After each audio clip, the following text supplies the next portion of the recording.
Morning, everybody. How are we all doing today? Good, I hope. It's been a hot minute since we've put a good amount of effort into this campaign, but if I recall correctly, we're almost done with it. And once I finish this campaign, I will have all the achievements finally for Total War Warhammer 2. At least for now. So that'll be nice to have off the old chopping block.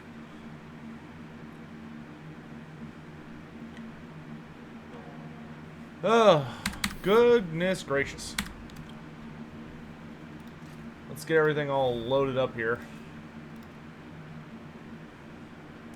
And then we'll say hello to everybody and go from there.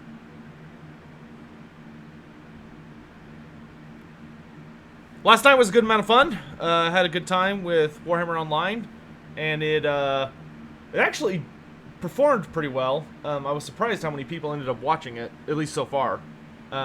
So that's, you know, nice. Let's see. Let's get me on here. Hello, hello. And then I need to do something real quick before we completely hop in. Oh. Sorry we started a little late. I was like, oh, I'll take a quick shower, and then I just kept getting more and more and more distracted.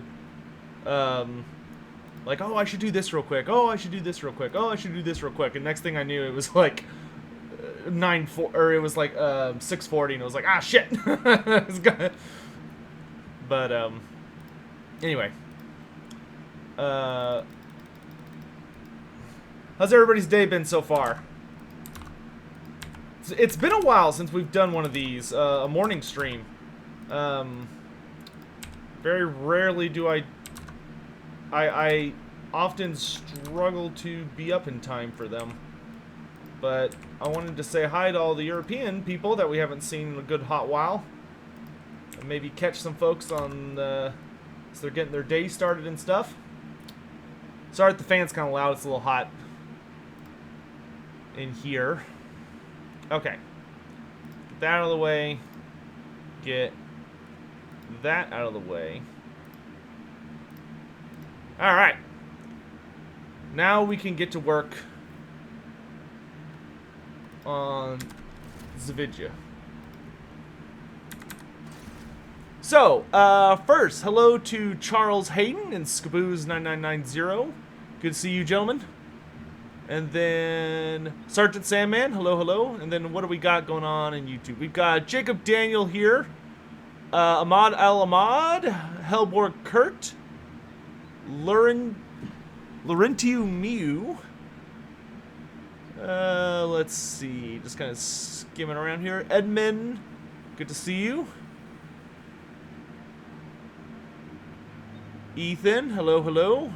Lord Inquisitor Ignis, Chris Erickson, Jake Wu, Kiro, glad to see you here this morning. Sebs Med, Archmage Eldrin, hello. Jaka Wandersmock, hello, good morning. Julian Dale. Ryan Borgia, hello. Servant of the Great Horn Rat, hey there, how you doing? Oh yes, I do need to change the title on Twitch Steam, thank you. I'll do that here in just a second. Louise, Sergio, good morning. Iron Orange, hello, hello. AV Extreme, good to see you. And Zarask Placeholder, hello, good morning. Shin Cats, Lou Nags, Estefano, Marcus Johansson, and Sawyer Woodland. Good morning, everybody. Yes, let me change that Twitch title. Thank you for catching that. I appreciate it. Let's see, edit. Do that. And then...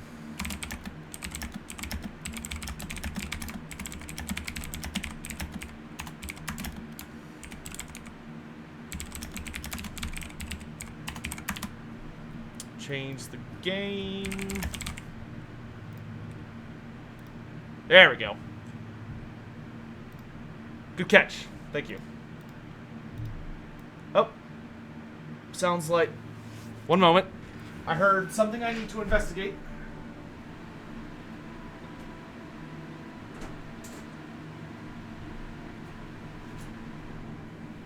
Ah. Sounds like everybody left this morning, which means my dog is going to be wandering up here any minute. Oh my gosh, we're still so far away. We have to get to 1600 Chivalry. Bretonnian fire! It looks like we left off laying siege to Lord Skrolk, which is fine. He's got quite the garrison. Do I want to attack him while he's inside, or do we want him to come outside? I think I would rather him come out. But we'll play it by ear. How am I today? I'm good. Do I prefer you on Twitch or YouTube? Whatever's best for you, dude. It doesn't really matter. Whatever is more comfortable for you guys. Alright, so we have taken over pretty much all of the Southlands. We have a very nice economy going. And we're healing some armies. Really, all we've got going for... And we took the Galleon's Graveyard last episode, too. Nice. That's not bad at all, is it? Okay, that increases research rate, so let's do that. So, I guess we're just going to launch an invasion against... let's hit the Vampire Coast next. And then after we deal with the Vampire Coast, we'll go after the Dark Elves. But yeah, I'm pretty good today. I'll have to stop at some point for lunch, but I think, you know, we're not in a super crazy big rush about that. Alright, I was trying to get all my allies to come help fight. Because we have, like, we're, like, friends with everybody. Alright, I think we're good to end our turn, actually. How do you defend so much land with so few armies? I kill everything that might be a threat. And I try and use agents and allies to, like, have vision across the planet. That way, if something is going to attack me, I can essentially see it coming. Oh, okay, he's coming out. Alright, so... turn that fan down just a little bit. There we go. Ooh, Kiro. Yeah, I feel that. Hail, Lore Master! How could I explain the lore behind the Gloomspite Gitz Squig Jousters? I've just been recently obsessed with our fungi and green, was wondering whether I had any deeper knowledge. So, unfortunately, I can't help you a ton with the Gloomspite Gitz at this moment. Because their book is actually on my to-buy list. But I'm still waiting for my shipments to get in from Games Workshop. So I don't have a Gloomspite Gitz book yet for Age of Sigmar. That being said, I'm really looking forward to when it gets here because I do have many questions about that faction. But yeah, unfortunately, I don't think there's any deeper insight I can offer you at this time, my dude.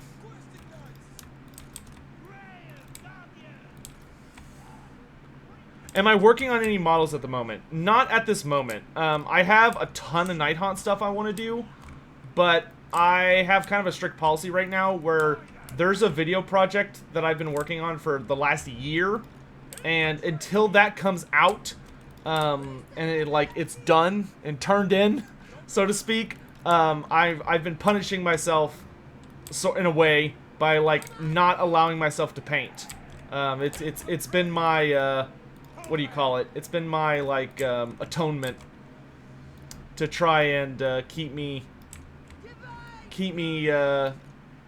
from enjoying something while I still have stuff I need to take care of. Alright, we're gonna have the Green Knight just go ham. Whoa, mind the pew-pews. Alright, we're gonna have Henry just go ham there. Why don't you slow down? Let's toss a heal on Repanse, get her topped off. Ooh, yeah, I care much more about Poison Wind Mortars. All of our knights are pretty boss, so we're just gonna let them charge in there and just kick ass.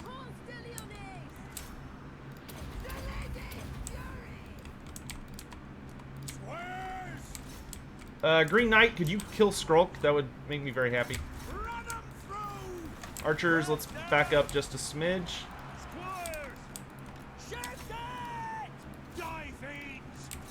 Oh gosh, oh gosh.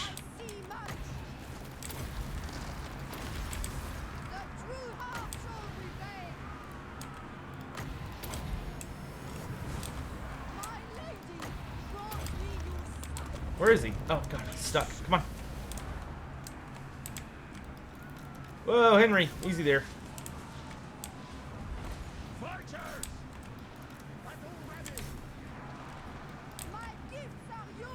Archers! Let's get to work.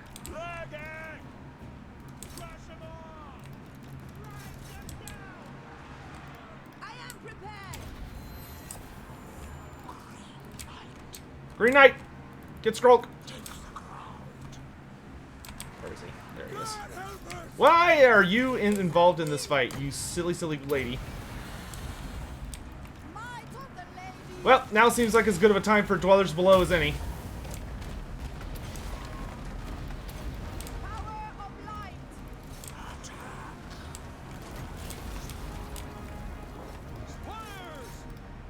That worked.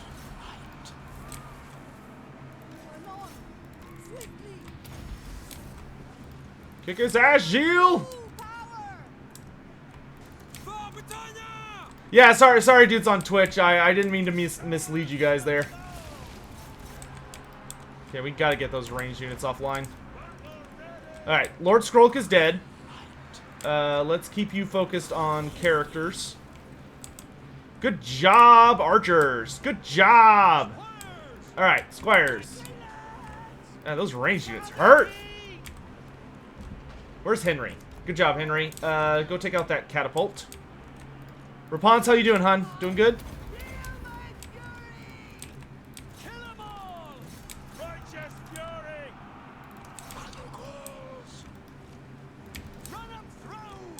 Okay, archers, let's move up.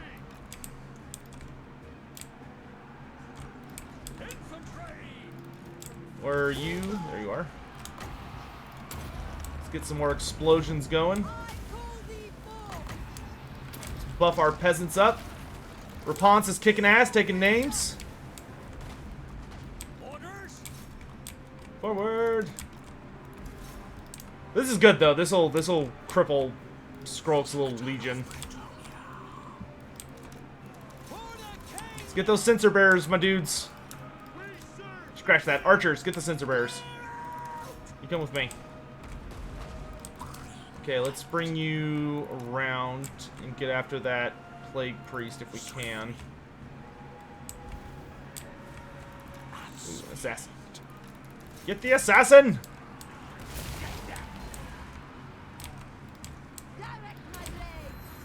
Dude, Repanse is just soloing that, like, entire army. I love it.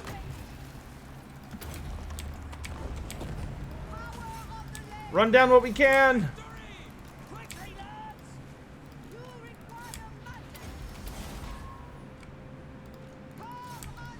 Yeah, we'll run down as much as we can.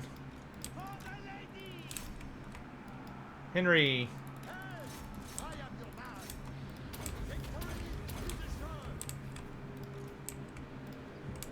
Don McGlass, thanks so much for your second month of subbing, my dude. I really appreciate the support.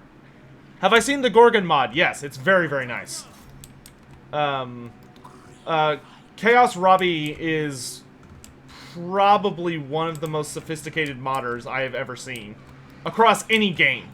Like, I'm not just talking about Total War. I mean, like, literally any video game. Where is that?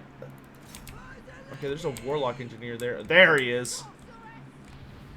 She's not having an easy time with that, is she? It looks like she's just kind of pushing him.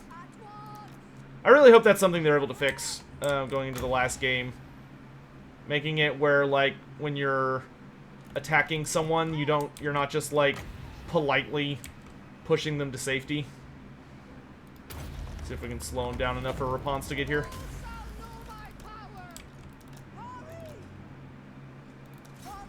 Maybe you can get him. If all the legendary lords were to... Of all the legendary lords that do start in Lustria, which would I say is the hardest campaign start? I would say... Who's the hardest campaign start in Lustria? I would say it's either Tehinuan or...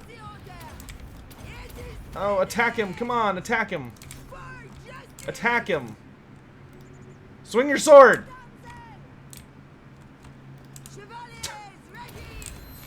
Oh my gosh. Yeah, see, like, she's just not gonna do anything. Up. Up! She kind of punted him there. Ugh. Yeah, they're gonna have to fix that. It's a really irritating bug. It's a very persistent bug, but that's okay.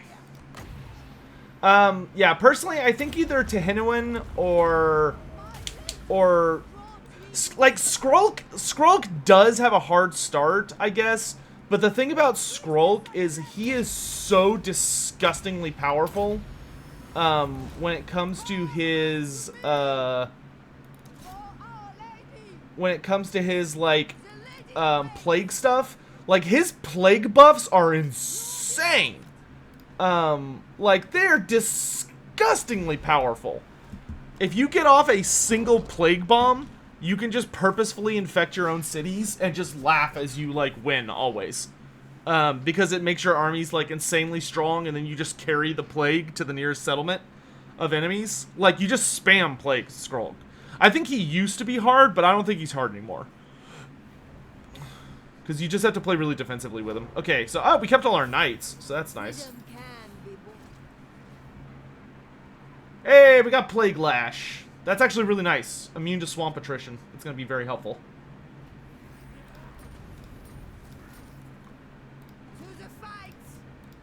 Okay, you leveled up. Yeah, you're kind of already just good at everything. Is this weak enough that I can blow it up? It is. Okay, great. Wow, I didn't lose any units on that? That's amazing. Boom! So much for Skrulk's ritual. I don't really want Bailiff. Devoted to the Goddess will be nice. Yeah. Okay, that went well. Yeah, Lokir Felhard's start is pretty hard. Hey, hello Gamp! Thanks so much for becoming a new member, my dude. Enjoy the emotes, and make sure you connect your YouTube account to the Discord community, because there's like a special channel that only like patrons and YouTube members and Twitch subscribers can go into. Which if you're in any of those categories, make sure you link up your account on Discord to get into those secret channels, and then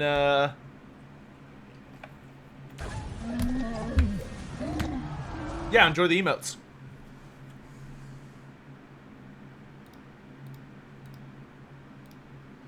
Oops. Okay.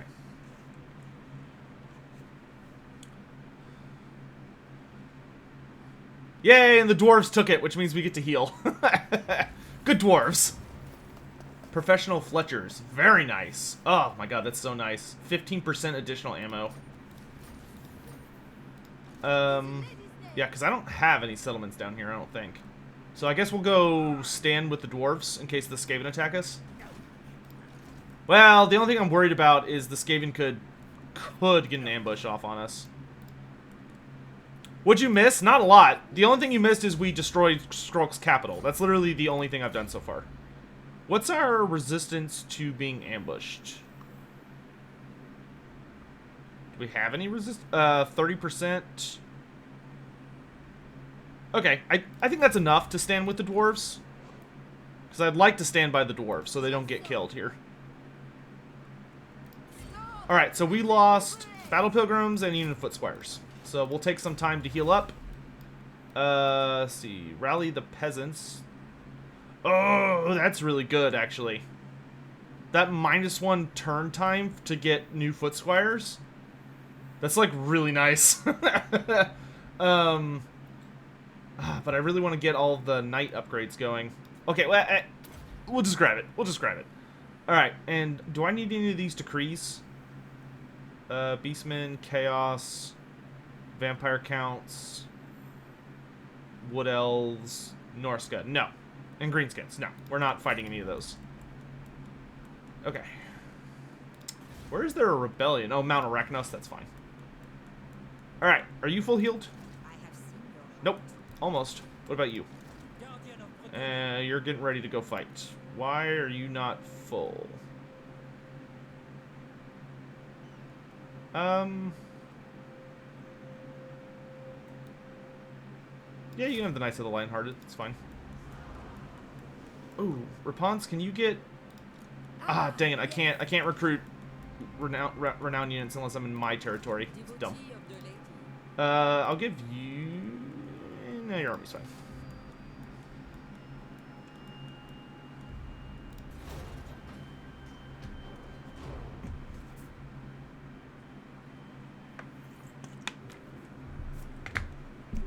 It would be cool for necromancers to have they actually reanimate their fallen enemies rather than just do summons. That would be super cool. But that would also be a truly maddening amount of work for a very itty-bitty result. At least in this man's humble opinion. Oh, dude, Hallowgab, tell me about it. For Bretonia, for the lady. Dude, oh god, I would kill to play a game of 8th edition right now. That would bring me so much joy. Oh my gosh, I'm so jealous. Oh, we got a Pegasus for this guy. Nice.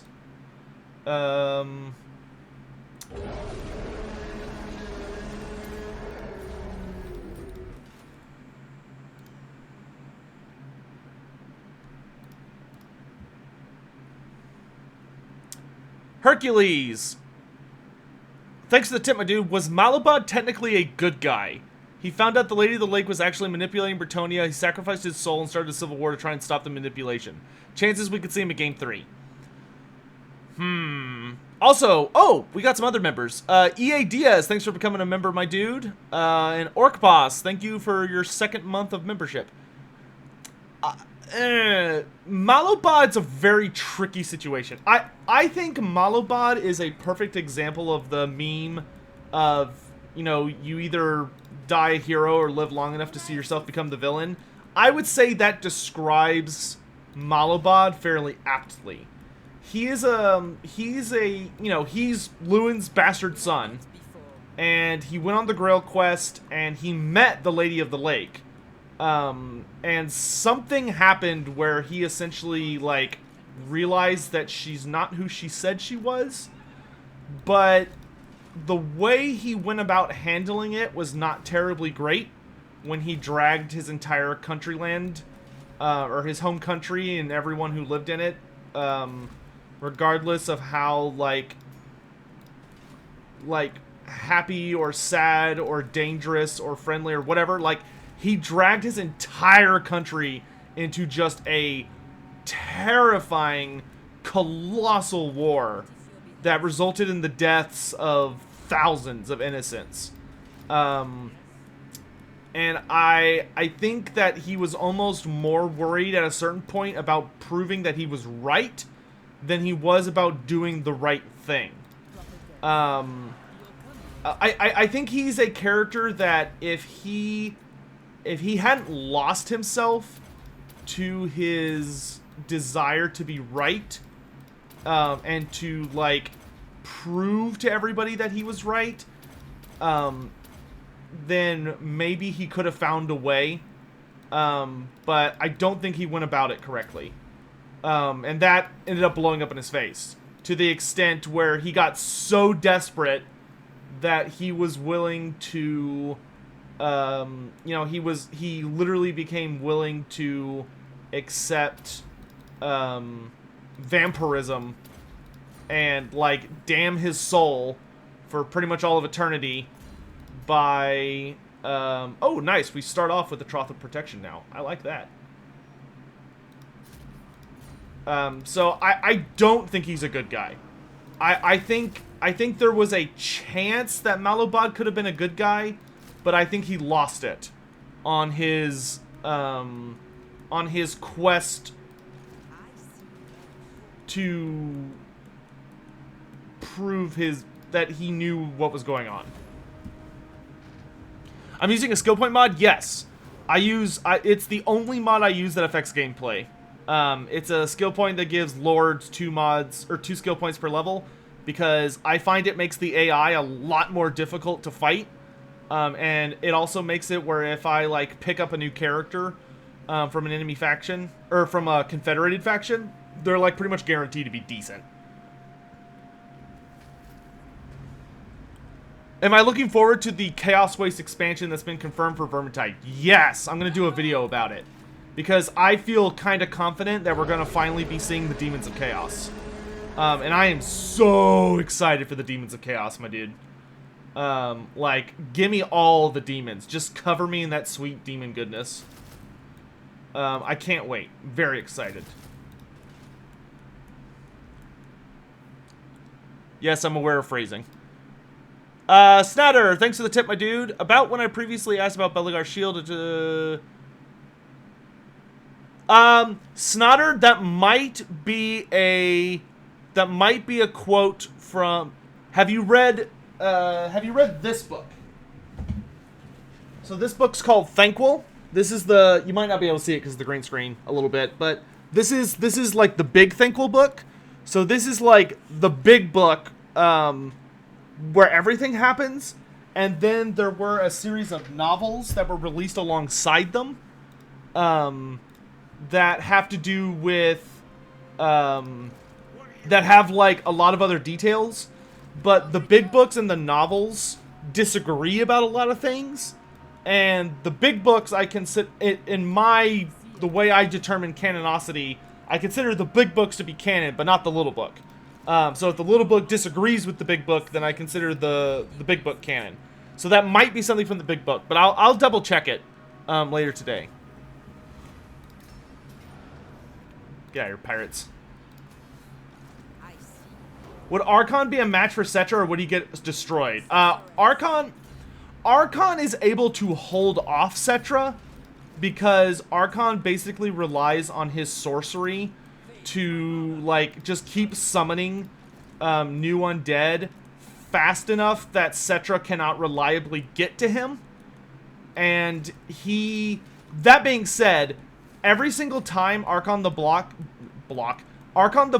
every time he's fought Cetra, he gets his ass kicked. Every single time. But Archon very much knows how to manipulate Cetra's ego. So, like, he'll fight Cetra and is able to basically hold him off at the Black Tower of Archon. And, I think it's just the Tower of Archon. But, he's able to hold him off with, like, endless legions and all the pacts he forms with other Tomb Kings and stuff. But if Cetra does start actually, like, if Cetra does show up and starts plowing through his army straight towards him, basically what Archon does is he pulls, like, this, he pulls a Dr. Wily, and he, like, immediately is just like, oh, I surrender, I was wrong, I'm a terrible person, you're so mighty, you're so great, I should have never, like, questioned your magnificence, blah, blah, blah. Like, he just goes super off the rails, like, basically trying to beg Cetra not to kill him, and just feeds into Cetra's ego, and Cetra is, is willing to let him live when that happens. Yes, it has been confirmed that there is a new. It has been 100% confirmed that Vermintide is doing a. Vermintide is doing a Chaos Waste DLC. And it's gonna be awesome. I can't imagine anyone not being excited for that. Especially because the whole point of the big thing in the interview that I took away from it was how much they were talking about. Fat Shark was talking about how much they were like, we've paid very close attention to everything everyone told us about Winds of Magic, and we're not going to make those mistakes again. Mr. Muncher, I'm reading from both chats. Oh, I wanted to read that thing. Hello, Gab. Let me read how this game went. I had Savage Orc Biggins. Of course you did. With a musician banner with Black Orc Big Boss Hero, Black Orc unit with full command. Oh, you took a unit of Black Orcs. That's actually kind of interesting.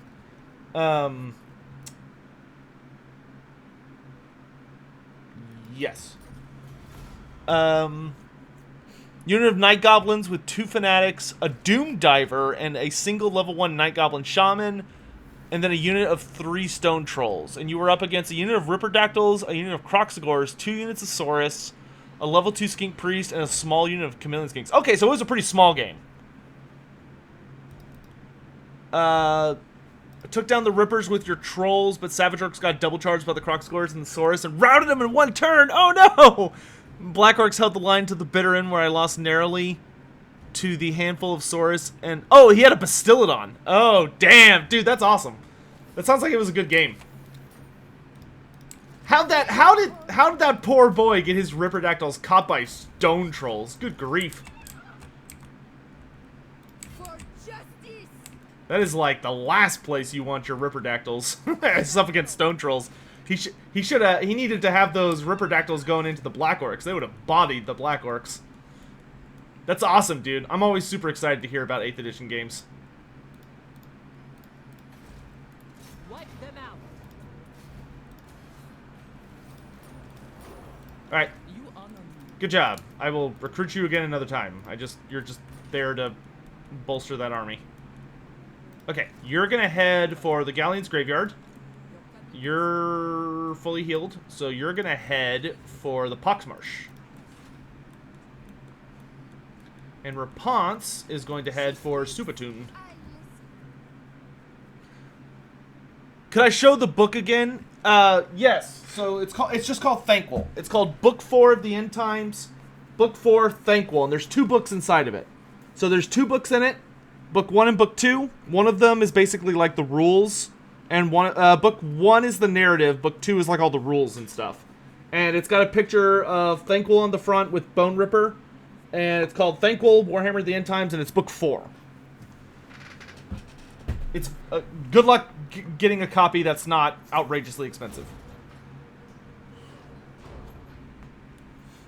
How did Repanse die? Oh, in the End Times? Repanse died a long time ago. Repanse died of old age. She never got the Grail Vow.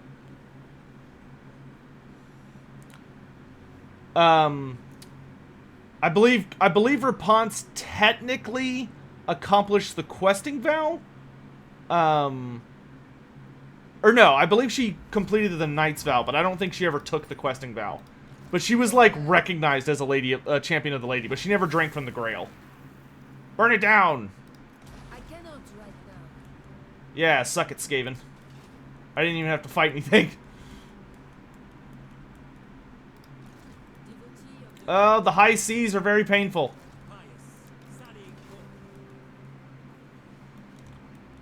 At least Noctilus is dead. That was a nightmare, killing Noctilus. That took effort to bring him down. He succeeded in keeping your trolls out of combat with my Savage Orc so you could route them with... Oh, okay, that makes sense. Oh, Snyder, yeah, if you buy the digital copies. I didn't even know they sold digital copies of the big book.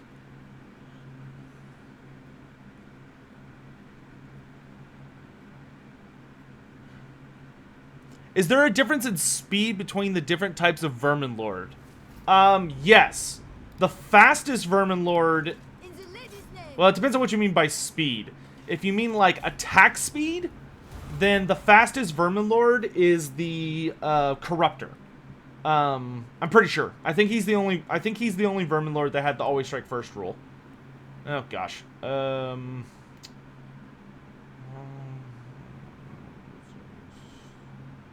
has to be a 1. If that's a 1.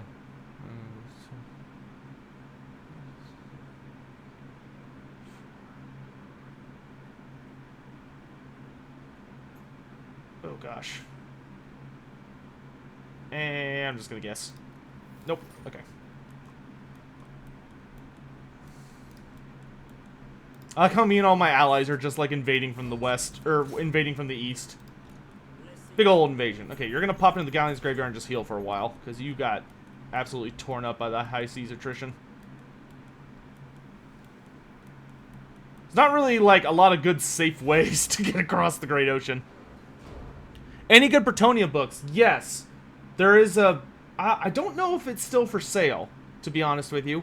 But there was an omnibus literally just called, I think, Sons of Bretonnia, or just Bretonnia. That's very good. It's a very good read. It's like a big, single, continuous story. Oh! It's Mr. Harkin. With a big old scary fleet. But this is like one of my best armies. So, I will not back down from this.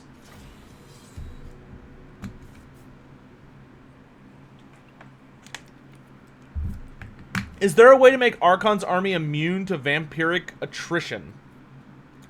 Immune to vampiric attrition. I'm surprised he isn't already. But if you take...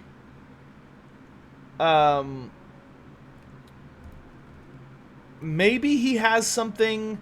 He might have something in the Black Pyramid of Nagash or in the Tower of Archon that gives it to him. Does he really not have vampiric immunity? He really should. That kind of seems like an oversight, doesn't it?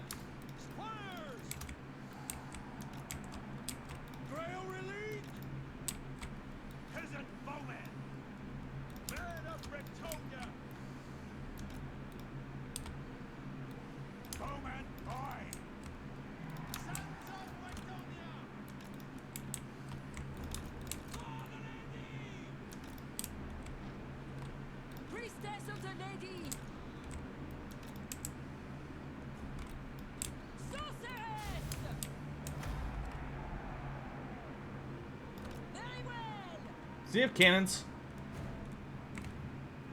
No, but he does have a Big Daddy, so he can't afford to just completely sit back.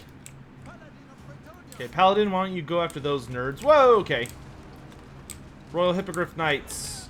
Let's... Oh gosh, if we could get Harkin out of the air early, that would be such a blessing. Knights! Let's go this way. Well, you know what? He doesn't actually have that much shooting, so never mind. Let's line up behind the peasants. Forward!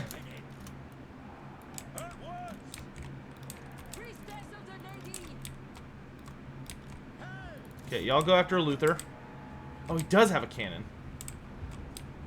That's spooky. Oh my gosh.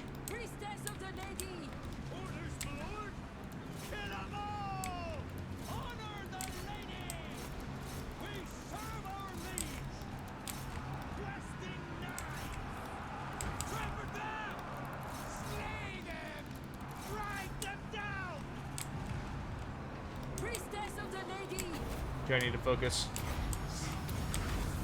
Hopefully they can beat him. It's gonna be a hard fight, though. I know it is. Get rid of those sirens.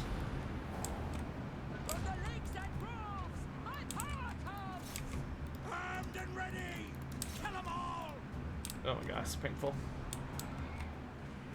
Okay, let's get that paladin out of there. Ooh, gosh, yeah, we are not doing a lot of damage to him. Alright, let's fall back. Freaking Harkin, dude. Priestess of the lady! Consume them!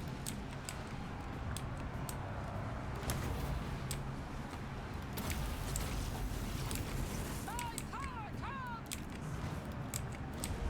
God help us! Okay, let's clear this mess out. Attack! Actually, let's have y'all take out the carronade. Okay, it looks like we won this flank. Just barely. Our lady! Not our Kill it! Kill it! Priestess of the lady! Oh god, Luther is like completely draining all my magic. This is bad time. In the Man, Vampire Coast is like a really difficult fight for Bretonnia. Like, I have really good units. Priestess of the lady! And we're just getting completely bodied by, Harkin and his monsters. Well, it's mostly the mass depth guard, I think.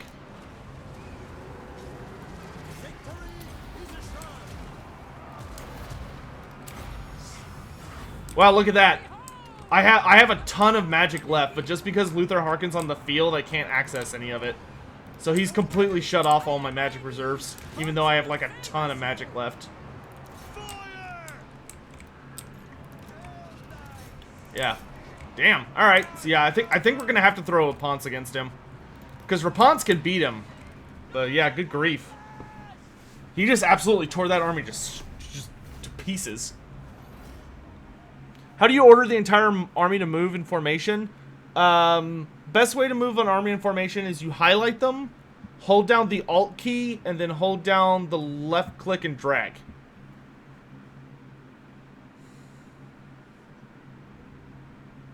Did I see the new Warhammer mod for Bannerlord? No. Hope we can at least escape. Yep, definitely cannot. Okay, damn. Killed in battle. God, it's frustrating. Harkin is like single-handedly holding that coast from us. Oh my gosh, look at all the Skaven. The Leoness! That's about to be a lot of dead Skaven. Oh, it's Ikit Claw. For the lady! No, to the fight! Have heart! The lady! Question about Return of Reckoning. Where can you join your guild? Oh, I think I may have forgotten to set up the settings so people could just join it. I'll do that after the stream today. In 19 unit spam Hippogriff Knights? Yeah, maybe that is what I need to do. Well, there are some armies that, like, Vampire Coast is, like, literally a joke to go up against. Like, you just body them. But not Bretonnia. Bretonnia, you're so reliant on, like, if you go mass foot squires, then the problem is you're essentially going to get torn apart by monsters. But if you go mass, or like regular depth guard, but the other issue is if you go mass cav, you get torn apart by depth guard. I think the real issue is that there's just not a lot of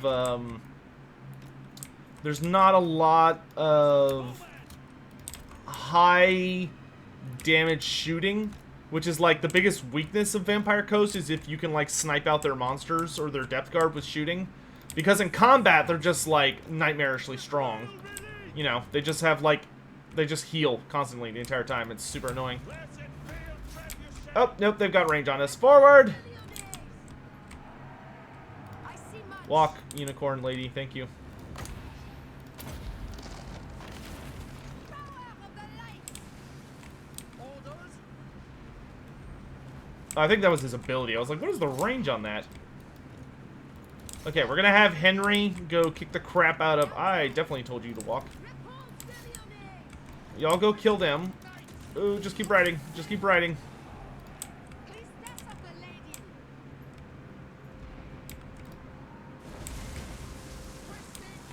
Okay, companions. Go there.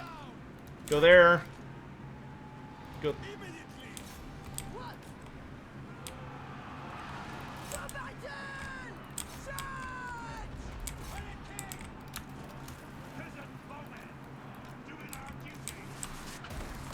Charge! While the Green Knight's tanking, we're just gonna throw something nasty underneath him.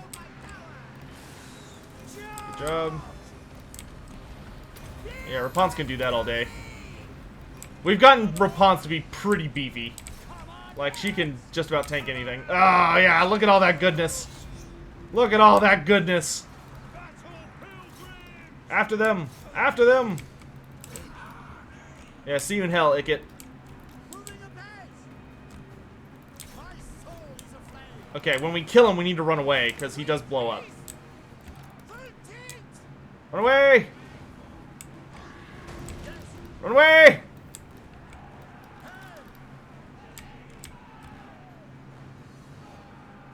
Boom. So falls Ictclaw, and he marched, so we don't need to chase him down. Oh, hey! Barely Tactical, thanks for the raid, my dude. A Bear Clan raid? Somebody needs to tell the Kislevites must be drunk again. They let their pets out. Do I have a favorite Bretonnian character in the lore? My favorite Bretonnian character... probably Repanse. It's either Repanse or Lewin. I really like Lewin. Oh, God, that's so good. Bonus Winds of Magic.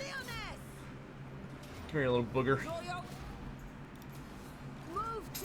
Yes, more chivalry. Infinite chivalry.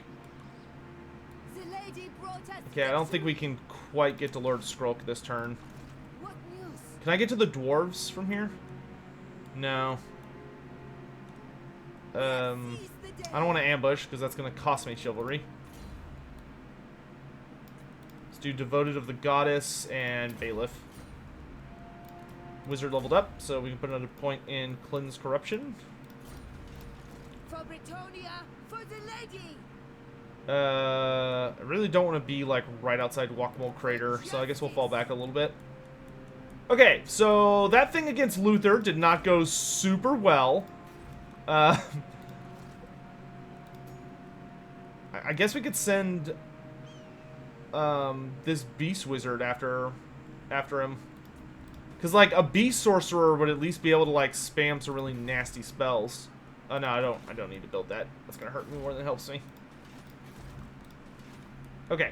I think we're good construction-wise. How are we doing down here on the tip of Lustria? Okay, I can make something down here.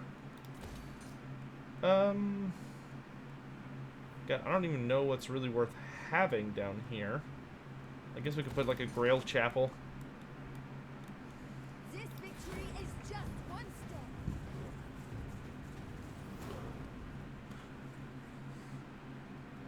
Hologob, yeah, feel free to, like, shoot me messages or whatever. I'm always happy to hear about games. Is having 2 trebuchets worth it? Probably not. Oliver Santamans, thanks for the kind words, my dude.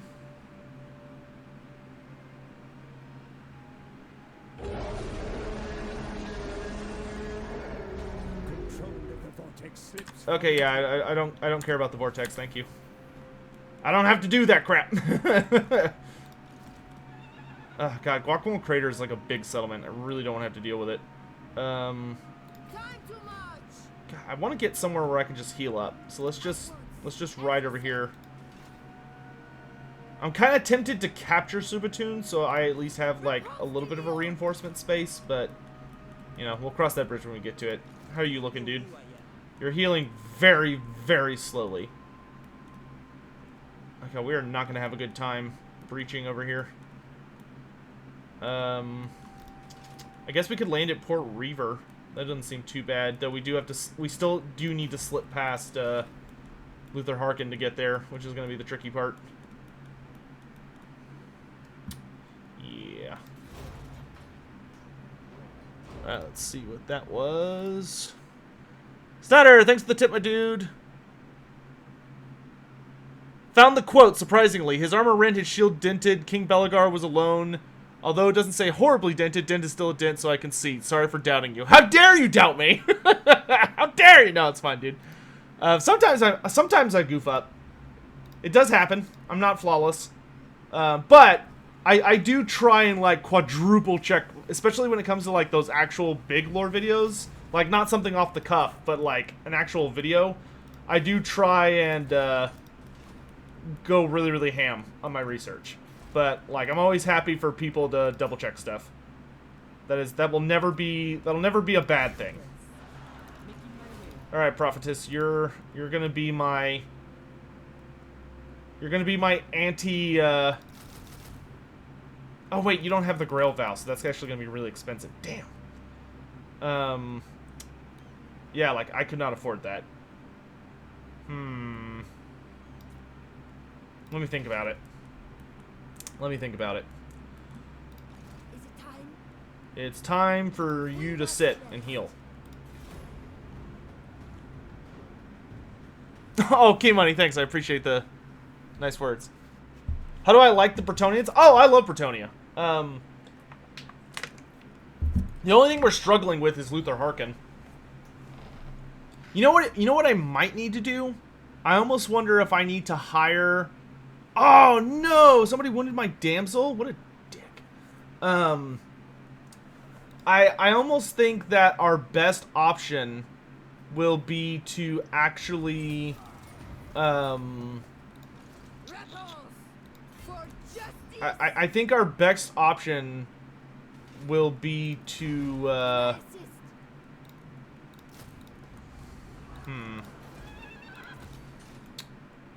Maybe to... Tough. Like, foot squires are not going to cut it. Foot squires just get torn apart by shooting. But we can't go battle pilgrims either, because they just get torn apart by everything. But knights get, like, ripped to shreds by depth guard. We just don't have AP shooting. The only thing I can think of is maybe if we had, like, a lord on a griffin, or a hippogriff. If we had a hippogriff lord, maybe we could, like, kit him out so that he's scary enough that he could go toe-to-toe with Harkin. But I don't know, dudes. We could just try and have her army be, like, very good, and make sure that it does everything in its power to stay close to this other guy's army. That way, if Luther attacks one, he attacks both.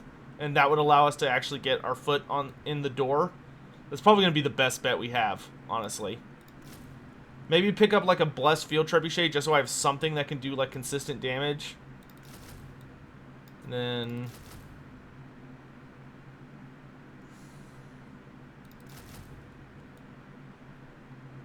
I think I might need to, instead of questing and then 2 Grail as well, I think we'll just go all questing for that.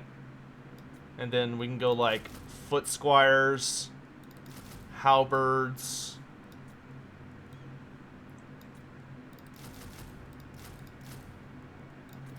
archers, and then maybe just more halberds.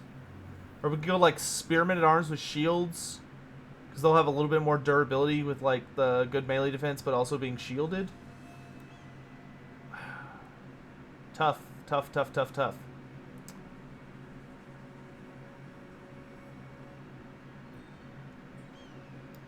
I think let's try...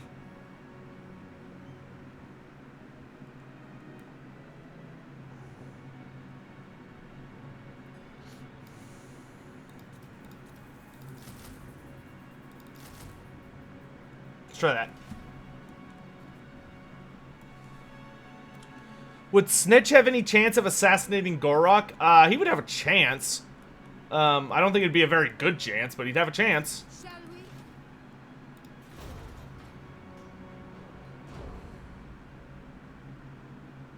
That's one beefy army for taking the Maelstrom. We already took the Maelstrom. We're actually trying to get past Luther Harkin now. Luther Harkin is proving to be a pain in the butt. Is Morathi a stronger mage than Teclis and other mages? I would say Morathi is on par with other powerful mages. Like, Morathi versus Teclis is a fairly fair fight unless Teclis decides to whip out the... If Teclis uses the Staff of Lilith, that will allow him to one-up her, like, very consistently. That thing is basically Teclis's, like, I win button. But, you know, Teclis pays a lot for being a very, very powerful wizard by that being the only thing he's good at. Teclis is, like, he's certainly not the best tactician, and he also really, really struggles with, he also very much struggles with, you know, close combat or survival. Like, a stiff enough breeze can literally kill Teclis. Especially because those potions are not really a thing he has anymore. They were something that was, like, part of his old design. In Total War, they brought it back, which was fine, but that's older stuff. This is Vortex map. Who would win in a sprint, Grom or Greasus? My money's on Greasus, just because he can take bigger steps. Wouldn't fire arrows be good against Vampire Coast? Only if they have regeneration, which not a lot in their roster does.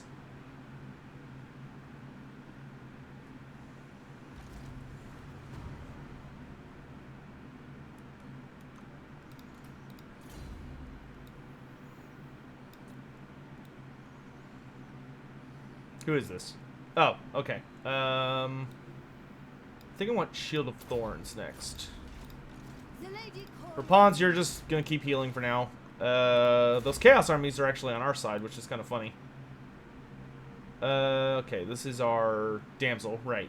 Let's get Lightning Strike, because we're probably gonna need it. And then give me... we're going pretty ham on Foot Squire, so let's go Worshippers of the Grail.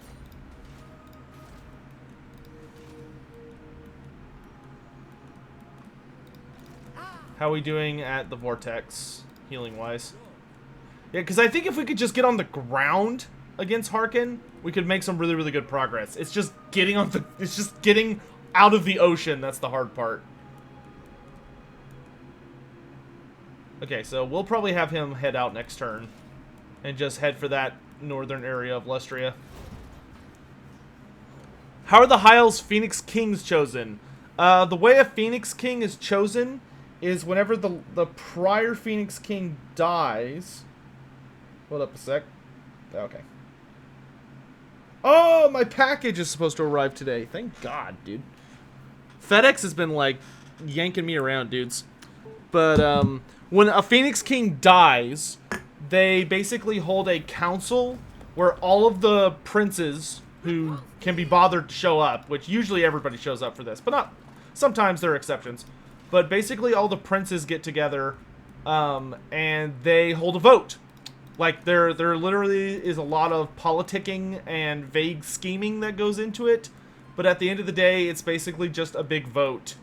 And whoever garners the most votes becomes Phoenix King. It's a democratic process.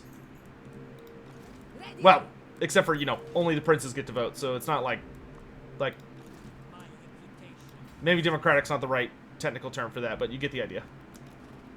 Alright, so let's have you get out of the high seas attrition, mind the pirates. Alright, and you're gonna head for over here. Who is this? Okay, that's a Black Ark. Okay, I can handle a Black Ark. Wait! Look at that! Look at that! The nation calls. Look at this! The freaking New World colonies have the Sword of Cain. Wouldn't they all just vote for themselves? No, because a lot of people don't want to be Phoenix King, or know that, like, they would have a lot of problems if they were to be Phoenix King, so they tend to, like, rally their votes behind, like, an associated person. Elective monarchy. Oh, okay, there you go. Has there been many Phoenix Kings? There's been a decent number. I want to say there's been, I want to say there's been at least... See, there's Belshazzar, Anarian, so there's Anarian, Belshazzar, Calidor the First, Calidor the Second, Belcor Hadris is in there somewhere. I want to say Finnabar. I want to say there's been somewhere in the ballpark of 8 to 10 Phoenix Kings.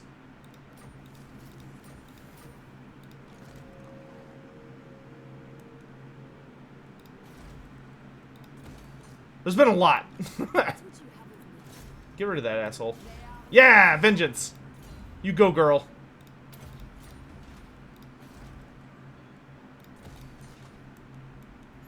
Okay, so let's swoop in towards Chotek if we can. Knowing my luck, frickin' Luther Harkin's gonna pop out like it's a stupid ass, like, Friday night horror flick. He's just gonna jump scare my army and kill them all.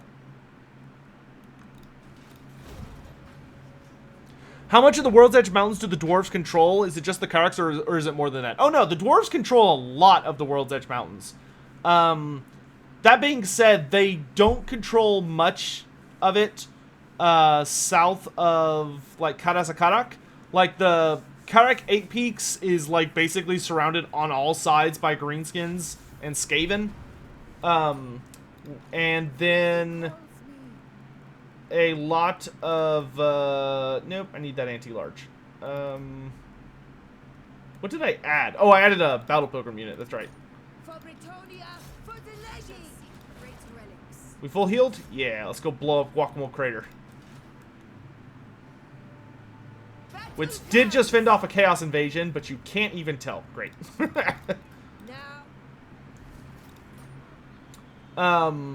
But yeah, the dwarves control a lot of, like, the core of the World's Edge Mountains, but they've lost most of the extreme edges. So, for instance, they've lost control of the very, very far north, up where, like, Karak Ungor is, and Mount Gumbad, which Mount Gumbad isn't super far north, but, like, it's kind of on those eastern fringes. They've lost control of a lot of holds, but the dwarves do have a ton of mines, and, like, smaller settlements that they still own, like little fortresses and stuff. And, of course, they've taken back a significant amount of the Underway.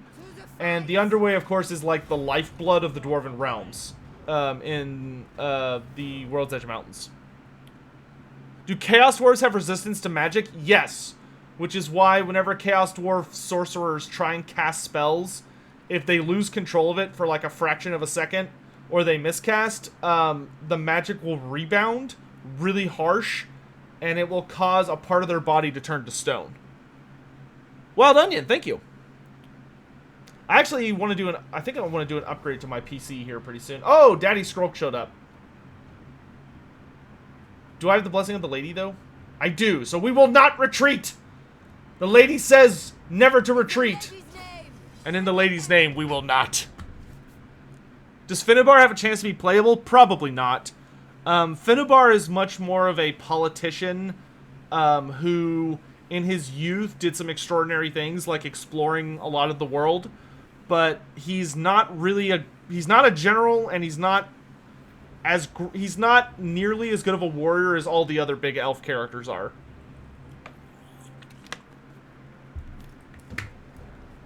What's the most rare unit to see battle in the lore? I mean, probably the most rare creature that you would... the most rare creature you could see on the battlefield would be a Sky Titan. If you somehow came across a Sky Titan on the battlefield, that would be, like... that would be beyond legendary. That would be such a significantly rare event. It would go down in, like, history books just seeing one, much less having the opportunity to battle against or alongside one. But yeah, I'd probably say a Sky Titan. How is Alariel a warrior? She's not really. Alariel is a very, very powerful wizard because she's an Everqueen, which means that she's naturally bound and tuned in to the natural magics of the planet itself, especially, like, the forests and, like, all things green and good on this earth, or the Warhammer Earth, but she is by no means, I would not say she's a great warrior. Like, she's skilled because she's an elf, so she's very, very fast, she has incredible reflexes, and she can defend herself if absolute push comes to shove, by doing stuff essentially like if she's fighting a demon, she can be very, very scary. Demons do not like Alariel. Like, Alariel can literally one-shot a demon if she gets close enough to it. and her power isn't, like, completely compromised. Oh, gosh, they've got rattling guns. Get out of there! Get out of there! Green Knight, charge! Repanse, charge! Oh, those Eshin Triads? No. Okay, let's fall back a bit. Oh my god, I need to be like 1,000 places at once, and I'm doing a really bad job of it. Alright, line up! Knights, let's pull back to a little bit of safety. Henry, I need you to take out all this range garbage for me.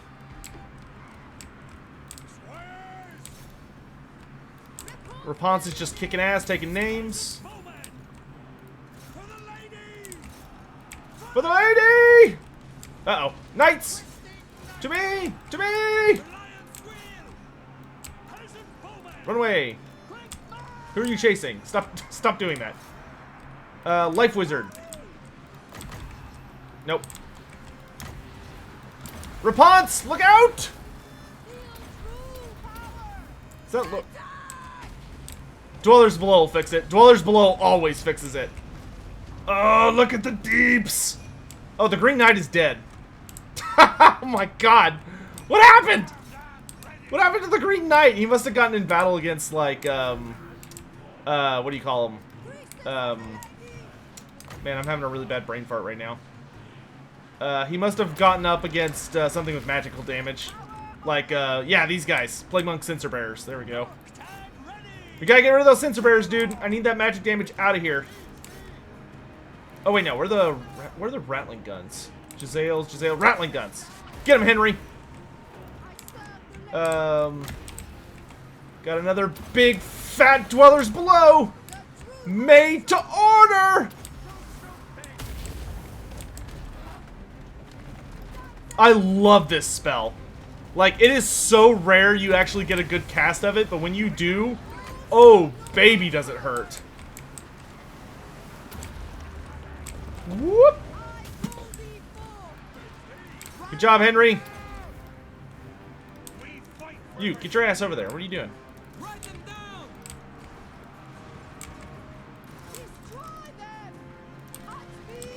Alright, archers. Trebuchets. Fire there. Archers, guard stance. Open fire. Henry, where are we at? Henry, take out. Let's start dealing with these mortars. Repanse is kicking ass, being a boss. Let's get some good heals going on her.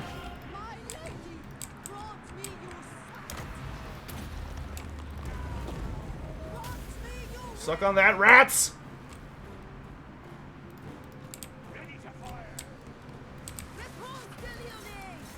Okay, let's get rid of these death globes. It's gonna hurt. Yep, get him out of here.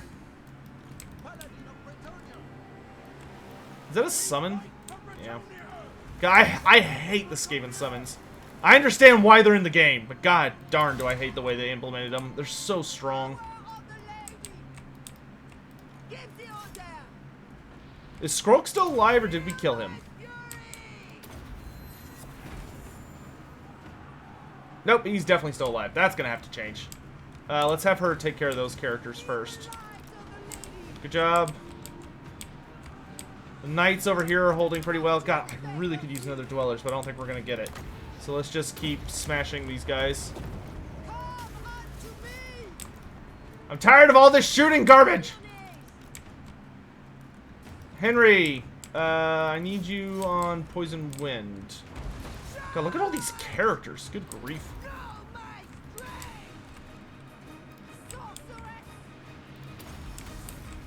Henry, go ahead and pop that potion of healing.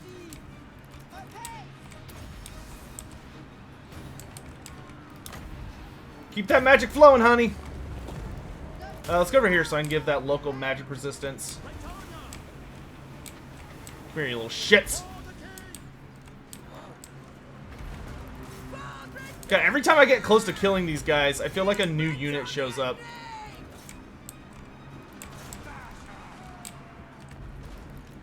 Get your asses in there.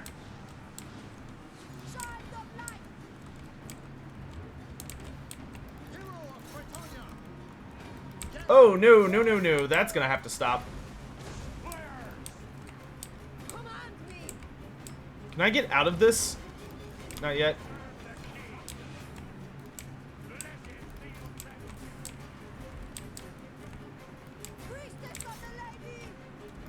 Well, it cost everything we had, but we did manage to take out that big old patch.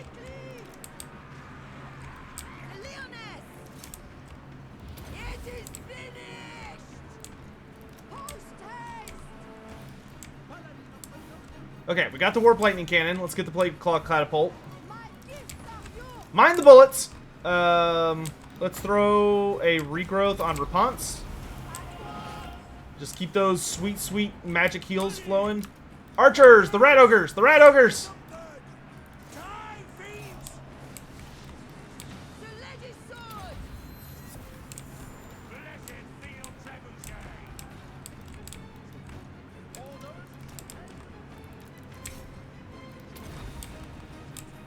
We are not going to lose this fight.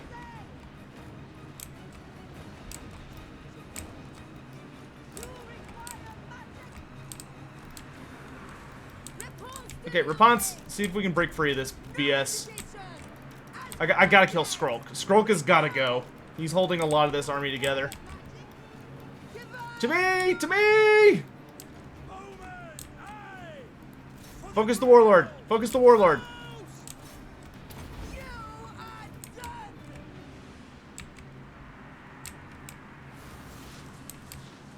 Oh, Skrulk Daddy, you are in for a beating of a lifetime, my dude. You, there.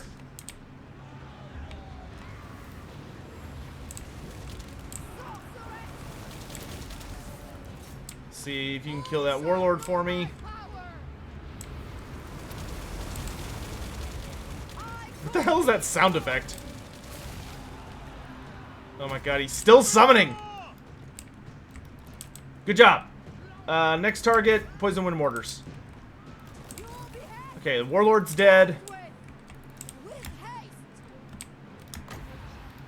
Let's get those Skaven Slave Singers something to chew on. Skrulk is dead. Good, good.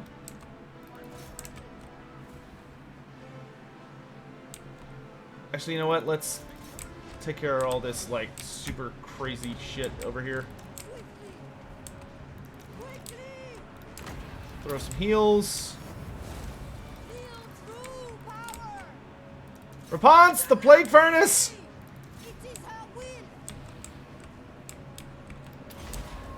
Go ahead and pop our heal potion here.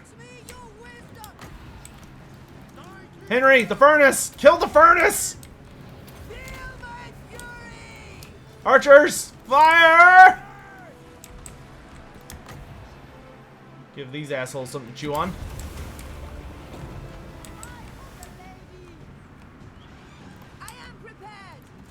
Get that shit out of here. Yeah, we have such a good hero squad in this army. Maybe that's the secret to defeating Luther Harkin. I need to send against him like just a massive hero squad. Just like nothing but paladins and damsels just fighting back to back.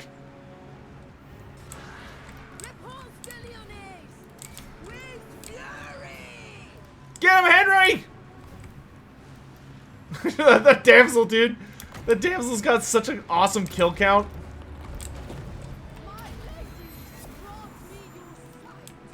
Yeah, that's what I thought, you miserable rodents. Run them down! Archers, forward! It's one rat squished.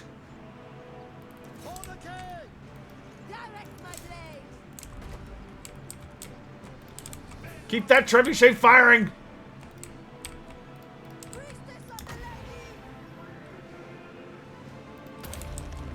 Victory!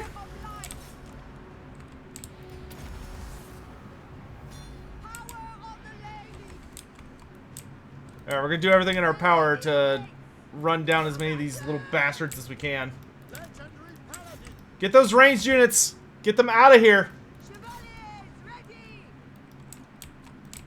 Victory!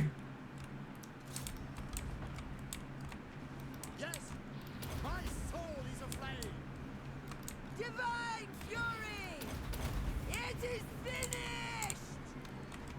Now we just kill as many rats as we can.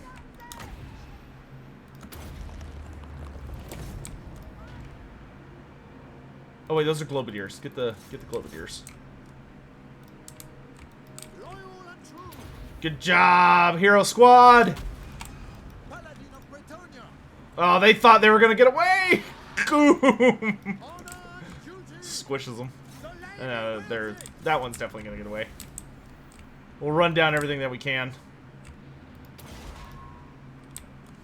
I am prepared. That was a lot of rats, wasn't it? Get him, Henry. Fucking love Henry. Legendary heroes are so fun. Do I think a Gorgon could kill a Hell Pit Abomination? Absolutely. I actually do think that fight would be that fight would definitely be weighted in the Hell Pit's favor, but a Gorgon could definitely do it.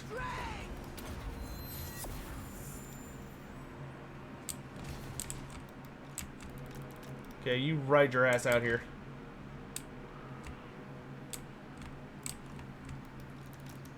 Swiftly, my lady. Bretonnian.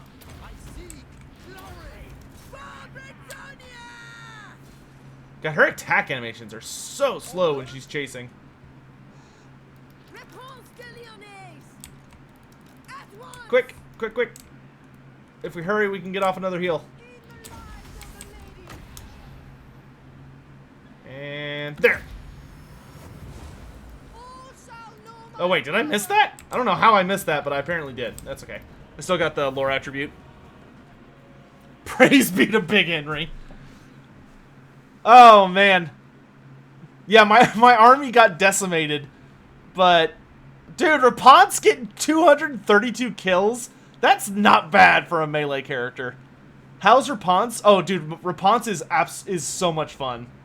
Yeah, dude, the Green Knight got bodied. Oh, my God. Oof. the mercy! Oof. All for the lady! Oof. Yeah, we took a beating there, chat. It happened. We took a beating.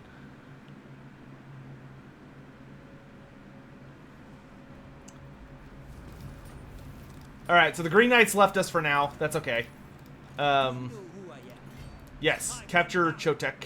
Honor and glory. Yes. And we will... If I raise it to the ground, I get bonus chivalry. So let's raise it to the ground, and then next turn we'll take what's left. Hero. Damsel, give me Aura of the Lady, so we can get magic resistance. And then... The lady guide your blade! Repanse, you and your, really terrible excuse for an army. Let's pick up, I guess we'll go Guardians of the Lady? Draw your weapons! Show Yeah, we got, like, nothing left. to the fight! But how crippled is the garrison? It's pretty crippled. I'm pretty sure we can take this with just Repanse and crew. Yeah, we can definitely take this. It's not that there's not that many guys. Have heart! Sack it? No, it's unchivalrous to sack. How many dwarves are there? Tens of thousands? Hundreds of thousands? I would say dwarves. I would say dwarves as a species in the old world are probably in the hundreds of thousands, but very, very rarely would a dwarf hold outside of like the big ones, like Karasakarak, be able to get anywhere close to 10,000 dwarves on the field. That would be very hard for them. Okay, I want you guys to just go hide. Y'all just stay out of this. Let the parents handle this.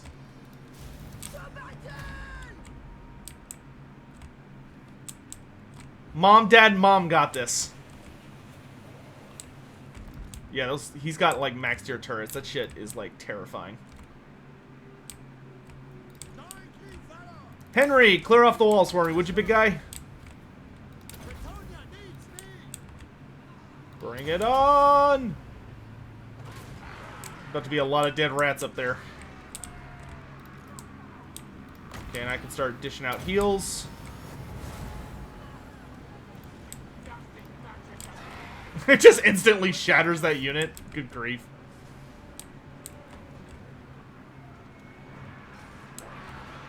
Go, Henry, go!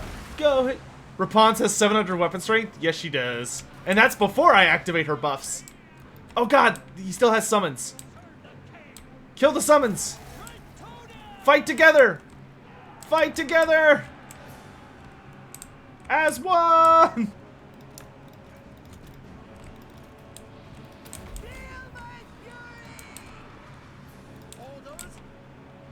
Any news on Games Workshop bringing back fantasy? We haven't heard anything in a few months. I imagine there will be an update at some point in the near future, though.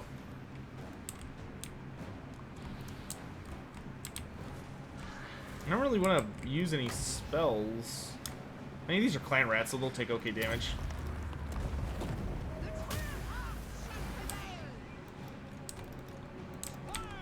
He summoned another unit. Kill the new unit.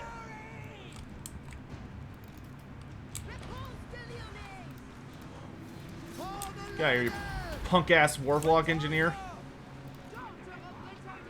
So I could use Shield of Thorns to make my damage higher.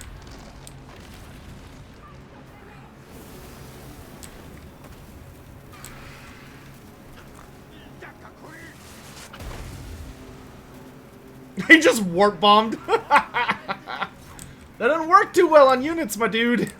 Good try, though. Good try. Is he just throwing more and more garbage at the walls to try and do something? Oh no, he's got... Wow, look at that! Look at that angle of fire. It's actually kind of impressive. Yes. My blade is yours.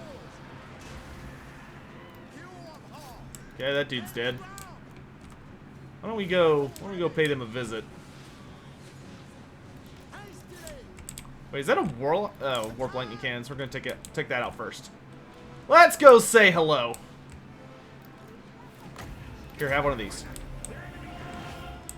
Do I think they will retcon the end times? No. If Games Workshop were to retcon the end times, that would result in them trying... That would basically be them saying, like, oh, hey, Age of Sigmar just, like, doesn't happen. And I cannot see them doing that because Age of Sigmar has made Games Workshop a ton of money and is a very, very successful franchise in its own right. So I do not think that's how they're going to want to handle that.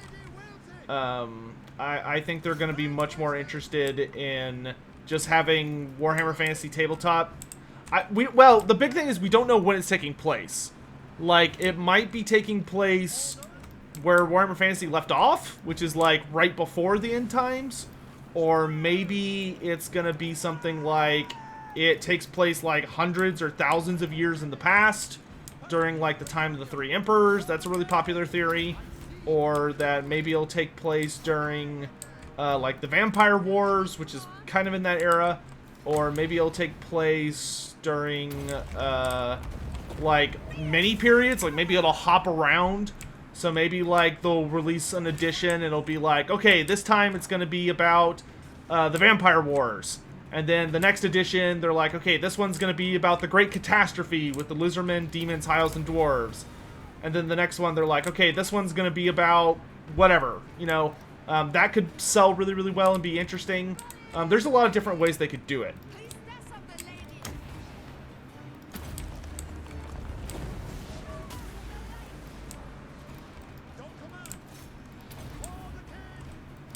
Rat ogres. Repanse, how you doing there? Chewing through that gate, bite by bite.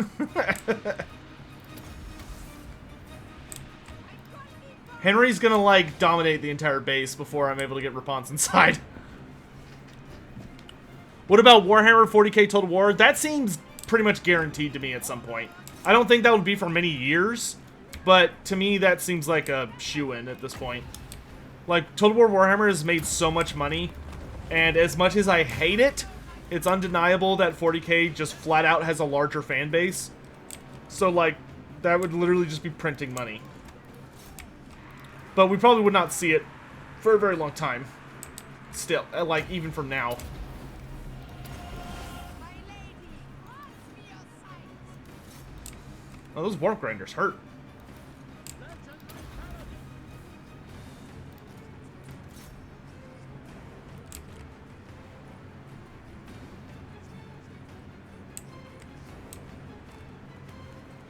What lores of magic are canonically available to the Chaos Dwarves?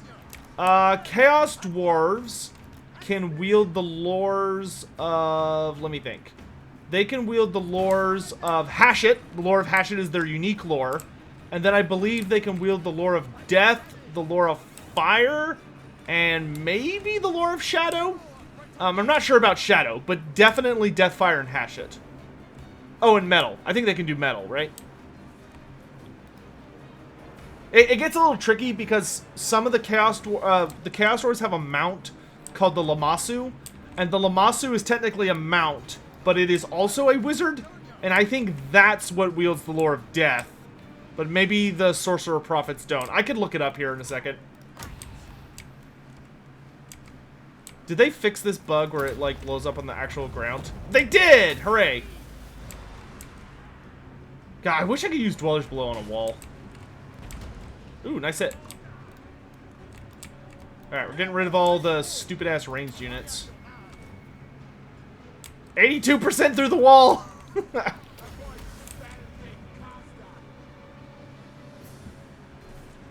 My video says so? Oh, well, then I would go with past me on that one.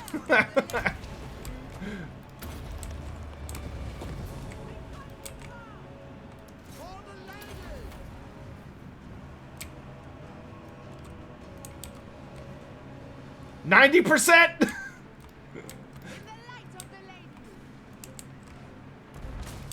Well, at least the catapult's helping now. Dude, these units just refuse to get killed by Henry. It's so annoying.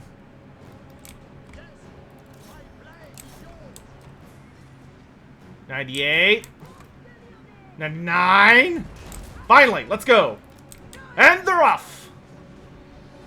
Ride! Ride now! How's Repanse not through yet? She doesn't have the siege attacker trait, dude. Give her a break. She's like, this is not what I signed up for. Charge! Alright, let's clean these assholes up. Boom! 900 1,000 damage! And the entire Skaven army immediately shatters when Repanse shows up. They're just like, oh shit, get out of here, man!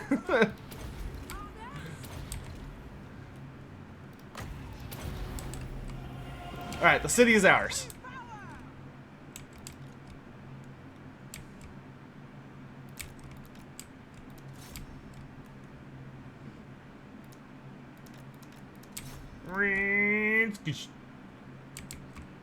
Oh, Repanse is super bad at chasing people down. I'll have to make a note about that. What is Legend's real name? I don't fucking know. I've only talked to Legend like 2 or 3 times. Are the dwarves in Lestria lore friendly, or are they just so they're dwarves on the Vortex map? B. Option B. The Spine of Sotek dwarves are CA original. They're not a thing in the lore. The lady's burning justice. I cannot right now. I was really hoping you would flee all the way home, but I guess I'll take what I can get. The Leoness. Alright. But, good job. Regardless. Yes. Okay. You are going... I guess I want to go south, so maybe we can hit, like, these islands. My reputation precedes me. Colonize. Yeah! Good job. The lady brought us victory. Oh, you leveled up. Okay, let's get you to try and actually be good at close combat, so that when you inevitably have to fight Luther Harkin, you don't just get absolutely bodied. Justice is swift and divine. What's your vow? Oh, you're a Grail Knight. Okay, awesome. Awesome, awesome, awesome. Yes, ready.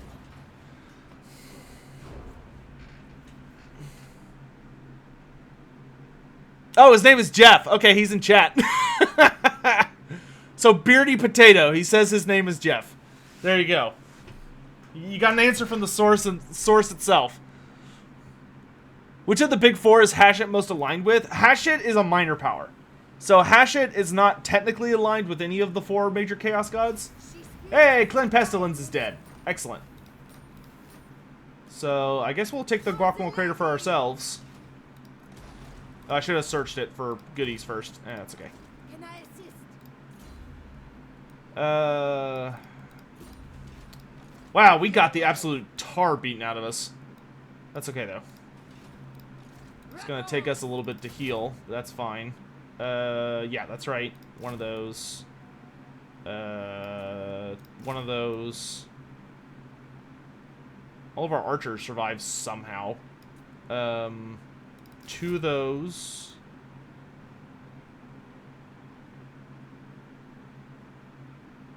What else did I have in this army? I only had 3 units of knights, right? 4 units of archers. A Grail Relic, right? I kind of want to get a flying unit. Or maybe we can get some Hippogriff Knights to back up our boy. What am I still missing?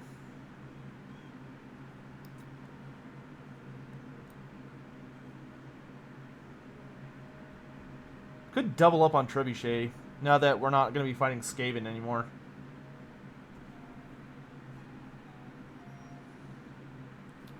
No, I still have a Blessed Treb. Was I running double Treb? Maybe I was. Oh, wait, no. The regiments are for now. Derp. Okay, so yeah, we'll do that. Okay, that looks nice. I like that. Okay, and hey, now we can finally start working on, like, the fun parts of the tech tree. Let's actually get maxed, like, actually decent siege engines. That 15% reduction on firing time is going to be really nice. Okay. I am the heir of Venarium. Wow, you do not like us. Why do you hate us so much? Oh, because you're at war with Krokkar. Okay, that's fine. I'm not going to worry about that. Oh, God, we're so close to the second to last tier.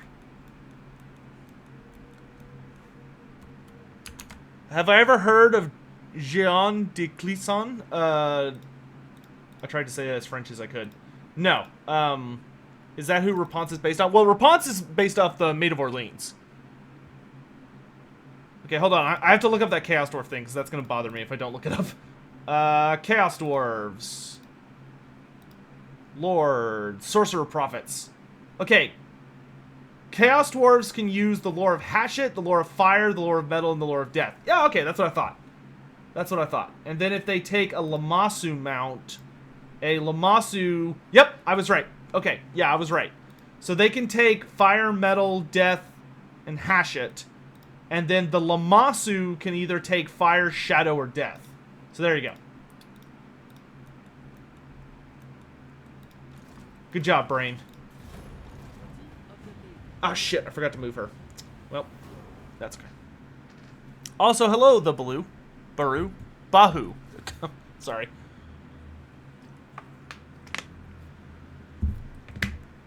Brother Grimfang, thanks for coming by. Have a good day, my dude.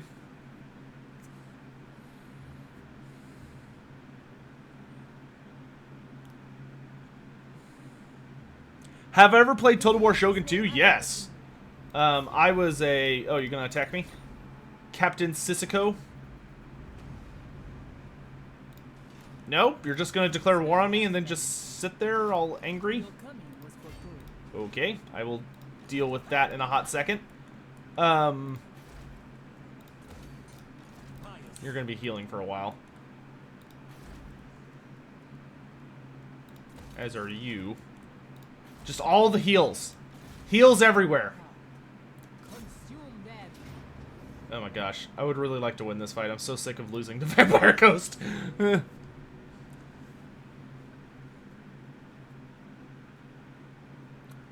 Yeah, Hashit is the Chaos Dwarf's god. He's like their big daddy. What's the plan for today? The plan for today is to beat this campaign. That is the big plan for today. If we beat this campaign, like, pretty early, we're almost to the last tier for her Vortex campaign, which, once we hit that, hopefully it won't be too long after that before we're, like, kind of at the end, of it. But essentially, I am going to, we're just going to do this until that wraps up, and then if we manage to pull that off, like, at a reasonable time, then I think, I don't know what we'll do after that. We might do Warhammer Online after that, because we actually had, like, a really good viewership for that, and I played that at, like, a terrible time of night. So, like, logic would assume we'd have more people interested in watching during the day. Assume. But, yeah, we'll see what happens. We'll play it by ear. Okay, I want you firing at Depth Guard. Knights, take it easy. Take it easy. He's got carronades, doesn't he? Yes, he does. If memory serves, an Amber Spear can blow up a cannon pretty easy.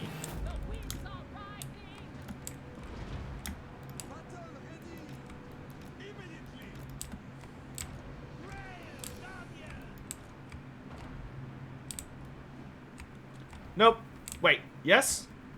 Yes. Good. Yes. Oh my god, I took a lot of damage. Run away!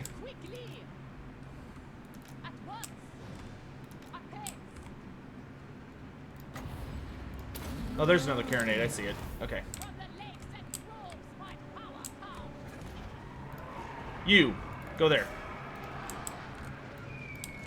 Y'all back him up. We're gonna hang out far back for a bit. Alright, Cav, let's go! Let's go! Let's go!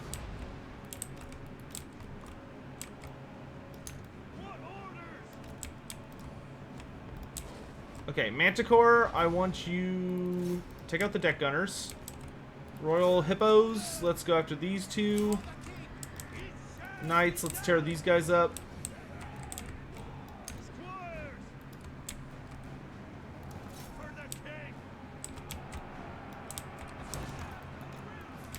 Send you guys over that way. Bring you over this way.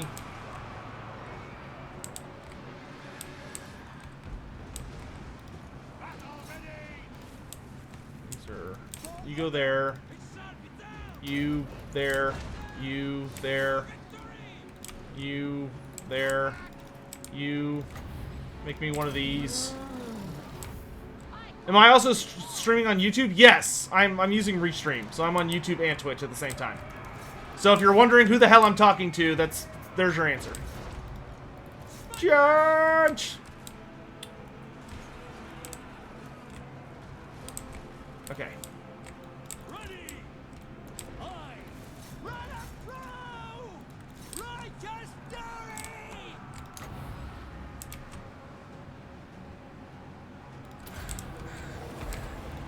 Let's get a Curse of Honor here going on over here. Just reduce their DPS for a hot bit.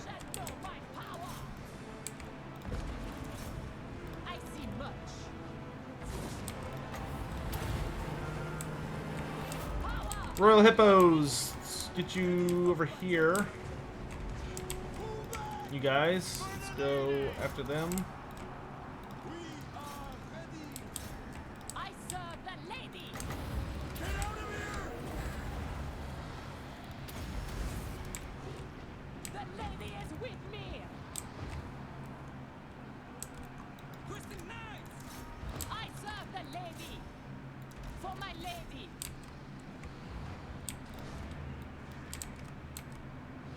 Nice job, nice job.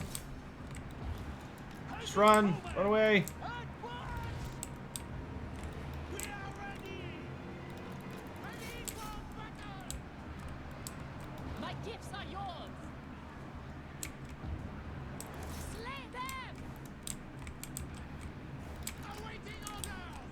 Get you over here. Bring you over here. Bring y'all down here. Ignore the monsters. Ignore the monsters. Let's just deal with everything else first.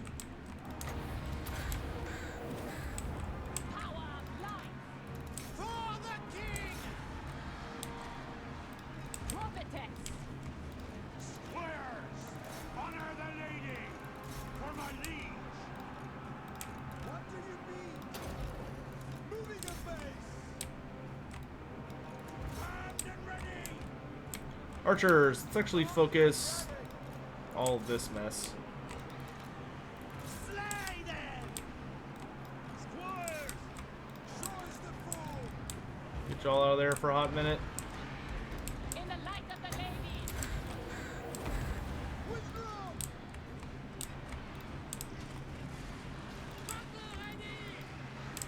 How are y'all fighting in two frickin' places at once? Withdraw! Get out of the forest! Get out of the forest! Withdraw! Post haste.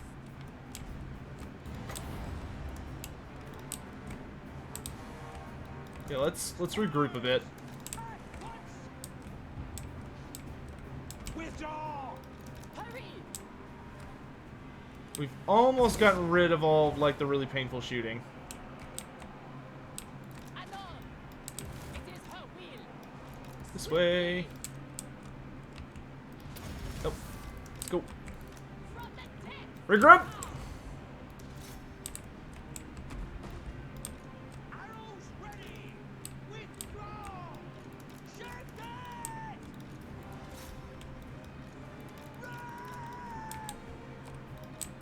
Redeploy a bit.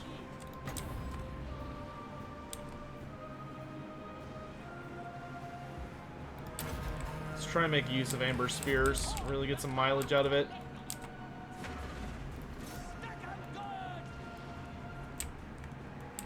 Oh, of course, there's a unit coming from the side. Stay put! Quick now! Moving a base! Not you! Not you. Wait, where'd the Death Guard? They're there. Yes! To war! Sorceress. Quickly. Peasant bowman! Bretonnian needs me. Fight of the lady. Squares! Square arms! Draw! Load! How do you miss? I serve the lady.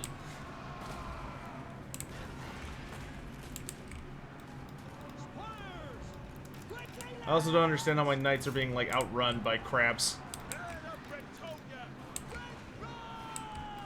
We obey! Good grief. For Bretonia!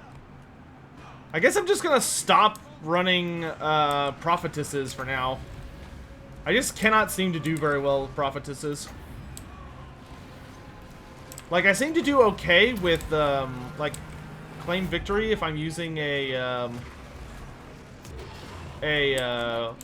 Bretonnian Lord, but as soon as you get a prophetess involved, I just get absolutely hammered. In the light of the lady.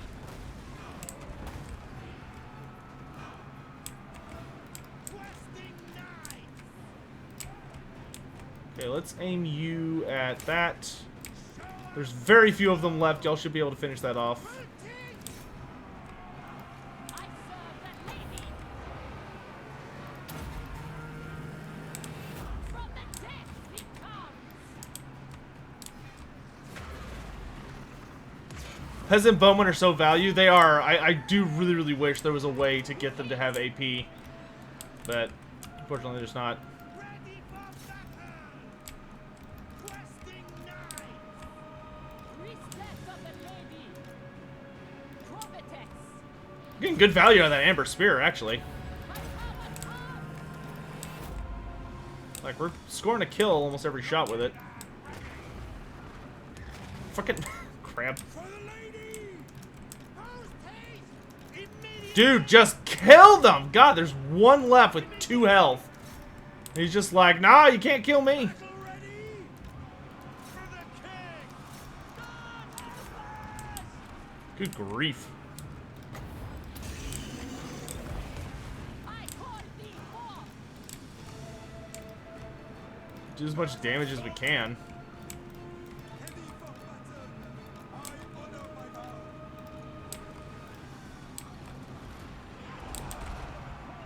Pull, men!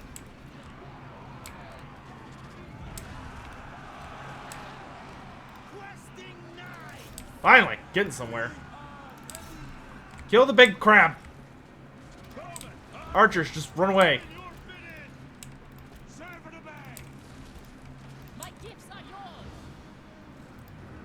Yeah, we don't have enough. We don't have enough to bring this stupid crab down.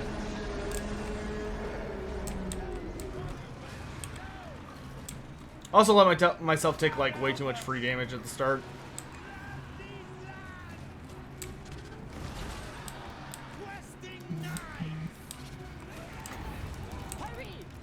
How much damage does this do to this big lad? Hold still. Power of the lake. 5,000.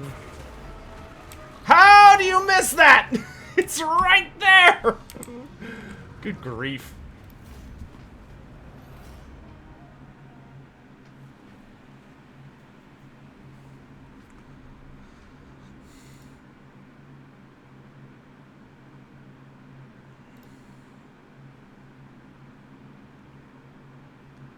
Snutter, thanks for the tip, my dude. Last question regarding Belagar. Am I able to explain how the shield can have 3 runes of warding and a master rune of preservation on, since one is armor and the other is talismanic? Also, how do the 2 runes work exactly, the warding? So, Snutter, when I did the when I do the dwarf videos and I talk about their like mastercrafted items, basically the idea behind that portion is that's not like a one-for-one rip out of anything. Basically what I do is I go in and I read everything that their item is capable of doing, and then basically break down what must be the runes then making up the item for it to be able to do that. Now, as far as like how could a shield bear those kinds of runes, essentially the idea behind it would be that the shield is either made out of a material or was forged by like such a powerful runesmith, either that they essentially were able to accomplish that same method. But the part of that video isn't to say that, oh, these I am bitterly determined to fight this. But the part of that video isn't to say, oh, these are the exact runes you would find on this item. It's more to say, these are the runes you would these are the runes that explain what the item does. Like it uses these types of rune, if that makes sense.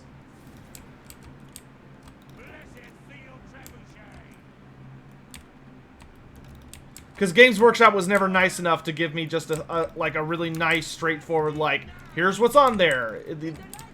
They just never comment on it, because Games Workshop hates me. But hopefully that makes some sense. Fire, damn you, fire! We have met before.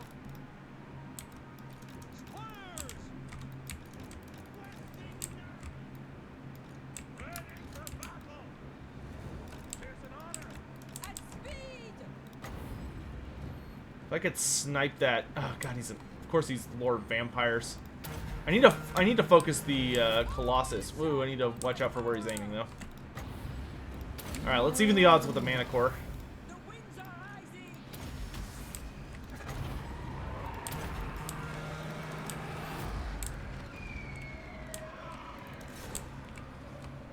Not really sure where you're aiming there, bro, but I'll take it. Ah!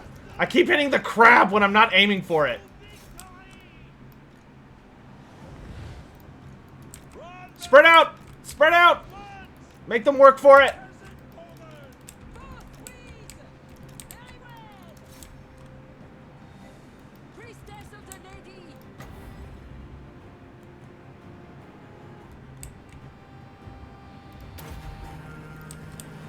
From the lakes and groves, my power comes. Good hit. Oh my god, this freaking crab, dude. Priestess of the Lady. My power comes.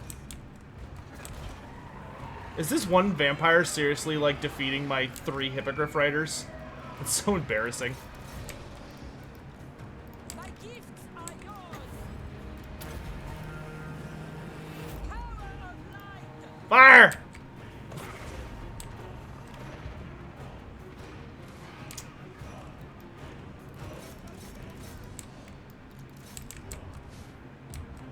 Priestess of the Lady. Hurry! I like how he's like, I have a pistol, and then when he shoots, like, multiple things come out. With haste. Alright, so that unit of Morghuls is finally dead.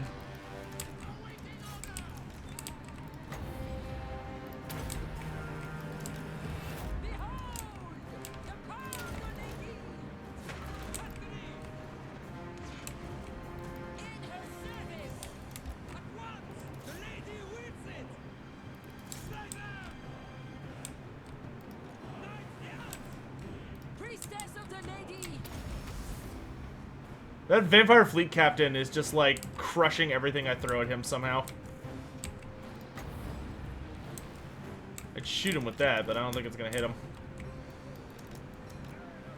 No, you run this way, you run forward, you get back on your machine. You nerds keep shooting. At once. I'm gonna fly over this way a bit. I tore thee. Dodge this, asshole.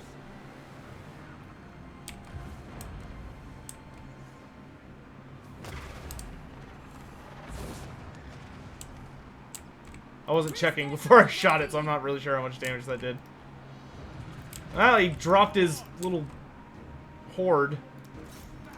Gross. Bretonnian needs me.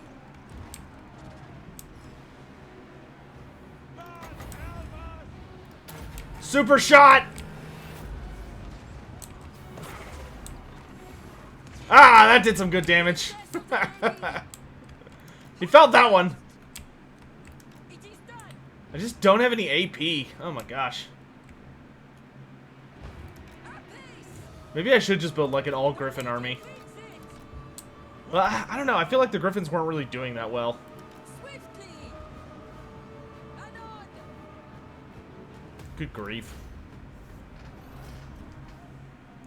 Fighting against them in campaign is so obnoxious. Well, some armies I don't mind fighting them at all. Like, if I'm playing Lizardmen, or any of the Elves, or, the Empire, Tomb Kings, like, any of those factions, I don't really have a problem fighting Vampire Pirates. But for some reason, when I play Bretonnia, it's just, like, it is a slog, my dudes. The Leones. We're 50 away from our next tier. Protector of the realm. Good God, heal slower, dude. Man, I should have just betrayed Krokgar. Like, I should have just attacked Krokgar. That way I had, like, something to battle against in the ocean. And I could have just stayed on the continent I was on.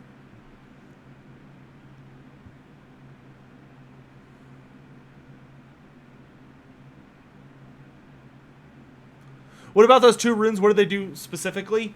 So the rune of preservation, which is the talismanic rune, is literally the rune that makes it where the Shield of Defiance will not buckle no matter how hard it's hit.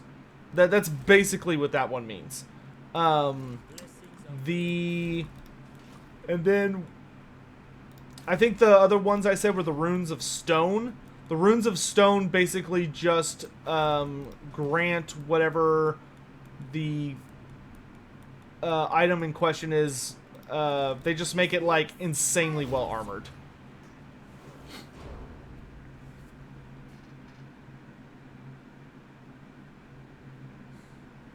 Somewhere in an office in Nottingham, there's a dartboard with Lord Master Sotek's face on it? Probably. I've been over there a few times. I bet I know where in their office it would be if it is there.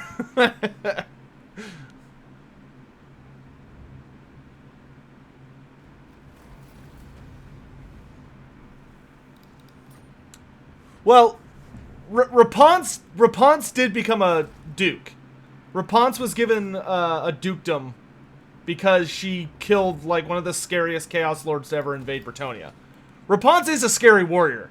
Don't don't fall into fictional confusion that she's like not something interesting or like she's not that scary of a fighter or whatever. Repanse was terrifying in her own right. Oh, runes of warding. Sorry. Rune of warding is what were the runes that I said in the video? Runes of warding literally grant ward save, meaning that they are runes that can turn aside like any blow, and when you have multiple inscriptions of that rune, it just like increases its power further. I keep wanting to have a prophetess, but I just maybe I just have to like deal with the fact it's not gonna happen, or maybe I should just, you know, I know what I need to do. I need to just like quit. I need to quit trying to be like, oh, I don't want to have another life wizard, and just take a life wizard because I'm really good with life wizards. Just give me basic training, missile resistance, and then let's just make our troops like super powerful.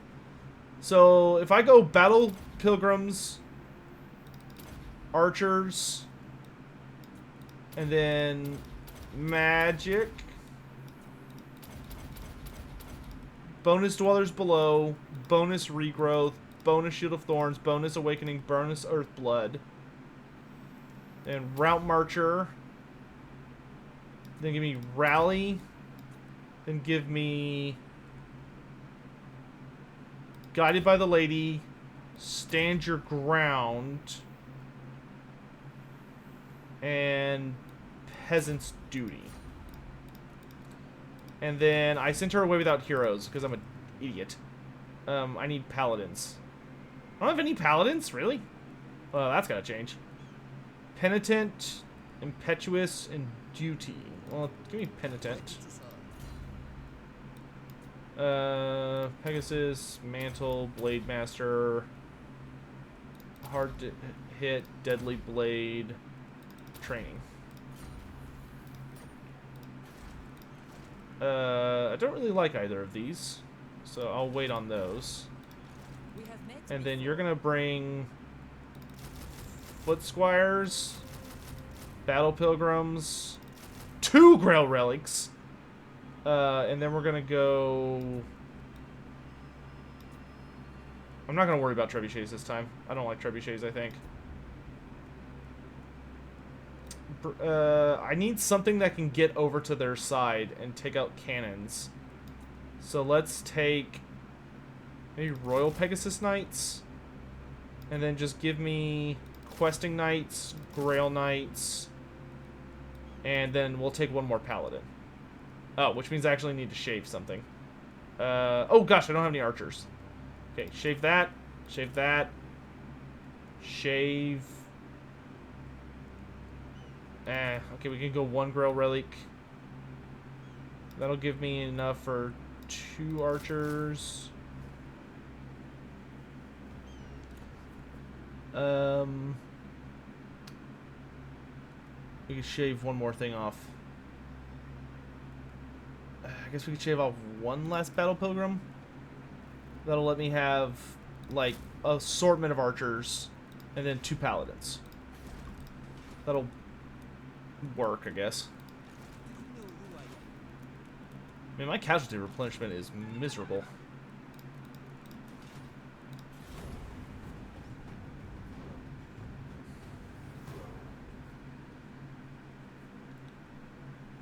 Can I get more melee heroes? I mean, we could just have, like, all the paladins in the universe, but paladins are... I think 2 should be okay.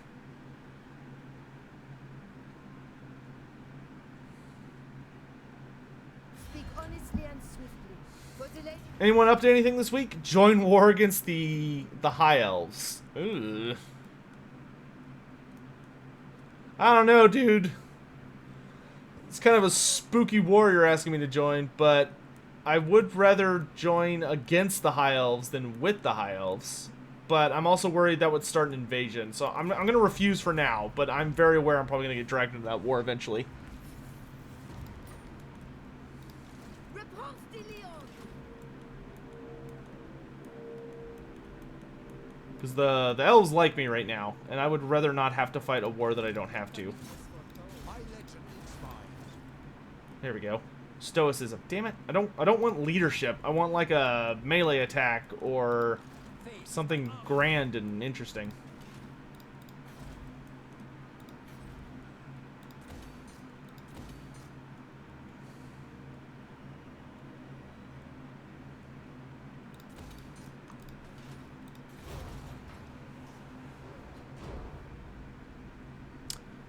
Is the Black Plague trilogy worth a read? Yes, the Black Plague trilogy is very, very good. I greatly enjoyed the Black Plague trilogy. How's the game going? It's going pretty well. We're very, very close to the second to last tier. As you can see, we're only about 35 away from it. We are struggling a little bit with Vampire Coast. Kind of just beating the tar out of us every time I try and send a new army across the ocean. But we're hanging in there. Who's that? Some lady. Okay, Repanse. Let's head... There's no enemies in this ballpark, right? Yeah. So let's head... Well, I don't want to leave this area until I get my Regiments of Renown back. So let's just kind of wander up this direction. What are my favorite fantasy books? You love Gotrek and Felix. Well, Batron, I would... Gotrek and Felix are very... gosh, that's hard. I think Gotrek and Felix are my... you know what? My favorite Warhammer Fantasy trilogy is probably the Blackhearts. Really, really enjoyed it. I also am a very, very big fan of the Thanquol series, Thanquol and Bone Ripper. They have an excellent series of books. That's also a trilogy. Gotrek and Felix, though, well, Gotrek and Felix is probably my biggest favorite. But I feel like Gotrek and Felix cheats, just because it's like, it covers so much stuff, and it's such like a long epic, that it's hard not to just like being completely in love with it, you know? At all times.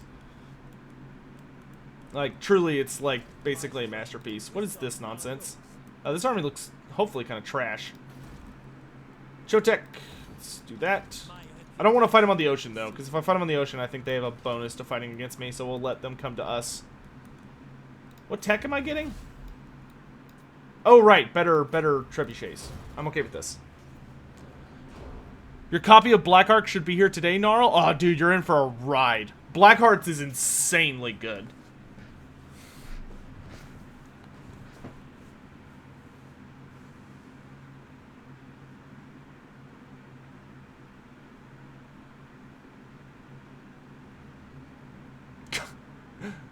Man, you know you should be worried when Nagaron is so big that you don't even, like, compare to them in power, but, like, your PC, like, starts to chug during their turns. Hey, Jack Shaw, how you doing, man? I'm doing well, thank you. Thank you for, the nice words. Okay, let's start buffing up our knights. It's time, chat. It's beyond time to get our lads. Oh, if we do weaving apprenticeships, then that makes our research even faster. Let's do that. There they are. Boop, boop. Alright, Repanse. Ride north. Ride hard and ride fast. Straight into the mouth of Luther Harkin.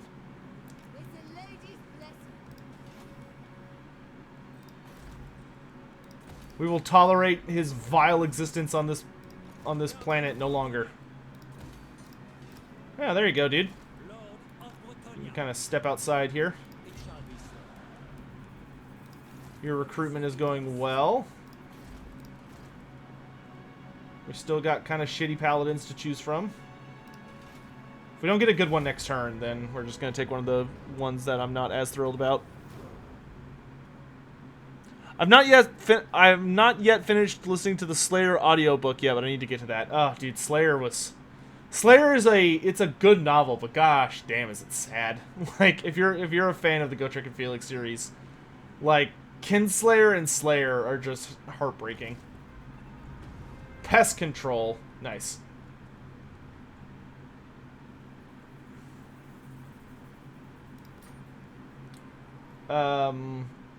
Wait. How did I lose my trade agreement with... Oh, because Chaos is just like, you know what? That's what we're gonna have her do. Like, instead of having her, like, worry about fighting on the high seas, I'm just gonna send her to go claim all that territory. Alright, fine. I'll take the virtue of, I guess I'll take stoicism. Boop, boop, boop. Boop, boop, boop, boop, boop, boop. Noble son of Bretonnia, I will lead by example. Yeah, let's give you some actual stuff, because you're going to need it.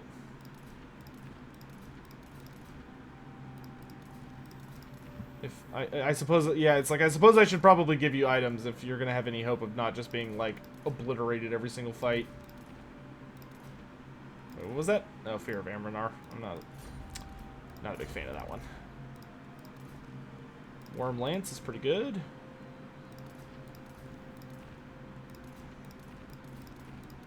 Grab all those. Hero of Bretonnia. You got plenty of items, at least. Well, kind of. Alright, and then you guys need, for your vows, duty, order. You can do pledge to order. Yeah, because y'all are going to be going places where a lot of stuff has to be built. So that's fine.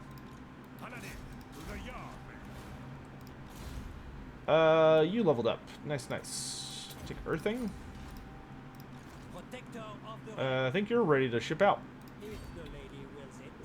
Okay, let's kind of wander away and see if they take the bait. What are some fantasy characters that I'd like to see return in Age of Sigmar? Oh god, dude. Like, if Tenenhuan or Krokar could come back, I would be so happy. Like, dude, I would love to see almost every fantasy character come back. It would be more difficult for, like, there are very, very few fantasy characters I would not want to see in Age of Sigmar. Because I know some people don't want that to be, like, crossover, but I love when they pop up. Or at least, like, have them make, like, a cameo appearance as, like, how their legend is lived on or something. I love when they do that stuff. Who would win, Gorfang Rockgut versus Azhag the Slaughterer? Probably Gorfang, unless Azhag managed to, like, be... If Azhag was on point with the Iron Hat, the Crown of Nagash, then I think Azhag would win by a landslide if he actually was, like, in control. But if that was not the case, if, like, he was his usual self where he could be going in and out, and he was just relying on, like, his pure combat skills along with his, with Skullmuncha, I think that Gorfang would take them down. Of the dwarves that died during the end times, who do you think had the best end? I think Belagar had the best written end. Ungrim's end would have been awesome if they had actually, like, written what happened. That was such a cop-out. Because literally what they did with, the whole thing they did with, Ungrim is they, like, had this huge build-up to Ungrim not only being the incarnate of fire, but he was gonna, like, duel Archaon one-on-one. And, as they're, like, about to duel, it just, like, zooms out, and we don't get to see what happens. Like, we know Ungrim dies, and that's it.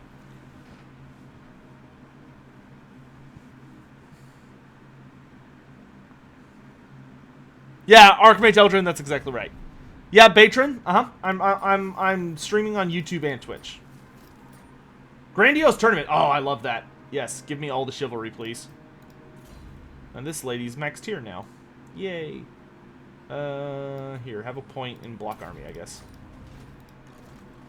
All right, so let's ride for. Nah, screw that. We're gonna go straight for the throat with Repanse. We're gonna try and kill Luther Harkin once and for all. Okay, I do want you to move a little more carefully than you are. So let's only move like 51%. And then go defensive.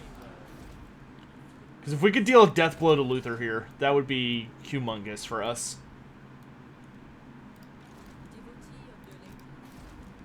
I wonder what's down here. Like, I wonder if this is a faction or if... Oh, wait, no. They have chaos portals over them, so these are literally just chaos running around smashing shit.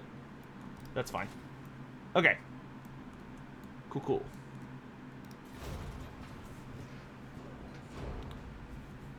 Yeah, none of the dwarves had happy deaths. Or, like, great deaths. Thorgrim's death, to me, was a little gratuitous. Or no, it was very gratuitous, because... I would not have minded Thorgrim's death if they hadn't done such a stupid amount of build-up to him, like, being fine. Like, they did a ton of stuff of... How can I make my character screens smaller than full screen? Your character screen's smaller than full screen.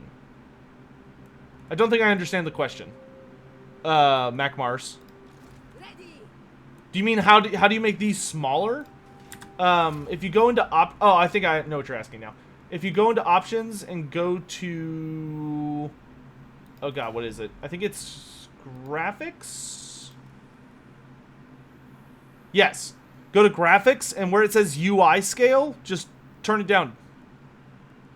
Turn it all the way down. I keep it at 80%. Some people go smaller, but I find 80 is suitable for me, and it'll shrink it down. But yeah, none of the dwarves had super great deaths. Thorgrim's death I thought was very over the top and unnecessary. Because they went through all this crap about how, like, Thorgrim was dying, and then, like, during the final battle, he almost dies, but he's saved numerous times, and, like, the dwarves have this epic, like, final thing where they're, like, fighting back. They, like, beat the Skaven in the greatest fight of all time. And then, like, you know, he kills Queek Headtaker, and it's all awesome and all this stuff. But he's still dying. Like, you're like, oh man, Thorgrim's dying. This is terrible. And then they're like, oh yeah, Thorgrim's dying, but, you know, they're like, but as an assassin, like an assassin shows up, like this really scary assassin comes out, the Skaven assassin, and it jumps at Thorgrim to kill him. And its blades hit Thorgrim's armor, and the blades shatter, and it doesn't do anything, and Thorgrim kills it. And you're like, okay, so Thorgrim kills this assassin that was going to kill him. Okay, that was cool. And then, let's make him work for it. Oh, wait, no. If I retreat, I lose my blessing. We do not retreat, then. Wait, what does this do? Perfect vigor and plus 40 charge? Oh, my gosh. Okay, yeah, give that to these dudes. Oh god, this is a lot of stuff. Not a lot of great stuff. The only thing I'm worried about is the quadruple Leviathan. This army will be easy. May the lady guide you. But so like the assassin stabs Thorgrim, its blades shatter, Thorgrim's fine, he kills the assassin. You're like, oh shit. But you know that Thorgrim's still dying. And then Joseph Bugman shows up and all this stuff, and he lets Thorgrim drink from his tankard. And it makes a big deal out of how Thorgrim is, like, starting to heal because of Bugman's, like, because Bugman gave him a sip from his, like, legendary super mug. So you're like, oh my god, like, Thorgrim's healing. This could be a big deal. Like, maybe Thorgrim's gonna leave Karasakarak because Thorgrim realizes there's no point in staying, and he's gonna go, like, be the dwarf representative for the end times. And then Thorgrim, like, goes up to his room, and you're at the very, very end of the book, right? So this is literally the last few pages. And you're like, damn, this was, like, really interesting. And then just out of nowhere, it like shifts to like out of nowhere it's like, ah, gotcha, and freaking Deathmaster Snitch stabs him in the back and kills him. And you're just like, what? And then like all of Carrick Apex is destroyed off screen. It's such a weird gotcha. Like, I don't know if the author thought they were being really clever with it. It was kind of a, you know how like in recent years we've been having a lot of problems with authors like subverting expectations and thinking that's like a good writing strategy, when all it does is like spit in the face, and it's like it like betrays the way writing conventions work, and it's just bad writing. That was the end time. You know, that was that particular part of the end times. I hate the death of Thorgrim. I don't mind that Thorgrim died. I just don't like the way they did it. It just felt very unnecessary. Why don't you go blow up other bloated corpses for me? Okay, come on, guys, let's go. Man, those unicorns are quick. Green screen is tearing a bit. Hold on. Let me look at it.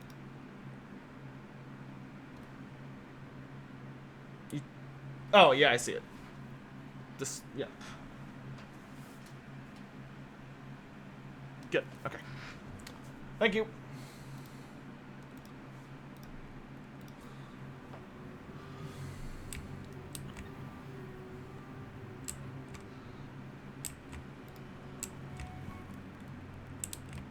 Why did the Wind of Metal destroy the rune on Thorgrim's throne?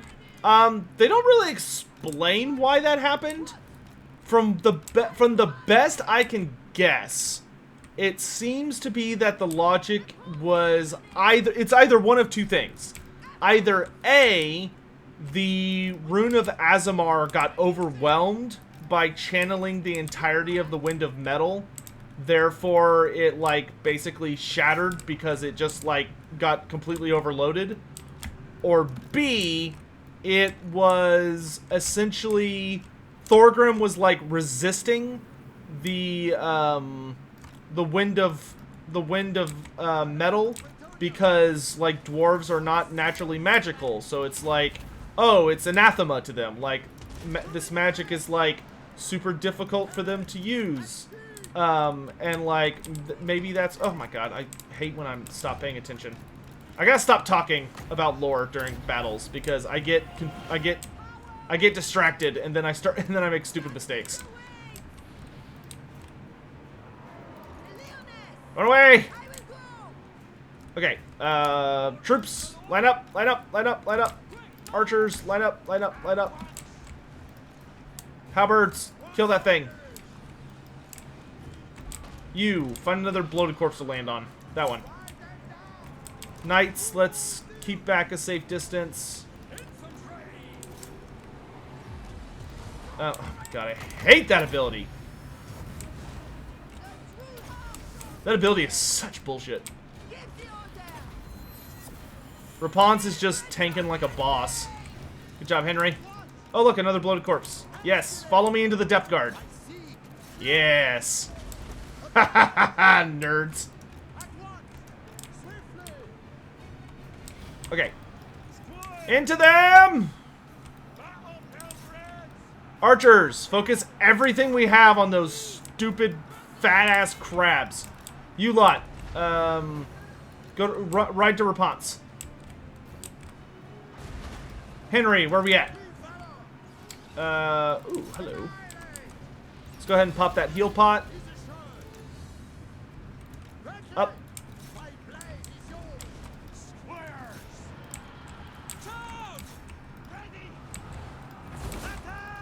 To Repanse! To Repanse!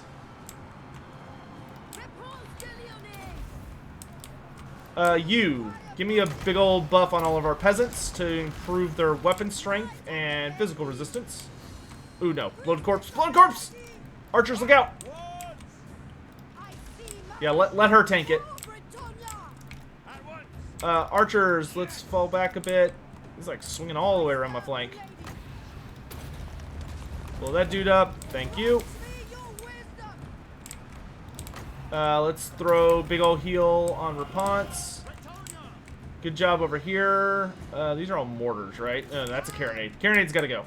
Mortars I can put up with, but carronade's got to go. Grow Guardians, let's fall back a bit. Battle ready. Good job, lads. Swiftly. I want you guys to go take care of that mortar. Let's get those Grow Guardians out of there. My gifts are yours. Feel true power. Quick now. Spread out. Archers, good job. Push forward. Ready for battle. Repanse is kicking ass, taking names. Feel my fury. Get that fleet captain. Henry, where you at, big man? There you are. Henry. These are all still mortars. Okay, we need to start going after ranged groups. Archers are doing a kick-ass job. Good job, dudes. Let's throw down a big old nasty spell under there. Orders, my lord. Spread out. Battle pilgrims. Halberds, go there. Foot squires, there. Battle pilgrims, go with her. Take out that unit. You lot, right here. Get to Repanse. Good job there. Let's take them out. Henry, I want you on these guns. Field trebuchet on guns. Archers, run, run, run, run, run, run. Let's go, let's go, let's go. Doing our duty.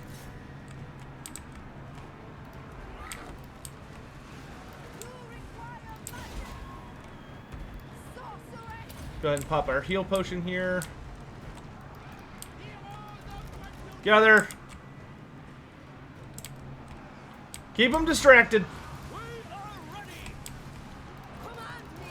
Okay, that's one dead general.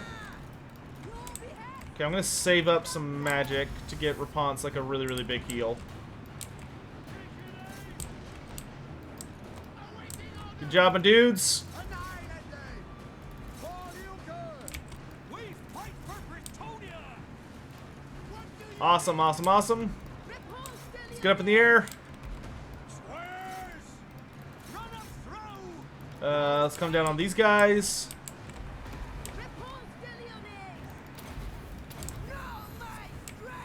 Victory's in our grasp. Let's get a big heal on Repanse. And that's the end of the undead. Nice. Good job! Good job! I love heroic victories. Because if I remember right, heroic victories actually give us additional stuff. To extend my last question, how would I have done the death of Thorgrim better? So, Thorgrim is kind of a tricky situation because the big thing is Thorgrim just should not have died until the end. And the reason I say that is basically... Ooh, good defender. Very nice.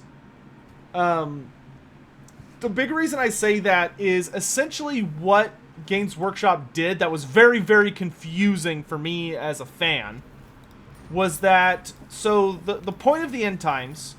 the point of the end times and why it was super duper messy and had a lot of big problems was that the end times was not about, you know, the end of Warhammer Fantasy. It was about the beginning of Age of Sigmar, which was like its ultimate glaring flaw, right? Green Knight! So, with that in mind, one of the big issues that I have with the way they handled Ungrim and Thorgrim was that Ungrim and Thorgrim were essentially characters who were supposed to be the incarnates of Metal and Fire respectively. So, because in Age of Sigmar, basically what they did is in Age of Sigmar they said, okay, everyone who had one of the winds, so each of the incarnates during the end times was someone that would basically end up becoming a god in Age of Sigmar. So like the Grimgor had the Wind of Beasts, So the wind, but he dies right before the end of the end times fighting Archaon. So when he dies, the Wind of Beasts basically gets like sucked in the realm of chaos, and Gork and Mork end up taking it because it's basically registered to the Greenskins at that point. Okay, fine, that makes sense. But the problem is with the Wind of Fire and the Wind of Metal. The really big stupid part about that is in Age of Sigmar, they come out and say, oh, the god of fire is Grimnir, the dwarven god, and the god of metal is Grugni, the dwarven god. Bring it on! Bring it on, Luther, you big bitch. Sorry.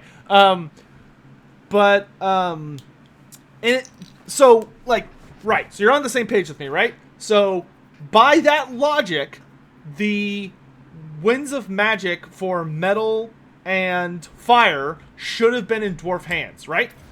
But they weren't. That's the problem. In the end times, the Wind of Metal and the Wind of Fire started off in dwarf hands. So right at the get-go, they were like, okay, Thorgrim Grudgebearer in the anvil, in his throne of power, has the Wind of Metal. And after the destruction of Karak Kadrin, basically Ungrim loses himself to his rage, essentially, and the passion of his hatred and anger makes him the incarnate of fire. Fine. The problem was this. First of all, when it comes to the shenanigans involving Thorgrim wasn't even playable with incarnate rules. So, like, traditionally, if you had a unit that was like, okay, this unit's an incarnate, right? This unit has the wind of whatever. The way that would work is they literally got a new profile. Very, very rarely did they get a new model, but they at least got a new profile. So it was like, okay, you get to play with Ungrim, the Incarnate of Fire, and he has, like, unique gimmicks. Thorgrim literally got nothing. Thorgrim was just Thorgrim, and you had to like it. That was it. Which, I hated that. That felt really bad to me. Beyond that, then they come out and say, okay, so Thorgrim dies during Book 4.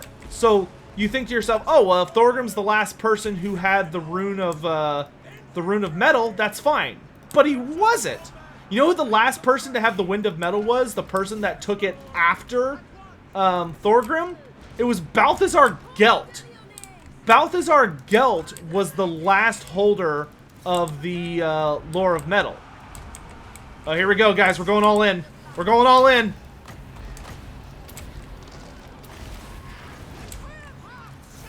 Bring him down! Bring him down!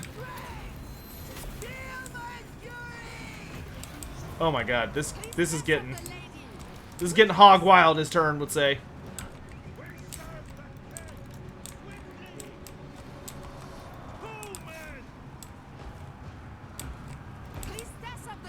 God, not having magic sucks! Kill him!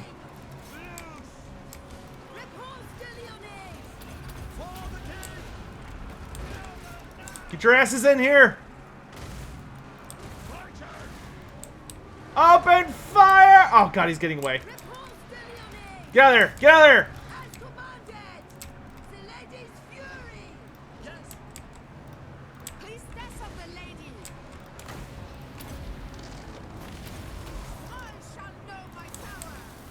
Back into him!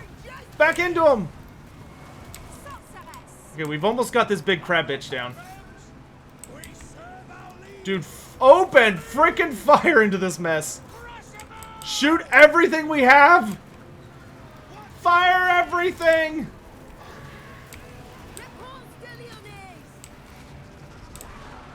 Okay, archers, change of tactics. Kill the crab!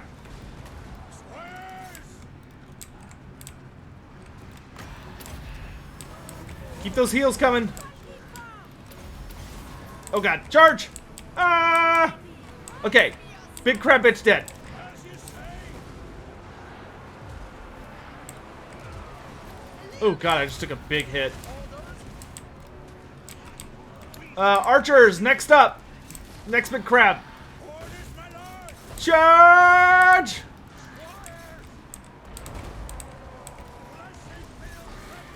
Bring it down! Bring it down!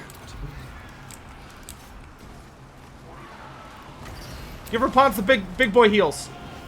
More physical resistance. Actually, let's save up for damage. If I could get a Dwellers off, that would probably help a lot. Ready for orders. For the lady. Actually, Grill Guardians, can we get y'all back around the rear here? Direct my blade. Oh, get blinded! Dude, this is nuts. And this is the real final boss. Screw Chaos, dude. Frickin' Luther Harkin. We've got him on the run! Priestess of the lady. Charge. The lady awaits. To the sweet. Kill the big thing! Kill the big thing! Oh god, we're running out of ammo. Fire! The lady's command. Bring it down! Bring him down! Give the order. Don't let him escape! Damsel. Oh, run! Speed. Dude, the Green Knight's just getting walloped. Full power. Oh, down he goes! Repanse de Lyonnais. Hey. Okay. Look how slowly he's degenerating. Good grief. Paladin of Bretonnian. Breton. And so falls Luther Harkin.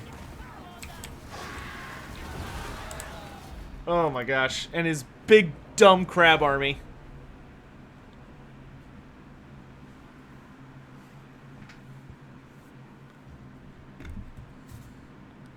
Why no announcement in the Discord? I did announce in the Discord. Pretty sure. Oh, I didn't, did I?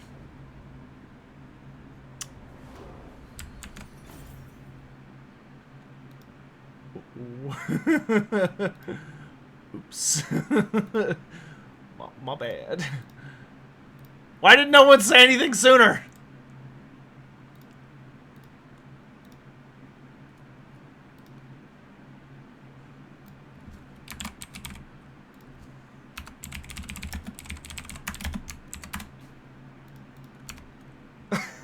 I don't know what you're talking about. I clearly see that. I posted a link. Have them. CA released a 3K soundtrack on YouTube? Oh, that's awesome. I wish... 15% magic resistance. Nice. I really wish they would also release... Or, not release. I really hope they make the music for Total War Warhammer 3 better. That's probably like one of the biggest complaints I've been seeing a lot of lately. That's like totally justified. Is that like all the music for the trailers and stuff is so good. And then you get to the actual game and the music is so bad. And it's like, what happened? Colonize it. The lady calls me. Ready. Strike hard, strike fast. Cedric the Savior. Burn it. Attack.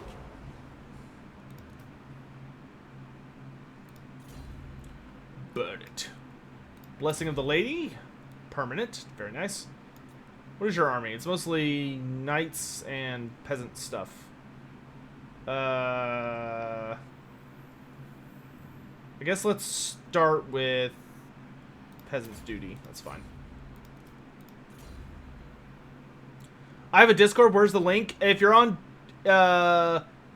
Twitch, scroll down to the if you're on Twitch, scroll down to like my little description area, like the little like where you can find all the channel info and stuff, and you'll see a Discord link down there.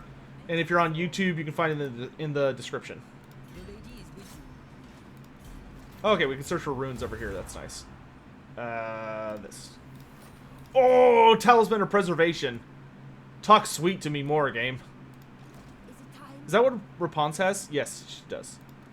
What about Henry? Henry also has it. Oh, dang. Who do I give the Talisman? Healer Girl. That's pretty good for you. Okay, I guess we'll give it to Cedric. Boop. There you go, Cedric. Now you got a big boy sword. Or amulet. Thing. Item. For Bretonnia. Oh my gosh, you're so beat up. Poor girl. What all did we lose? We lost that questing knight thing. And then what? Halberds? I only had 4 archers. I'm only missing 1 knight. I had 2 battle pilgrims. Oh yeah, we lost our Grail relic as well. And then the ROR questing knights. Boom, done. Okay.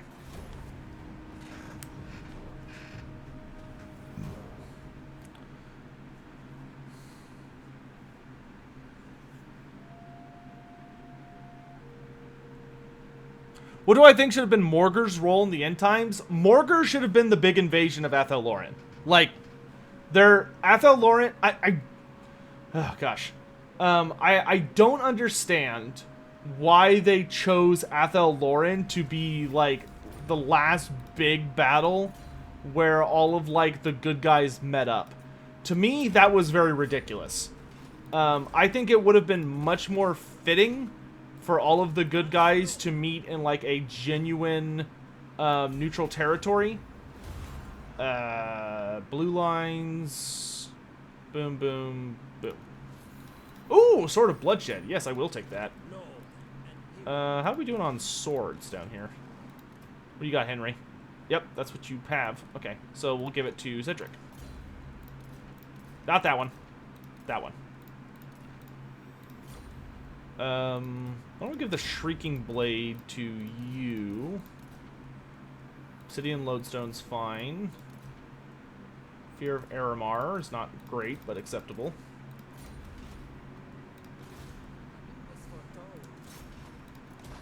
What is your behest? Well, I guess I'm just gonna keep building garbage. Oh god, we're so close! We're so close! Once we get to 1600...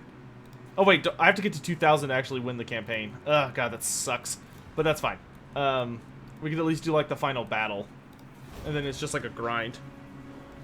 Isn't the Oak of Ages super important? Kind of. I mean, the Oak of Ages was really important until it suddenly wasn't. What business have you with me? But to me, like, even if Morgar had lost, and maybe that should have been the big thing, is like, maybe they could have had Morgar attack Athel Loren earlier on, like during the Cain crisis or something, and Morgar is like defeated and like finally killed, or he's like banished from the mortal plane. Just something. The fact that Morgar didn't show up at all was beyond disgraceful. Oh, dwarves, what are you doing? Ugh.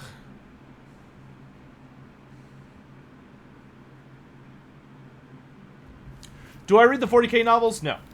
I barely have time to, like, read all the fantasy novels I need to read. And, like, I'm trying to keep up with Age of Sigmar and Warhammer Fantasy. And that alone eats up a just disgusting amount of time. Like, it's kind of obnoxious. Shit. Well, we're going to war. We're going to war, bros. Oh, God. We're at war with the elves. Oh, God. Why are we at war with the high elves? All right, Vortex map. But still, this is going to be so bad. I may actually have to retreat back to the Southlands at this rate. But we'll see what happens. But I'm sticking by my lizard bros, chat. We're sticking with our lizard bros. I don't want to risk losing this, so I'll fight it. Which tabletop army do I rep at the moment? For 8th edition fantasy, I have Lizardmen still, And then for Age of Sigmar, I own, because I have Lizardmen, I have a Seraphon army, but Seraphon are kind of janky. My actual army right now is Nighthaunts. I love Nighthaunts. Nighthaunts are like a really, really fun army. And they're well made, and they're a little weak right now, but like, I enjoy the challenge of playing a less popular faction in competitive play. Like, I play really hardcore competitive when there's not a coronavirus preventing me from going to my local hobby store and participating in GTs. But when that isn't happening, I take a lot of pride in, like, taking armies that are not considered competitive or considered flat out bad and trying to make them good. Like, that's a hobby for me. I know a lot of people, I'm not gonna name names, but I know a lot of people who don't do that. Like, they just take, like, whoever the strongest army is at, like, any given time, that's who they're gonna play. Like, they'll literally just, like, they're like, oh, I want to play 40k, or I want to play fantasy. And the way they play is they literally just, like, Google whatever the best army is, and, like, all the GTs going on. And they're like, boom, there's my army. And I hate that. Like, that bothers me so much. It's so lazy.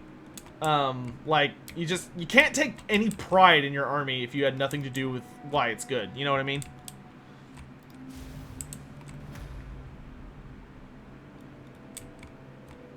Okay, so we're going to focus all of our towers on the piggies, because piggies are scary. Oh, no.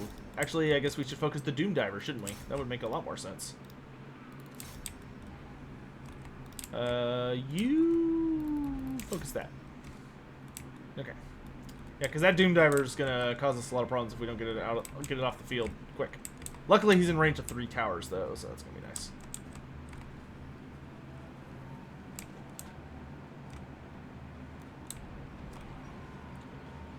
Alright, archers, let's get rid of some biggins.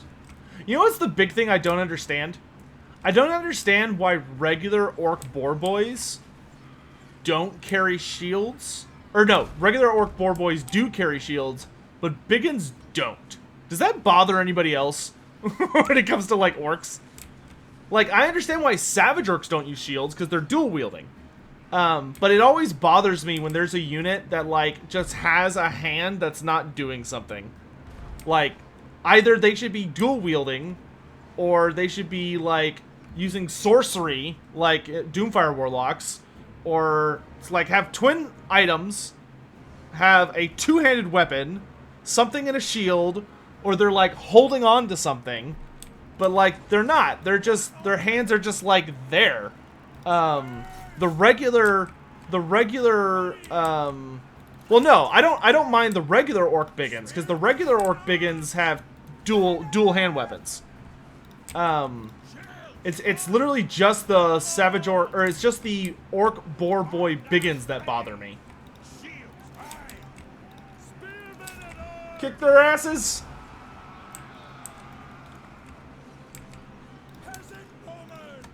What is climbing up this wall? Night goblins? Pfft. Nerds. Night goblins are gonna get spanked by my peasants. Spank them! Spank them!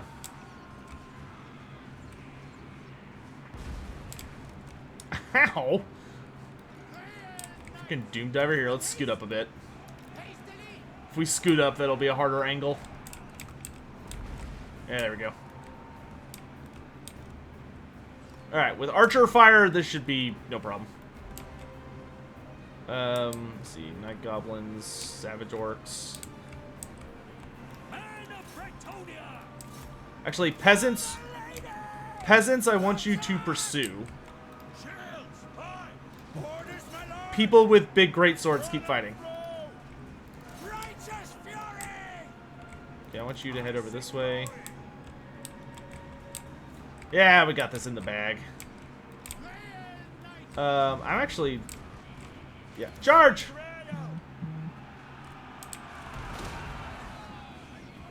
Contain them in the gate here. That way my archers can have a field day. Oh, those orc boar chariots? Oh, my archers are getting a little slapped here. Hey, spears! Come back. Paladin, head this way. Archers, focus that group.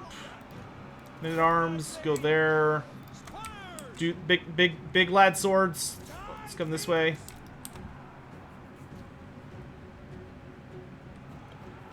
Hey, Sawyer Woodland. Thanks for coming by, my dude. Once had a roommate named Sawyer. We did not get along. It was not a good time. There's your random anecdote for the day. Is that an anecdote? I don't think so. There's your random fact for the day. There we go. That's better. He was not my favorite person. By any means of the imagination.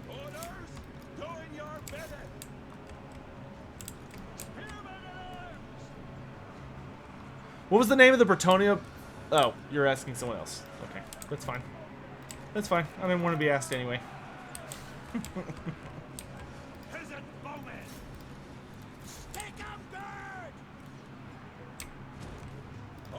Come on, spears. Yes, ride them down.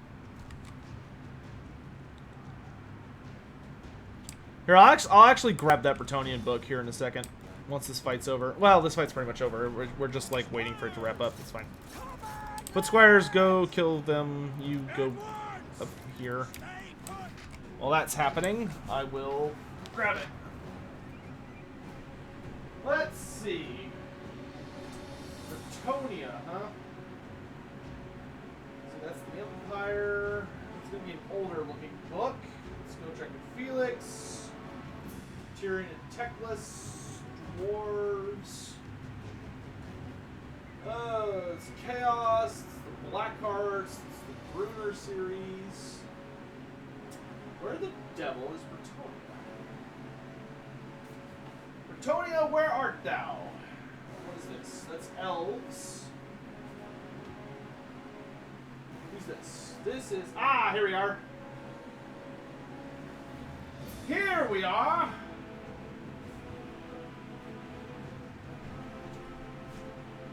Tell you guys what, I need to clean up my shelf.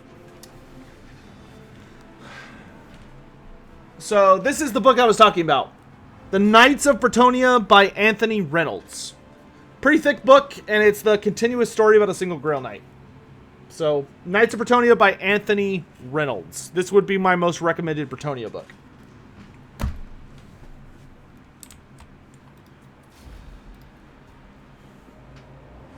What faction has my favorite lore in Age of Sigmar? Nighthaunts. I love Nighthaunts.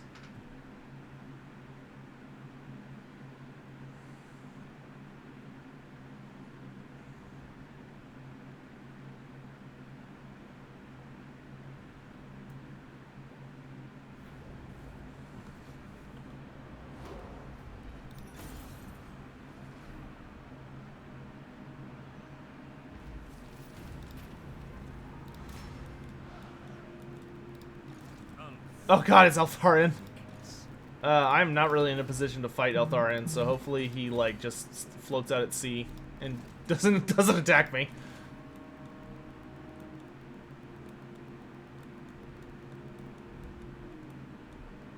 There's no elves on this continent. Well, there's one, but are they fighting the lizardmen? They are. Okay. Getting a little suspicious about all this ruined territory down here. I'm hoping it's just chaos. Oh yeah, that's Norska stuff. Okay. Yeah, Krokar's just getting whooped by all that chaos garbage.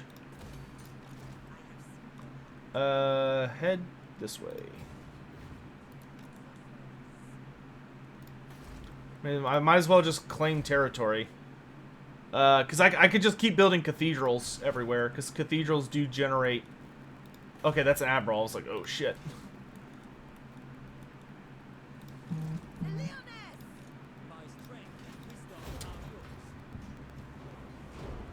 Could I do a brief breakdown of where the Nighthaunts come from? Yeah, I could. So... the lore behind the Night Haunts and why they're my favorite is essentially that Desolated Maggot. Yes, I have seen the Vermintide DLC stuff. For the Chaos Waste. Very excited. So basically, the lore behind the Night Haunts and why I'm such a big fan of them is that, so in the Mortal Realms, right, which is the Age of Sigmar universe, there is, there's lots and lots and lots of people. Way more than there are in fantasy. Because the Age of Sigmar realms are, like, each realm is basically a planet, right? So there's tons of people. But the big gimmick for me is that in this realm with a lot of people, whenever somebody dies, they're supposed to go to where they genuinely believe they're going to go. So whenever someone dies, their soul goes to the realm of death. But in the realm of death, once you arrive there, you are then basically shunted off to wherever you think you're supposed to go. So if you deeply and genuinely believe that the afterlife is a paradise, well, then you're going to go to that paradise. If you believe that it's an eternal battle, you're going to go to the eternal battle. If you believe it's just like an eternal cycle, well, then, that'll happen. And so Shaiish, which is the realm of death, is made up of, like, countless underworlds that all are, like, bordered to each other. And you can, like, travel them and stuff as a living person. But anyway, so Nagash shows up and he takes over everything, right? Nagash basically, like, Nagash is not a native power to the realm of death. Nagash is more like an Age of Sigmar. Nagash is kind of an usurper. He is a force that is not natural to the universe. Let's go ahead and get longer spears. But nonetheless, he, like, enforces his dominion over the realm of death, and there's good reasons for him to do it. But it basically allowed him to power the realm of order. Oh, Alistair the White Lion is heading right for my territory. You know what? On second thought, why don't you go home, like right now? And why don't we raise up another army in these port cities, like right now? Because I'm getting a little nervous at this, like, slowly but surely invading looking high elf legions.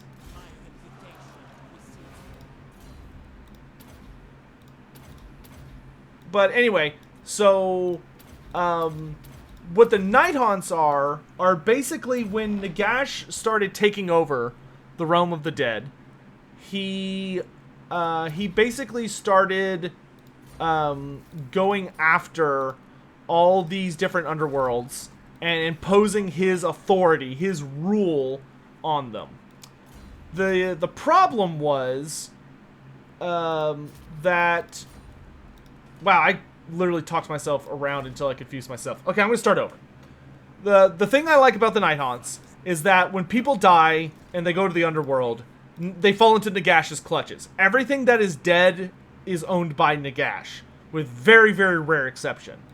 And, like, those super rare exceptions are literally stuff like your soul, like, you've dedicated yourself to the Dark Gods, so they're able to snatch up your soul, or you've dedicated yourself to Sigmar or whatever.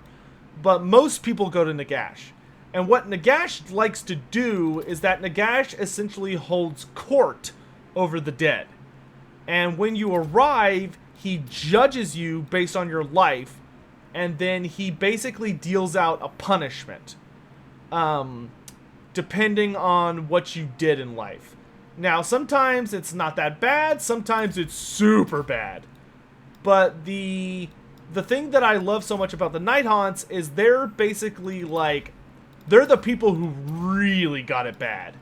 The Night Haunts are an entire faction that are made up of individuals who Nagash has basically condemned to eternal damnation of various sorts.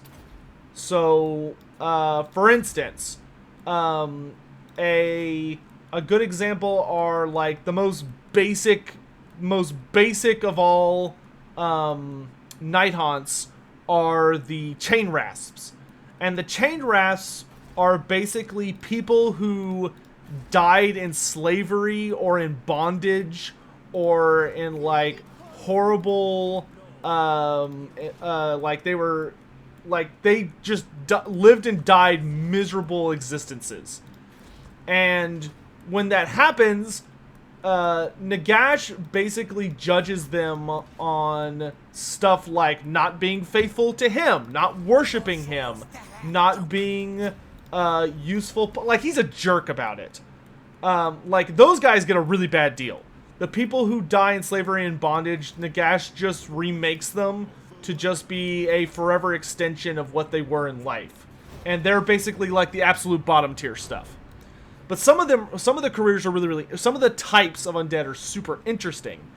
For instance, probably the most sinister, and you understand it from Nagash's perspective, even though it's super messed up. But there's a type of Night Haunt. Oh gosh, yeah, Dark Elves are starting to show up. There's a type of Night Haunt called a, oh god, what are they called? Oh shoot. Shoot. I was literally talking to somebody about them the other day. Dreadscythe Harridan. There's a type of Night Haunt called a Harridan. And the Harridans are these, like, super scary-ass looking female lady spirits that they don't have hands. They literally have, like, big blades for hands. And they just go crazy, like, trying to chop everybody up. Like, they're constantly super wrapped up in a blood frenzy, right? Well, it turns out that their crime in life was that they were healers. So from Nagash's point of view, he despises these women because he sees it as that they were basically delaying the flow of souls to Nagash. They were operating against him by preventing death. So as punishment for eternity, their souls are basically reshaped into Dreadscythe Harridans, which are berserker frenzied monstrosities that let out horrible shrieks that can, like, cause people's hearts to stop. They're basically banshees, but they have swords for hands. But the real kicker is that these women who are completely and utterly dedicated to healing and life, Nagash leaves their consciousness intact. So Nagash doesn't make them go crazy. He leaves them with all of the faculties they had in life. They just can't control their bodies. So they're basically forced to bear witness to their bodies now, causing just truly epic and horrific amounts of suffering and death for all eternity. I got a Steam message? Yeah, sorry. Here, let me put myself on Do Not Disturb. Like, that's one of the super shitty cases, but some people absolutely deserve what Nagash does to them. So there's a type of Night Haunt. There's a type of Night Haunt called a Glavewraith Stalker, and the Glavewraith Stalkers are people or beings who in life delighted in hunting, not because they needed to hunt, or not because they didn't hunt out of need. They hunted purely out of bloodlust.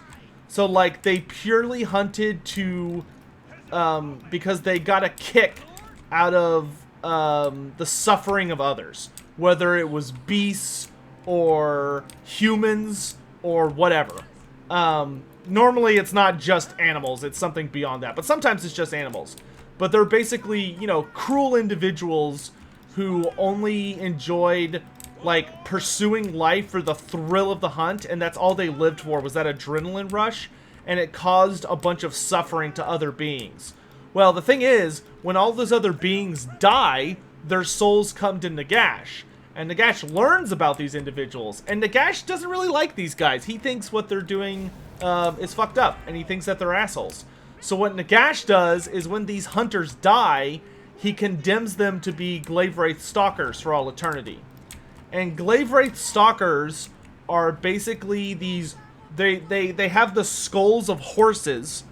And they carry these big two-handed glaives, and they move super slow. Like, they just very... basically, once they have their target, they will very lazily and slowly drift towards that person until they catch them. But they are they are hunters that will stop at nothing to get their quarry.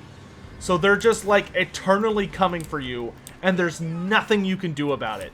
Even if you destroy them, all that happens if you destroy them is that their soul will go back to the underworld, and eventually, they'll get remade, and then they'll just immediately start the chase again. And they just phase through walls and all this other stuff, but their heart, their glaive is supernaturally always aimed at your heart, whoever it is they're pursuing. So sooner or later, they're gonna get you, and there's literally nothing you can do about it. There is no escape. The best thing you can do is just kill them every single time that they come after you. But, you know, sooner or later, you're gonna mess up, or sooner or later, you're gonna make a mistake. And when that happens, you're dead. But they live in eternal suffering and boredom, and because they're never allowed to move faster than like a slow pace. Never again will they get to experience the joy of the thrills they had in life. Never again will they taste adrenaline. All that they get is the ash in their mouth of a slow chase for all of eternity. And as soon as they kill something, they immediately get assigned another task. They never get to rest. Another group that I think, quite frankly, deserves what they got are the I think it's the Grimghast Reapers. The Grimghast Reapers were individuals who spent their lives plotting and scheming against their fellows. So, like, doing anything and everything they could do to get ahead, and basically just being like rat bastard politicians, or backstabbers or assassins. And so Nagash's eternal punishment for them is that they get condemned to turn into Grimghast Reapers, which are blind berserkers who run around and all they ever do is constantly attack whatever's closest to them. Like they're directed towards the enemy, but they're basically just berserkers who will never ever see again, and they will never enjoy the thrill of a well-schemed plot or design. There's nothing intricate about them. They're pure blind raged berserkers who will spend the rest of eternity just wildly attacking anything and everything in an eternal frenzy that never ends. Like, I love it. Like, I love how, like, Nagash is just like this super overzealous judge, jury, and executioner. And all of the two big Nighthaunt characters, Lady Olander and Kurdos Valentian, who are their two big ones, both of them were just the worst people in life. And Nagash personally killed both of them, and then made them into like super duper powerful ghosts eventually. But they absolutely deserved everything that happened to them. Valentian and Olander were terrible people in life. And like not a single tear would ever be shed for them from anyone that knew their story. They absolutely deserve what they got.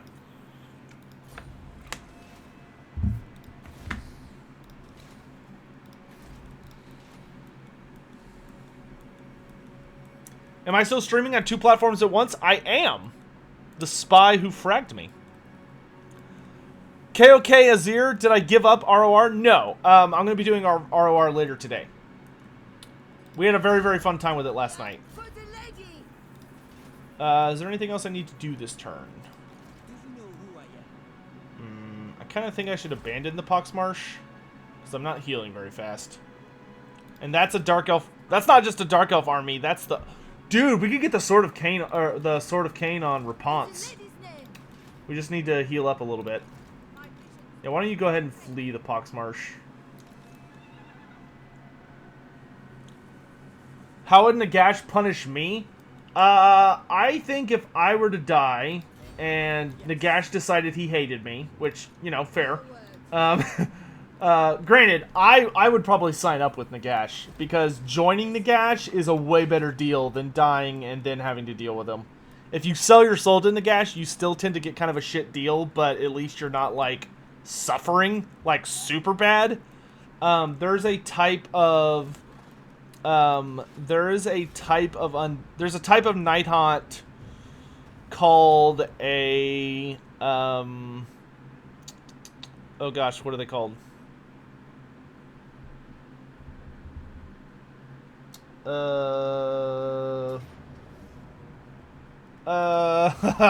It'll come to me. I gotta think. God dang it, what is it?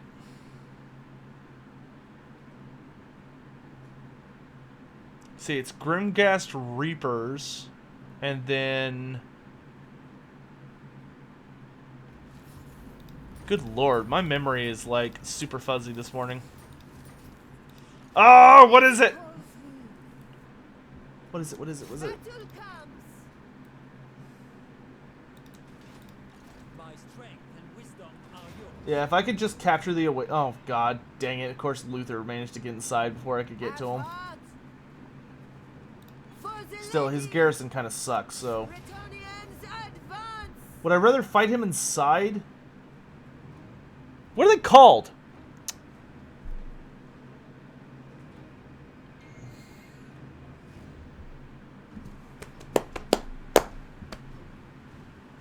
Where's my Night Hunt book?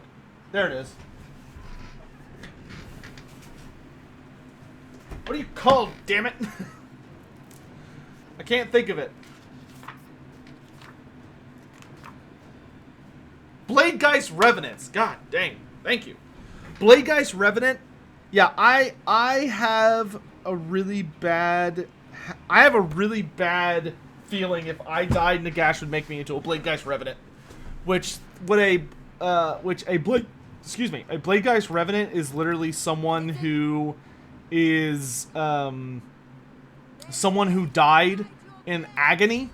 So it's someone that died either like being terrified for their life, or like feeling like, or like choking to death, or drowning, or buried alive. Like someone who died in like genuine terror and agony, and all of their last moments were spent like screaming and scratching and like fighting, trying to survive. If that's how you died, then Nagash finds your soul to be a very, very useful tool, and he makes you into what's called a Grimghast Reaper, or sorry, a whatever I said a minute ago, Bladegeist Revenant. And what they do, and what a Bladegeist Revenant's deal is a Bladegeist Revenant is basically eternally trapped in that moment. So a Bladegeist Revenant is like forever bound. Their mind forever thinks they are in that moment where like they're just flailing and trying not to drown for all of eternity. And the Night Haunts take these big giant two-handed blades, slap them in your hand, and then they all of that fury and rage and desperation is channeled into them basically being like these whirling whirlwinds of death that just like obliterate everything they run into.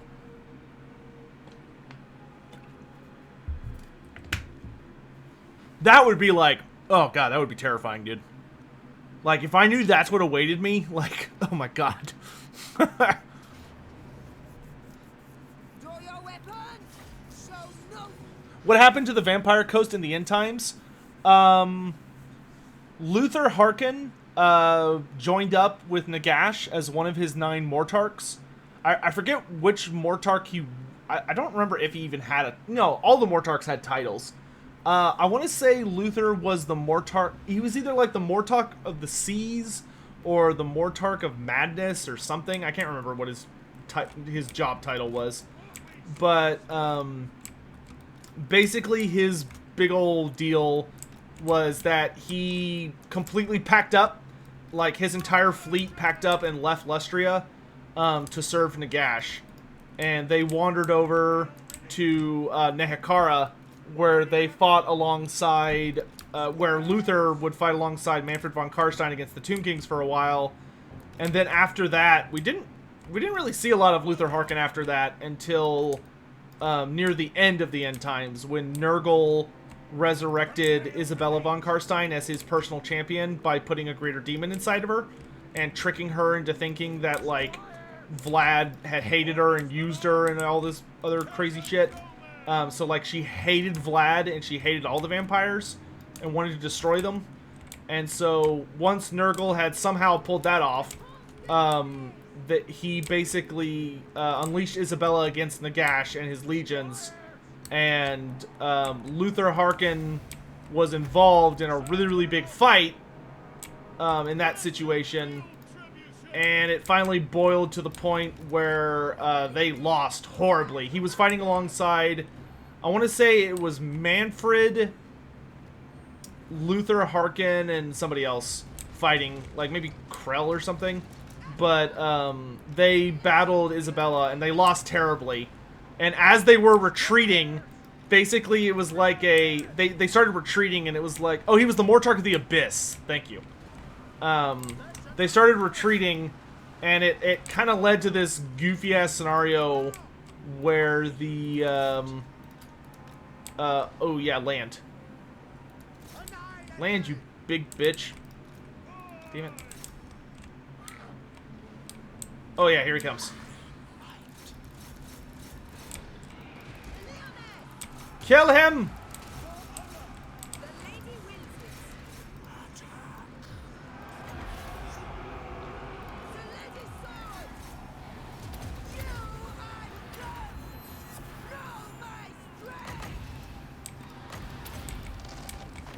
Here, y'all come around the side. Do not let him get away. This is such an early, easy kill.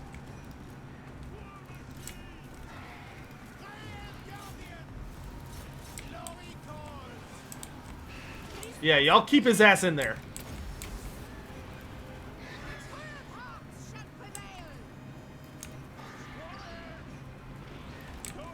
We have the high ground. Forward!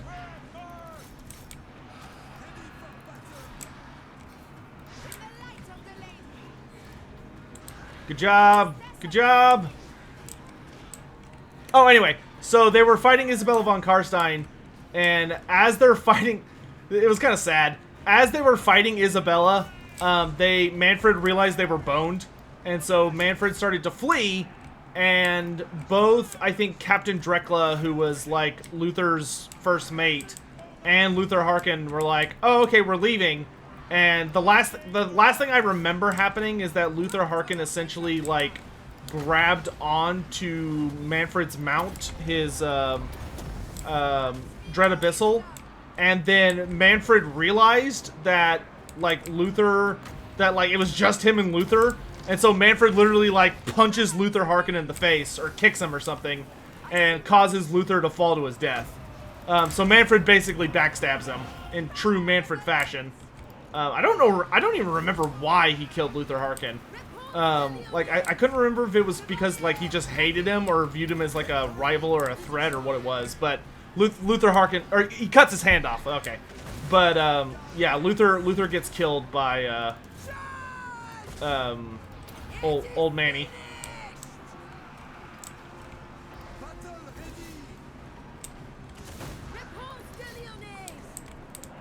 Okay, things are looking good. Henry, we can pull you out of there.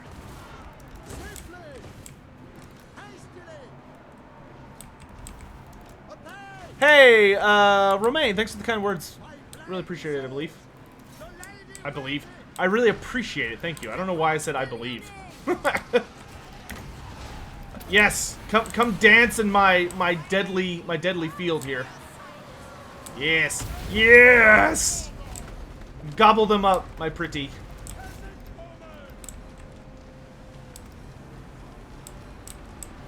Alright, we're taking those war machines offline. Oh, did we win all these fights? Yes, we did.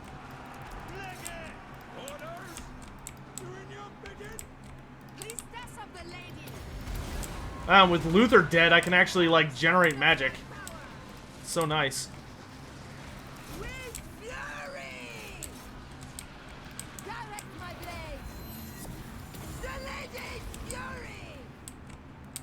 Mow 'em down, kiddos. Green Knight, can we squeeze you out of there somehow? Oh, I don't know. We'll try. Okay, there we go. There we go! God, never again am I gonna get hit by that ability. Good grief. How long am I planning on streaming? Hopefully until this campaign is finished. I could see there being one more episode in this campaign, but we'll see what happens. Are there any end times book about all this stuff? I believe if you're willing to get virtual books, like not audiobooks, ebooks, you can pick up all of the end time stuff without like breaking the bank. If you don't like that, your options are unfortunately pretty limited. Like, because the only thing you can really do, unfortunately, is pick up like the novels, because there's a series of novels that go along with the end times, but they don't cover everything that happened. They just cover like a series of events that occurred. It's not like the entirety of the end times. It's like really, really hyper focused on a certain set of circumstances, from like for like a narrative reason, which is kind of a bummer. Because you have to get like the really big books if you want to know like the entire story. But you know, obviously that comes with. If you try and pick those up in person, though, I would never recommend doing that. Like, I would never, ever, ever, ever, ever recommend someone try and get physical copies of the End Times books, because they are disgustingly expensive. Unfortunately, they've been turned into collector's items, because Games Workshop did not print enough of them during the End Times, and it's been, like, almost 10 years since then. So, yeah. That being said, I will warn you. The End Times has a lot of good moments, but it also has a lot of bad moments. It's a hot mess, as one might like to say. What are we up against here? The only thing I'm worried about is like the massive amount of depth guard, but I think we can take him.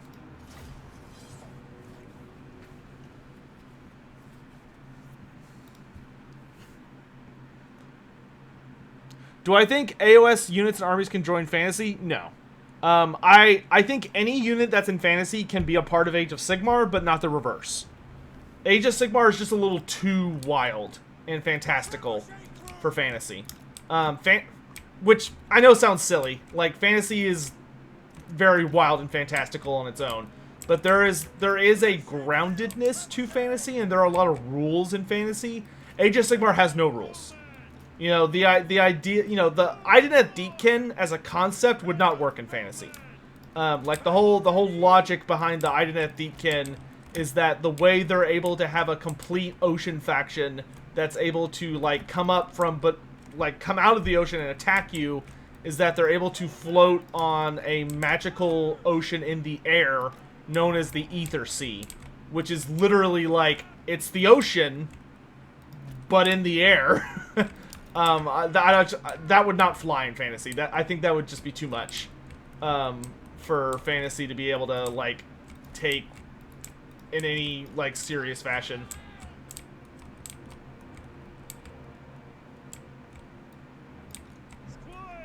Okay, let's have the garrison squad face off with, like, the bulkier part of the army, and I'll focus my actual army on dealing with this side group, and then once the side group is dead, we'll wash away the rest of it.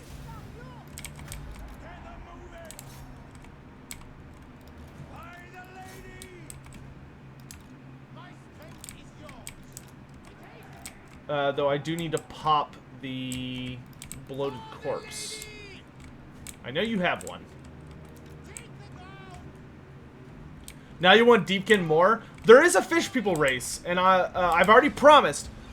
I promise this. I swear to God. Like, if I don't do this, chat, I'll make it this big deal of a promise.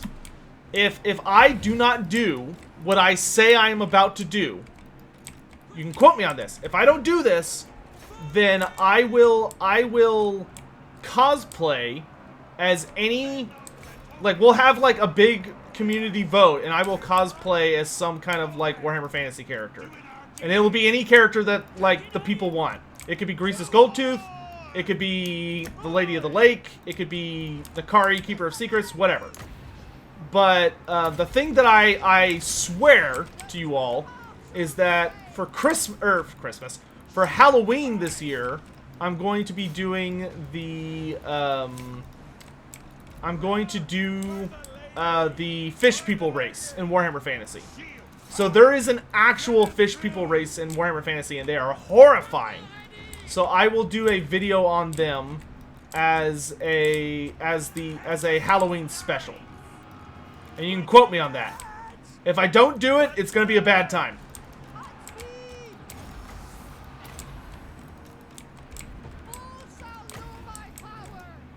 Let's have you help with the animated hulks. Animated hulks, that's a unit that really needs some love. Animated hulks are like a cool unit design-wise, but they just don't work. Wouldn't mind CA taking another look at those. Archers, focus fire.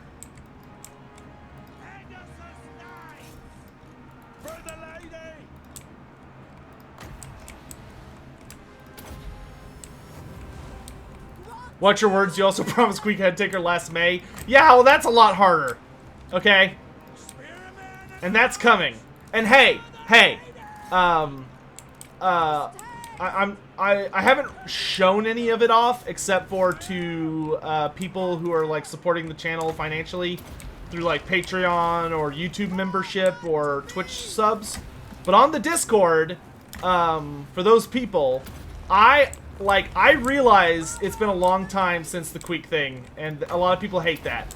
But to make it up to you guys, I literally have commissioned some very, very expensive things, or pieces of art for Queek. And like, it's gonna be sexy. Like, if y'all like Queek Head Taker, or you like the Carrick 8 Peaks saga at all, I have hopefully, in my opinion, found a way to make it up to you guys that series has taken so long to be finished. I think it'll be worth the wait.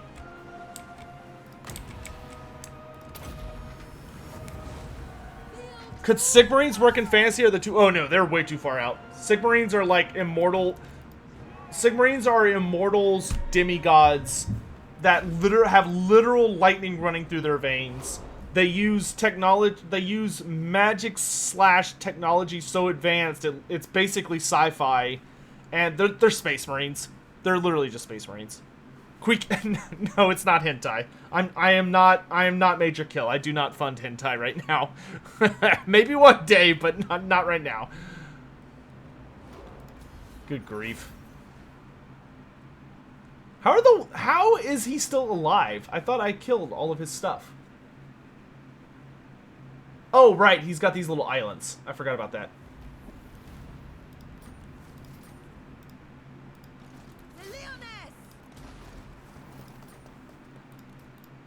A part of me almost feels like there's like a not insubstantial amount of people in the chat who are sitting there like, I kind of really hope he like doesn't do the Halloween video now.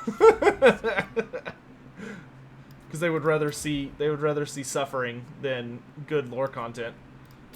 I could sense it on the wind.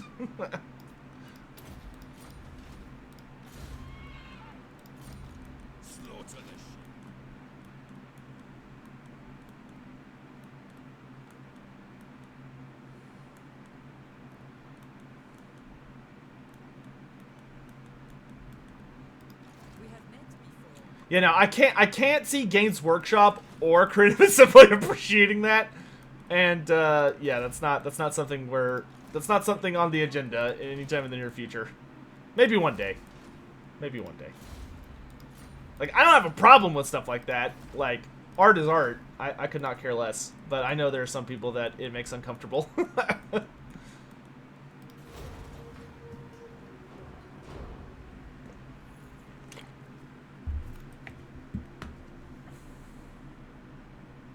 Who called them Sigmarines? I call them Sigmarines. They are Sigmarines! I will hear your plea only because I must. Be Oh no, Luther. You don't get peace. You get eternal rest. Don't get me wrong, I would like to cosplay as well one day, but if I was going to cosplay, I would like to pick my own. Thank you. Elspeth... Elspeth on Dragon cosplay? Oh, fuck, dude. That'd be... Woof. Yikes. That would be rough.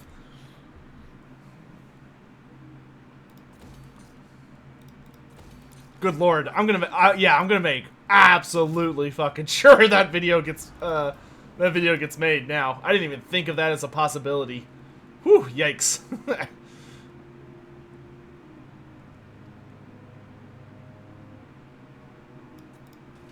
Yeah, let's just go double questing night for a bit. It's fine.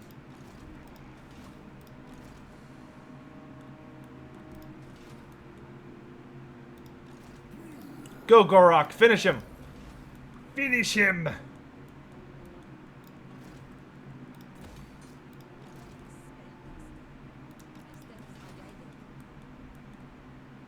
Well, it looks like... Oh, look at that. The dwarves actually protected me from the elves. The high elves were about to invade me, but the dwarf navy chased them all off. Look at the dwarves just being badasses like that.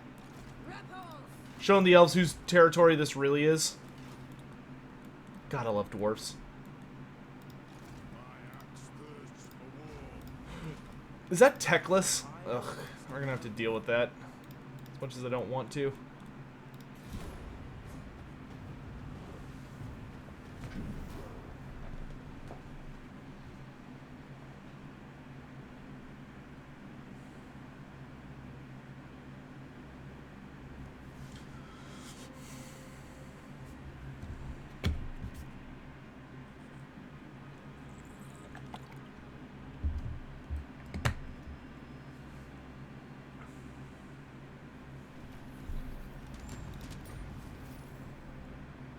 Oh, nice. Industrialist. I didn't even know that was a trait.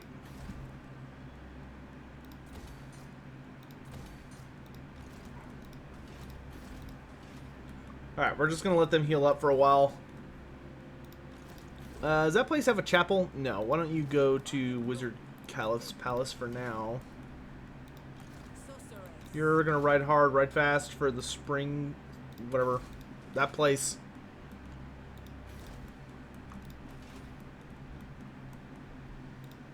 The lady calls me.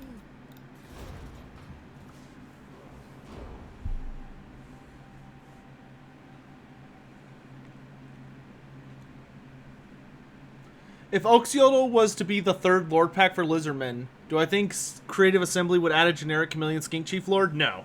I do not. I think if they were to... I think if they give us another DLC for Lizardmen, which is possible, though certainly a little weird. If they gave us another DLC for Lizardmen, I definitely could see Oxiodal being the Lord, but I think the Lord that would come with it would be a Skink Oracle. Like a Skink Oracle, which would be a Skink Wizard, but he would also be able to have, like, shooting stuff. Like, he'd either have some kind of bow, or maybe he would simply have the ability to, like, he would obviously build up to having a... Oh no, I only get chivalry if I build a cathedral. Dang, that kind of sucks. He would be able to upgrade to having a Troglodon mount, and if you have a Troglodon as your mount, well, then you're going to be able to shoot. Oh, here come more high elves. I serve the lady. I go hence. So I think it would be the Skink Oracle if they were going to do anything like that.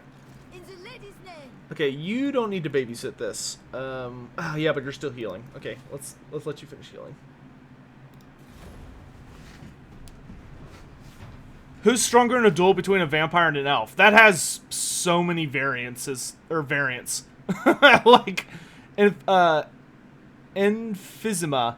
That would be like, it would depend a lot on what kind of elf, like where they're from, what their career is, how old they are, what kind of weapon style they use, and then on the vampire side, it would be like, okay, what kind of vampire is it? How old is it?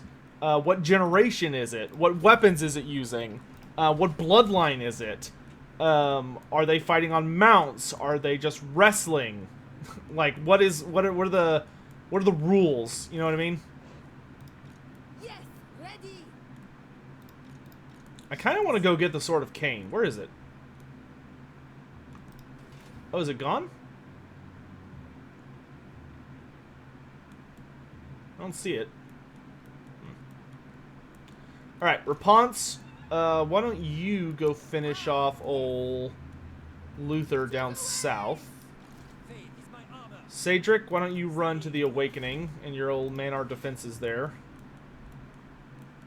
Oh no! I was gonna complete this province. Damn you, Tic-Tac-Toe. Damn you. I mean, I love you, but damn you. Poor Tic-Tac-Toe. He's such a weird Frankenstein character.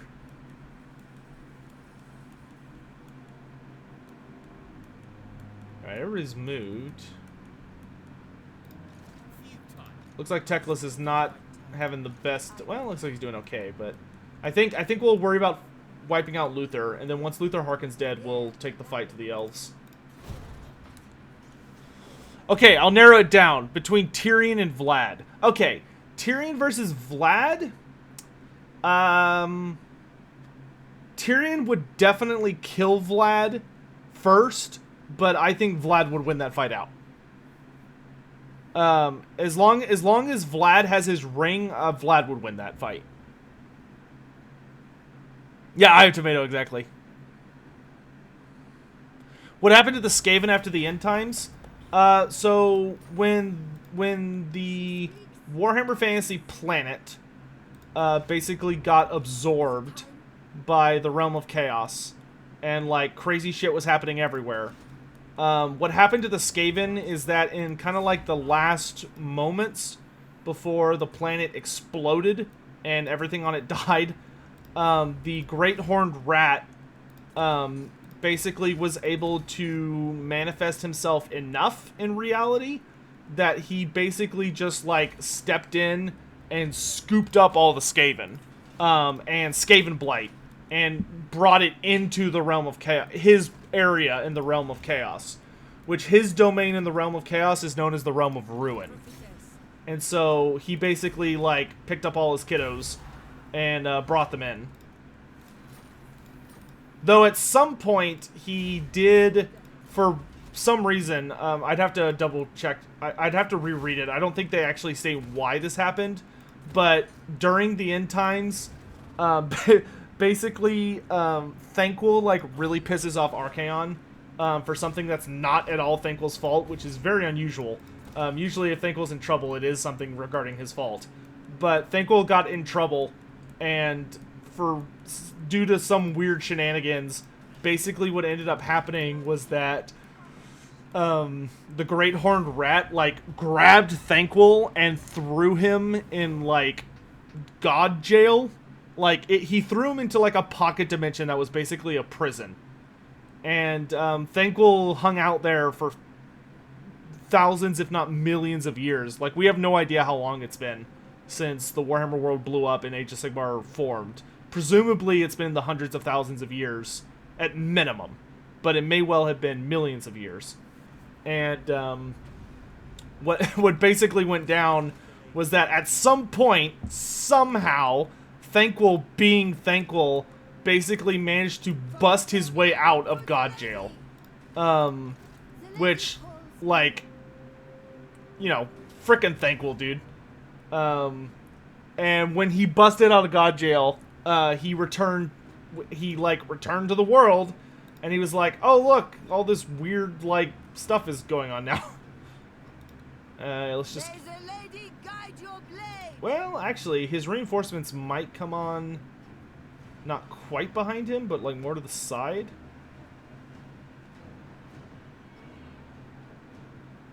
He's got a really nice hill, though. Yeah, I don't want to bother with For that. your weapons. To the flames. Plus, that'll maximize our. Shall we? Okay, that works. In the That'll maximize our goodies for chivalry purposes.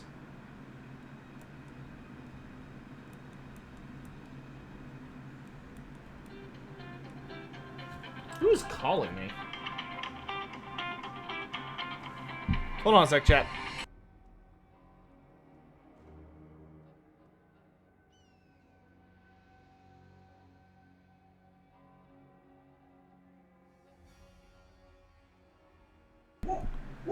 Chloe, what is it? What? What? What are you barking at? There's nothing to bark at! Oh my gosh. Your behest? What? Hey, come here. Come here. Come here. What are you doing? What are you barking at? Squirrels? Nah. She heard me when I answered the phone and I was like, "Hello," which it was just a stupid like bullshit call. But if I talk like there might be a person, she's always like, "Oh, there's something happening." To the fight! Especially if she was like asleep because she's old. Have heart! The lady guides us! What's the Realm of Ruin look like?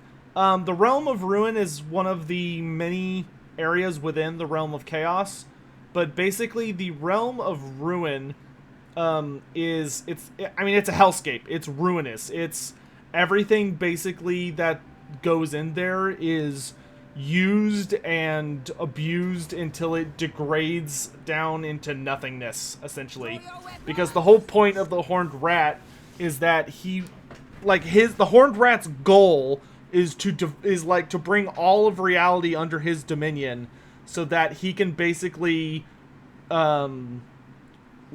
decay everything down into just like oblivion mulch. So the Realm of Ruin is like easily the messiest realm of the Dark Gods. Like, not the most confusing. The Crystal Labyrinth of Tzeentch is way worse.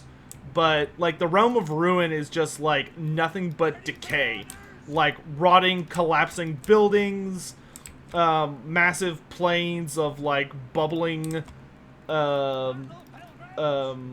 just grossness and all sorts of other crazy shit. Oh, I lost a Footsquire unit. Yeah, that's what I'm missing.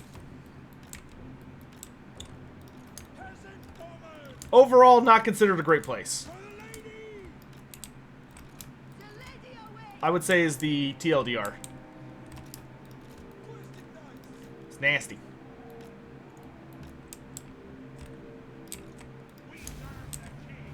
Oh gosh, okay, he's like right in our face. Forward! Justice away! Okay, you get the bloated corpse. You get the general. Green Knight, you take the depth guard. Repanse, I'll take these clowns. Into them, into them. You guys are gonna come around the flank. Priestess of the Good lady! job, good job.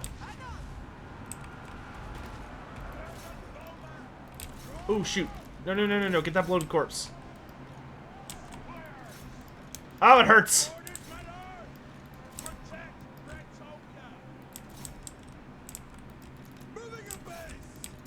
I don't understand why the Carronade is dying. Nothing's... Oh, okay, it was my catapult. I was like, what is it dying to? What is happening?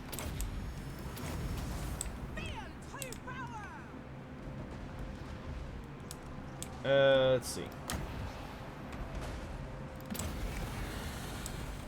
My lady, grant me your sight!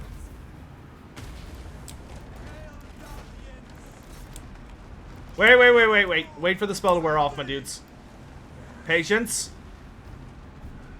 Now kill them.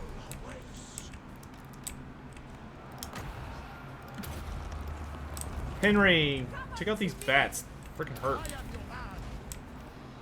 Oh wait, I lied. Get the depth guard.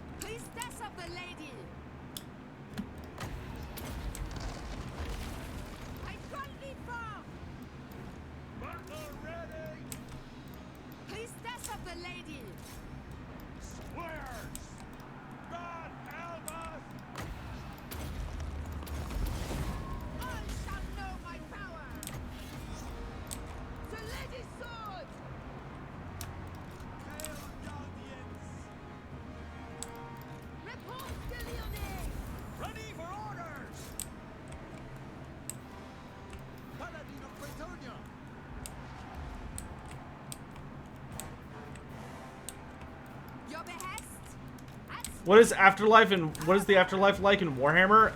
It depends on the race.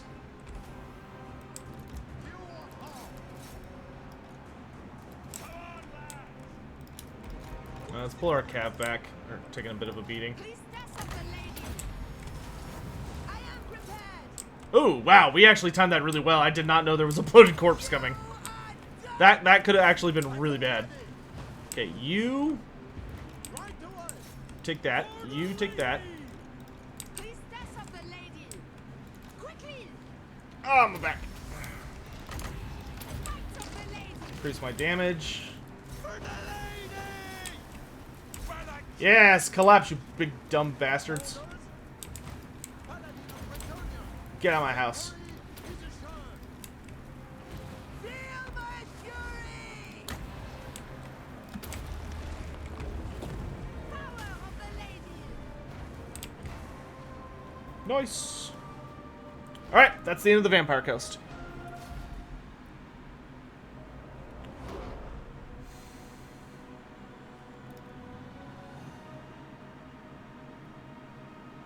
Can I give you a lore-friendly name for my Regiment of Renowned Warrior Priest? Yes. His name should be... Friedrich...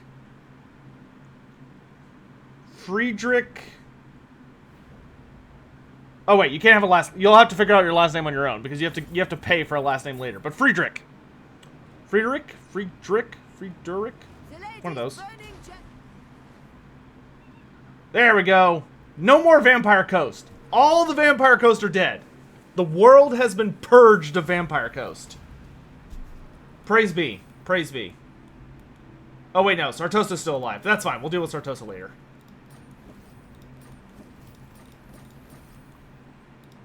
The Leoness.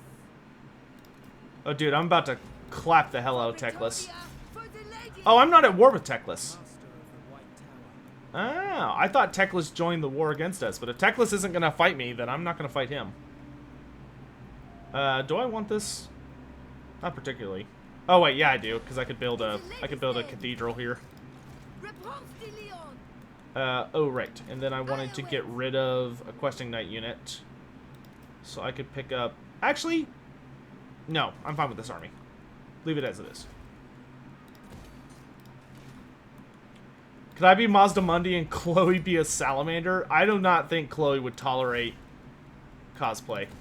I think Chloe would be a very upset dog if I tried to do anything like cosplay to her. We have met before. Chloe is not the kind of dog that you can like just do whatever you want to her. Like she's way too stubborn and she's been spoiled most of her life. So she's kind of got an attitude, to say the least. Yeah, she would not put up with that garbage. What breed is Chloe? Chloe is a Great Pyrenees White Lab mix. Speaking of which, where is she? Is she asleep over there? Oh yeah, she's asleep on the... Hold on. I can get y'all a Chloe cam. Do y'all want a Chloe cam for a hot second? I don't think she knows what I'm doing yet, so... Chloe cam.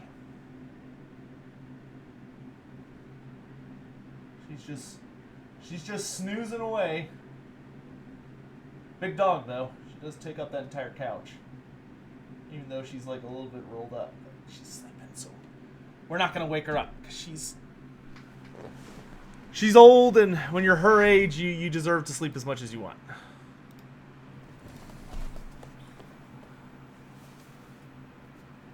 Are rat ogres stronger than ogres? Generally, yes. Just because they're, like, super roided out.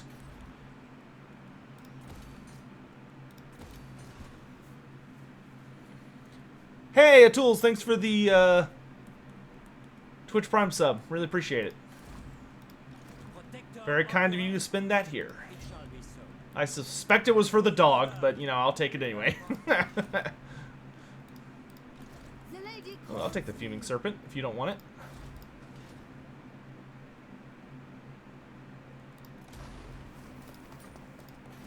Don't mind if I do. Thanks, Teclis. Bretonia, for the lady. I am ready. Yeah, I'm one of those people that like I have always lived with a dog, except for when I was in college. I didn't have a dog when I was in college, and I hated it. See you. I hated it so much. Like I was so lonely in college, and granted, I wasn't very good at making friends at that time in my life, because I had like grown up with a really close group of friends. So when I went away to college, I had a really hard time making new friends. It's probably the accurate way to say it. And man, good lord, I was so lonely. And not having a dog, dude, just made it like so much worse. Like you just come home every day, and just nothing cares. You know? It's like you just come home to an empty house, or an empty apartment, or an empty dorm, or whatever it is. You know, whatever your poison of choice is. And God, I hated it so much. It was just the worst thing in the universe. Never again. I will never live without a pet again. Could an ogre Iron Gut take on a troll? An ogre Iron Gut would destroy a troll. Like, an ogre Iron Gut would absolutely body a troll. That would not even be a fair fight. Trolls are way too uncoordinated and goofy. And stupid. To, like, a troll would struggle against a regular ogre.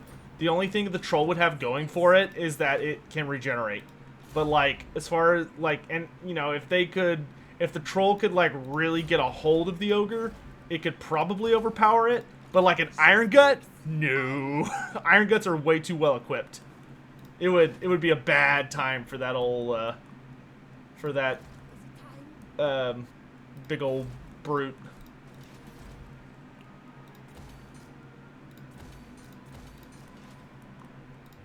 Do you know who I am? Alright. Sorceress. So let's let Repanse kind of heal up for a hot second. And then once Repanse is healed, I can strike out at the High Elves down here. My reputation precedes me. Oh, this pirate group sucks. Like, they're not that good. We can easily tear them apart. It's free real estate. That's the same kind of dog you have? Well, congrats on having the best kind of dog, then. Do Teclis and Tyrion get along? Yes. They care for each other very much. I mean, they have fights and arguments, and their relationship did not end on a good note during the end times. But for most of their lives, they had a very good relationship.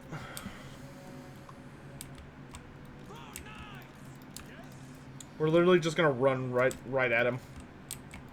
Just gonna run up and punch him in the face.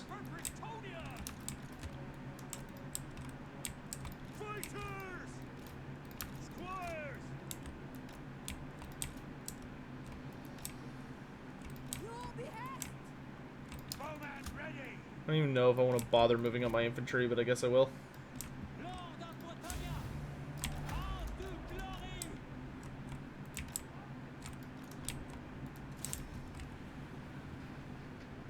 Do dwarves have any kind of mortar by chance?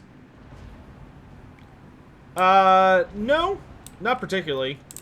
Like, it's not that the mortar is beyond them. I think for the dwarves, it's, like, kind of lacking in accuracy.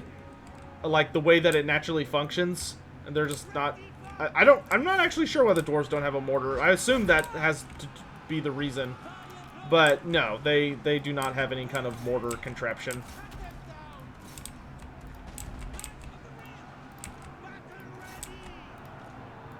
Kill everything with a gun!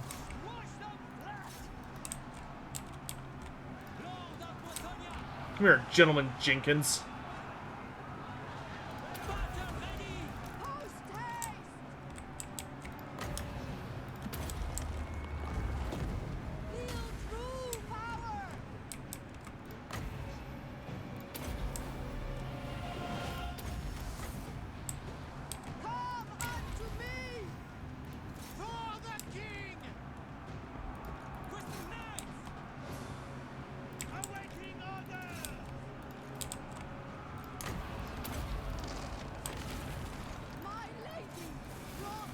Man, I love the lore of life. It's such a good lore. Like, I was a bitch for the lore of life on tabletop. It's true. It's a fact. I'll admit to it. But, like, even in this game, it's so damn good. It's just such a powerful utility lore. On top of, like, actually dealing good amounts of damage. What do you mean? My strength is yours. Heroes of Bretonnian! Good job, gang. First edition, the dwarves had a mortar. You spelled dwarves wrong. Dwarfs, not dwarves. But there are a lot of things that were different in earlier editions. Dwarves had wizards. If you go far back enough, they had gnome wizards. If you go back to 3rd edition, My reputation. which is absolute heresy now. Oh, hippogriff, nice. Protectors of the Realm. There you go, Cedric. An immortal damsel. Very nice. Blessings of the lady be upon you. Striking out. Do you know who I am? Wait, what trait did he just get? Oh, good attacker. Nice. Look at you, Cedric, being a big old boss. So proud. So proud. Let's grab Lightning Strike and...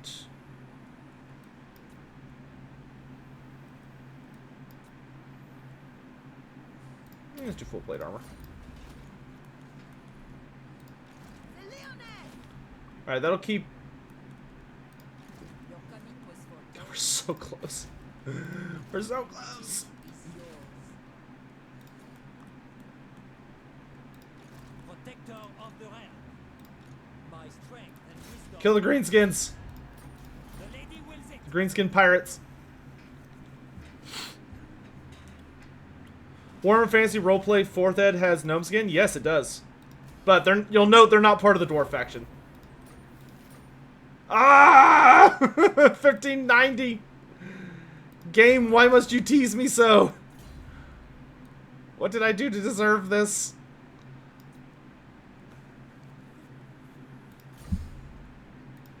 You have a lot of peasants, dude.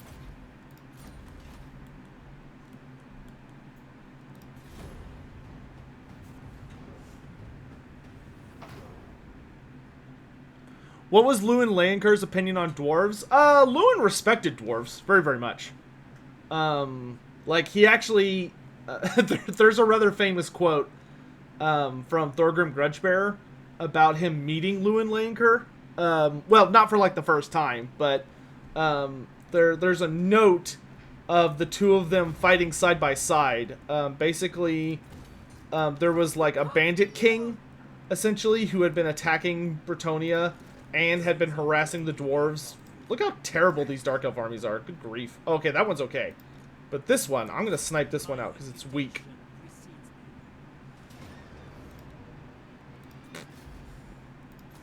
I go thither. Ah! We did it! We're at the top tier for chivalry. Oh, but I think I have to get to 2,000 chivalry in order to get the thingamajigger. Who I am. But hey, we have infinite green knights, so that's nice. Like, infinite green knight summons. It's not too bad. What news?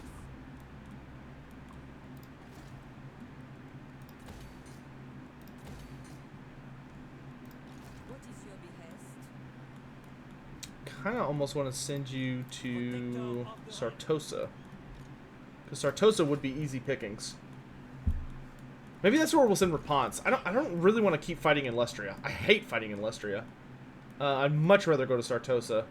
So I think we're just gonna leave. Like, I don't really want to fight the High Elves here. If I have to fight the High Elves, I'd rather just go to Ulthuan at this point. So yeah, let's do that. Let's get the hell out of here. We're leaving. Bye. With the wind! I think I'll try to hang on to the Awakening. That'll be like Cedric's job, but Repanse, yeah, she's leaving. I genuinely hate fighting in Lestria with Bretonnia just because they're not suited for it.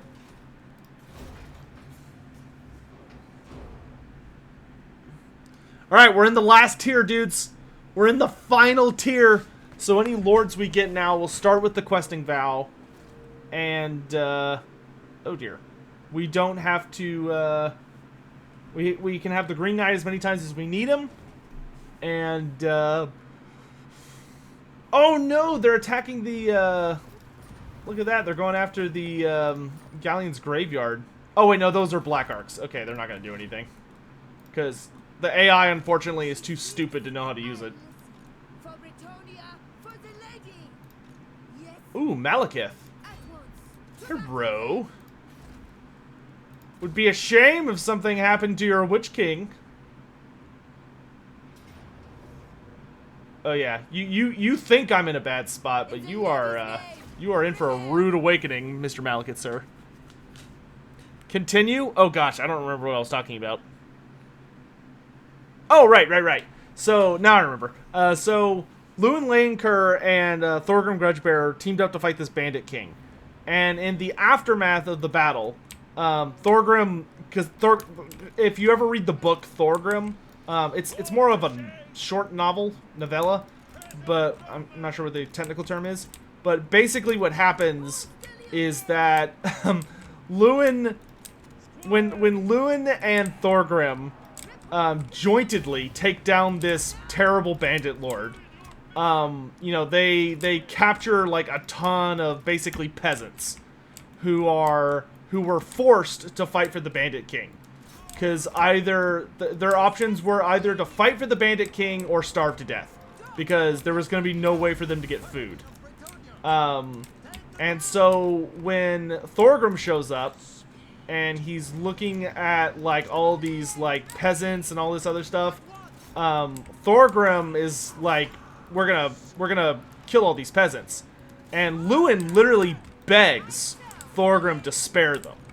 And Thorgrim notes that Lewin starts going on and on and on about some bizarre mandling nonsense that has to do with something called chivalry.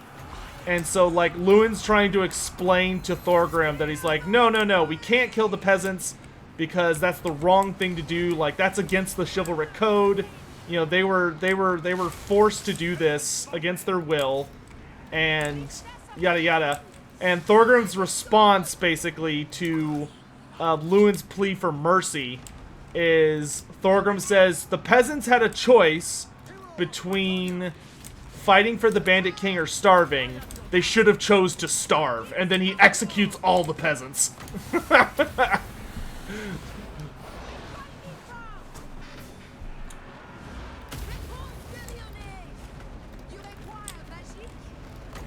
Ooh, wow, that curve just hurts.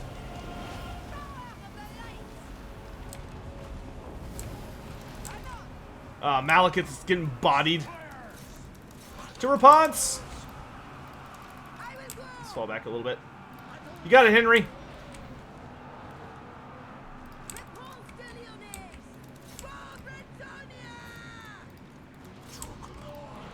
Alright, Henry's gonna chase him off.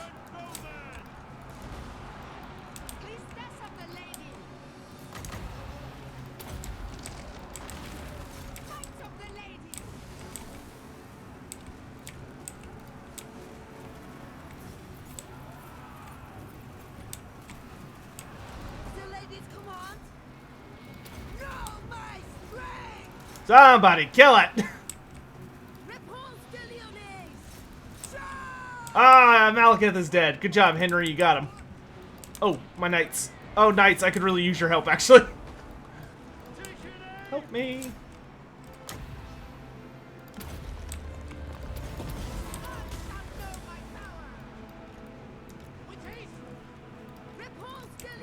Oh, we got it. Good. Knights, into them!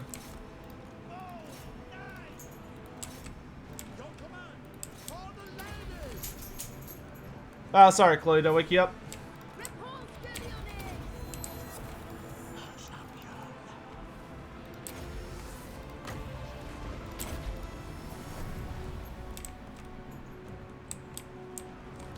What happened after the executions? Nothing. Thorgrim executed them all, and Lewin, Lewin was not in a position to stop him. That was kind of the note. I can't remember if it's that Thorgrim had a much larger army than Lewin did, or that, like, Lewin acknowledged that Thorgrim had the right to execute them, but he said they shouldn't. But Thorgrim did it, and Lewin didn't stop him. And Thorgrim was very much from the perspective of, like, oh, he's like, you know, as a dwarf and as one of the elder races, oh, frenzy on Repanse? Oh, baby. Oh, baby. Thanks, Malekith. Thanks, Boo. I think we're actually going to stop in the blood swamps for a little bit and heal up. As much as I'd love to just jump across the ocean right now, it probably wouldn't go over super well. Oh, you can actually get obsidian?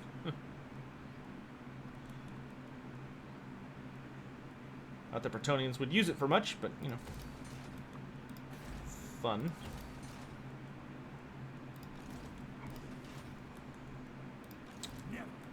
What is the deal over here? I've got walls. Yeah, right. Good freaking luck, Druji scum. You're gonna need it. Alright, what are we doing here? Yeah, you know what? Let's send these guys after... Let's send these guys after Sartosa. We'll have them meet at Xandri. That'll work.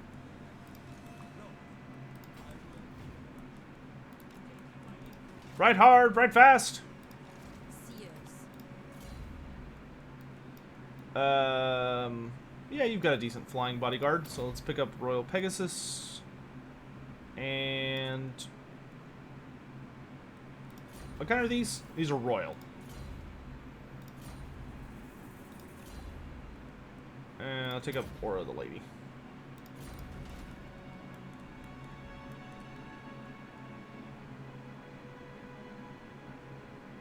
We have a lot of leadership faction-wide, too. Oh, wow, and our armies are constantly generating experience now. That's the real kicker.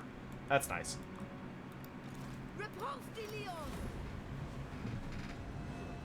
Is there a race that has never been in one of the Book of Grudges? No. I'm pretty sure everybody's in the Book of Grudges.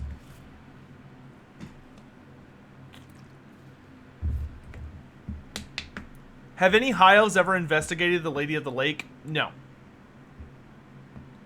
The Lady of the Lake was so mysterious that, like, Lalaeth did such a good... And this kind of plays into my stuff about that. I think the Lady of the Lake was more than just Lalaeth. I think it's actually more complicated than that.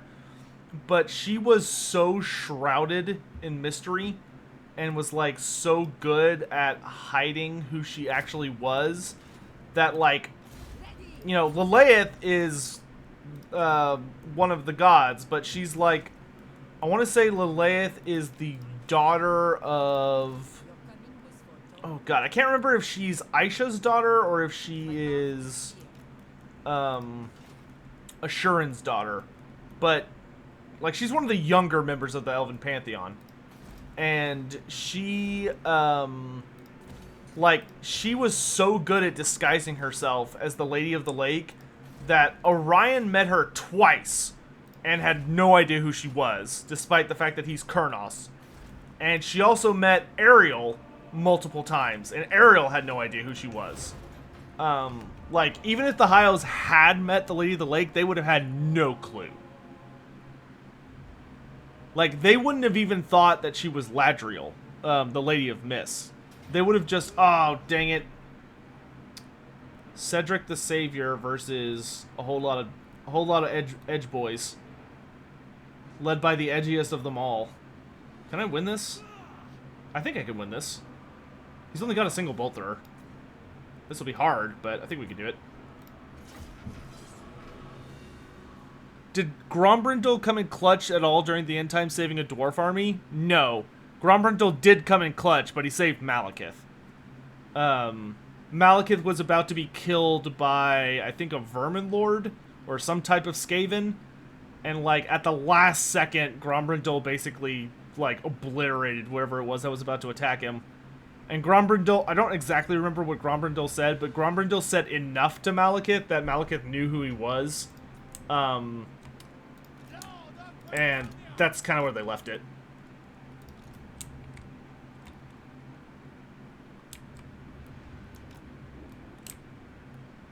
Are the Depth Guard a creative assembly creation? Yes. I mean, the idea of them isn't, like, super crazy, but the actual unit is, yes, a creative assembly creation. Alright, so the real trick is we gotta hold this side. Everything else is kind of fine. And he's actually gonna have a pretty hard time climbing the walls. The problem is the Dark Shards. So, like, what I have to do is I need to use archers to obliterate all of the Dark Shards that get close. And repeater crossbows that get close. And then we need to just hold the walls. Because with Pegasus Knights running around, like, holding the walls will be not that hard, honestly. Because we will, like, absolutely body them when they try and come up. And, of course, our Knights can ride out and, like, chop people to shreds on top of that. But we have to wait until we break this first army. Because this first army is the scary one, because it's got all these Hargoneth execution or Blackguard in it. If we can defeat the Blackguard, we're golden. We're clear. Where's Malice? I don't see him. He must be hiding. Yeah, I can't see him, so... We do have a pretty good flying group. And we do have a very powerful wizard. That's nice. Knights, y'all are all definitely going to be charging out of this gate. Spearmen at arms. Hopefully we're not going to need to use you guys at the gate, but if we do, you'll hold at this one. You're part of the Knight Squad. Foot Squires. Gonna need you up here. Oh wait, I have better Foot Squires.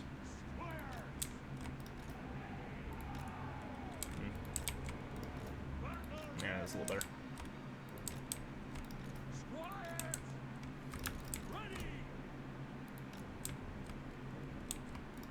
We'll just do our damnedest to hold these walls. What else I got left? Some halberds.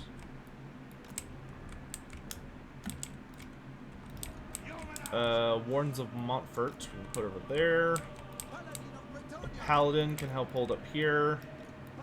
And I got a buttload of spearmen left. Okay, y'all will come up there. Alright. Let's do this thing. Let's focus our towers on the Dark Shards.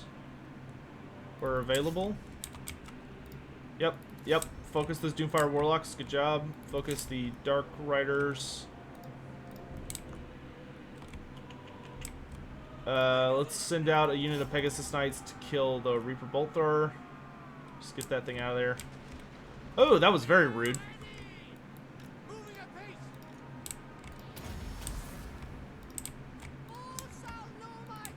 No, shoot the guys with that also have bows.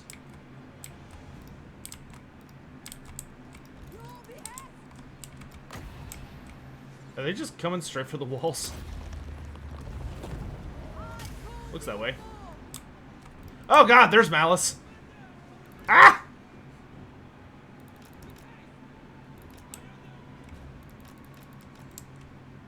How the hell was he invisible over there? Oh, he has stalk. I don't know how, but he does. Okay, good to know. Alright, he's just coming right up. Looks like a good place for a Dwellers Below then, as far as I'm concerned.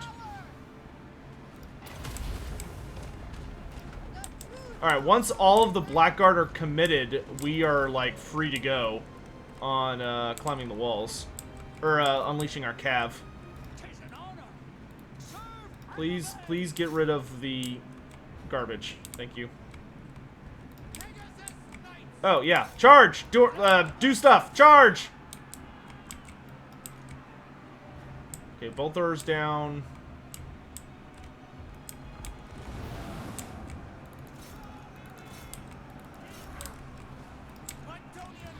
Fight, damn it! Let's get a Shield of Thorns going up here. Oh god, I'm dumb. Pull the archers back. Pull the archers back. Pull the archers back. By the lady!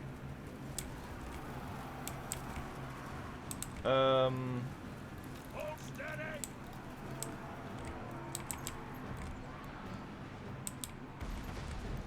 Yeah, we just need to be... Oh, yeah, calf. Charge. Charge! Charge, charge, charge, charge, charge! Ah! Ready for battle! My gifts are yours. My lady brought me your son. Stop them! Stop them! Show us the foe! Knights of Bretonnian! Knights of the Wind! What do you mean? Charge!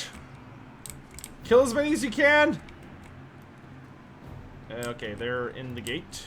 That's not great. Lord of Bretonnia! Ooh, he is taking a lot of damage. Slay them! Shine of light. Come unto me. Honor the lady! Okay, let's get you out of there, dude. To glory! Alright, so far so okay. Fair man at arms! Archers! The Black Guard, fire! Oh, grief. Okay, that might not actually be too bad. Worsted knights! With me, forward! Haste! For our lady! Battle ready! Into them! Into them! Squires! Squires, to me! Onwards! You. What are we looking at? Okay, that gate's looking a little gnarly. Peasant bowmen! Clear out! Valiant lord! See if I can push off this side. Battle call! Worsted knights! Alright, we can abandon this wall. Let's go, go, go, go, go, go. Catapult! For the grand Turn and fire! we are ready! Worsted knights! Peasant bowmen! Danze, it shall be with haste. By the lady! Withdraw! Reinforcements to me! To me! Squires! Remember your vows! He has a black arc close by? Oh no, that's dark magic. Sons of Bretonnia! Remember your vows! Legendary paladin! Oh god. Yeah, they are definitely getting through over there. I see much. God help us! Brave knights! Hastily! I mean, the good news is our towers are just, like, eviscerating these dudes. Full deals! At once! Okay, if we can break this squad, then we can get, like, a really sexy rear charge over here. We are ready! Where are you? Lord of Bretonnia! You're fighting your ass off. Who's I? Spearman at arms! To me! To me! Pegasus Knights, to me!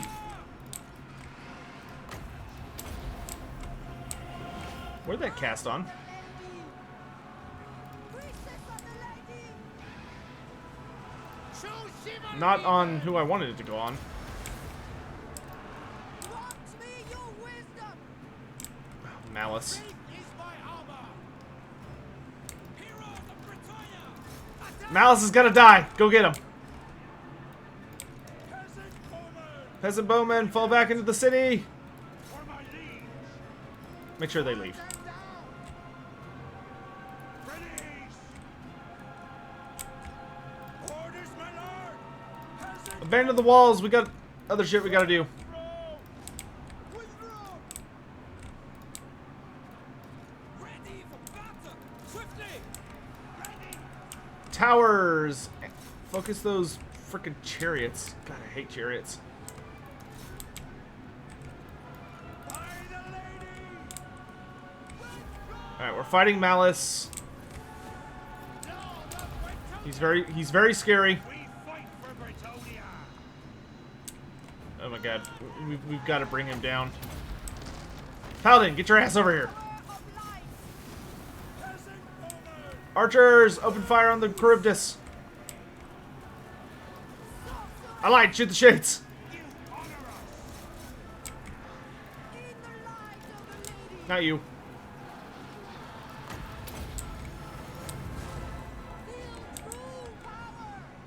Peasant bowmen. Peasant bowman, let's fall back. Good grief, this battle is long. What orders? To war. Activate all the towers. God help us. Oh god. We have to kill Malice! Oh god, the fucking Charybdis, dude. Ah!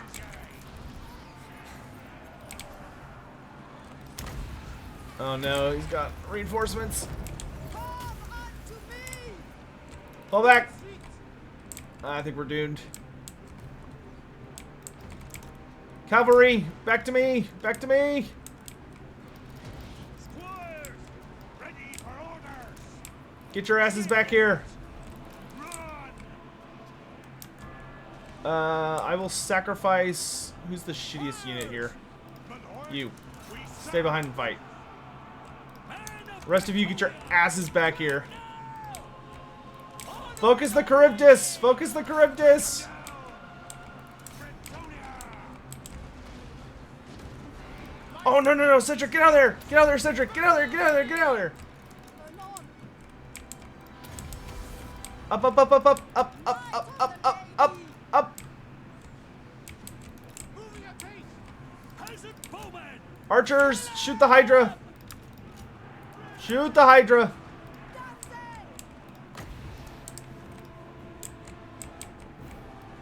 Squires. Run! Cav charge! Better. Lord of Bretonia. Slay them. At once. Human archers. Men of Bretonia. Quick now. For the lady. God, there's so many Harganeth Protector of the isle. and that other thing. God help us. Are those just spearmen? Get them out of here. Grant me your wisdom! Glory codes. Cut them down. Yeah, we've lost this, but you know we're gonna take as many of them with us as we can. Boys, Doom, let him have his heroic death. Let's see if I can kill this sorcerer. Take her out with us. Paladin of Bretonia. Paladin, charge! For my lady! At least this chick's immortal. I can't remember if Cedric's immortal or not. Squires. Legate. Righteous fury. To war. Peasant bowmen. Aye. We are ready. Lord of Bretonia. Ah, of course she's gonna escape. What a bitch. Squires. 'Tis done. Stay in put. For the Oh, chase after her. You're pretty fast. I call thee forth! What order? Good must bring Unicorn, show us the meaning of haste! We serve our liege. Oh my gosh, Cedric actually defeated that group of Harganeth. Look at what a boss. Alright, I'm gonna go fight Malice now. Like, there's no one else to fight. Oh my god, what a mess, dude. Protect Bretonia. Malice! Enemy. Blessed field trebuchet. Boom!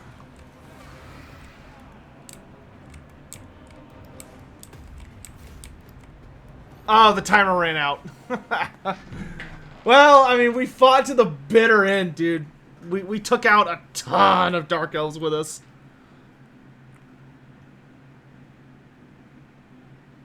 Malice probably killed Snitch. Oh, yeah, you're right. That is probably what it is. Yeah, Malice must have killed Snitch. That's why he's got his stock or an item or something. Who knows?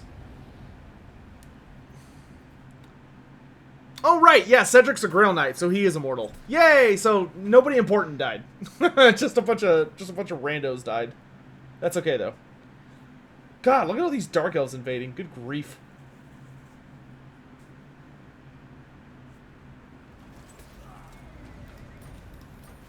You had to fight an unbreakable stalking Count Noctilus? Good grief. Whoa, what happened to the lizard men? Look at this! What happened? They're all dead! Krokgar got completely wiped out! What happened? Oh my god. Look, it's all like Norska and Chaos Ruins. Krokgar literally got killed by the Vortex spawns. That's embarrassing. Yikes. F in chat for Krokgar, I guess. Good grief. I feel like I'm never gonna get to 2000 chivalry. It's just never gonna happen. Yeah, because every time I lose chivalry. Ah, fuck.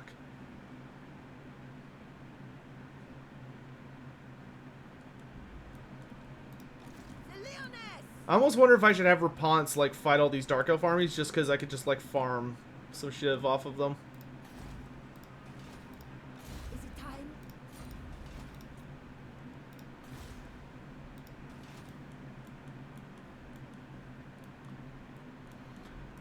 You might have buildings that are making... yeah, I definitely have buildings that are making me lose chivalry.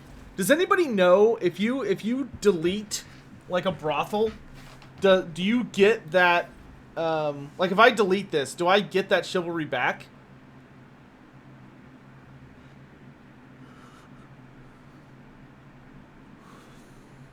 If I delete the brothel, do I recover that 20 chivalry, or is that like a permanent thing? Because I thought it was permanent, so I wasn't gonna bother deleting the structures.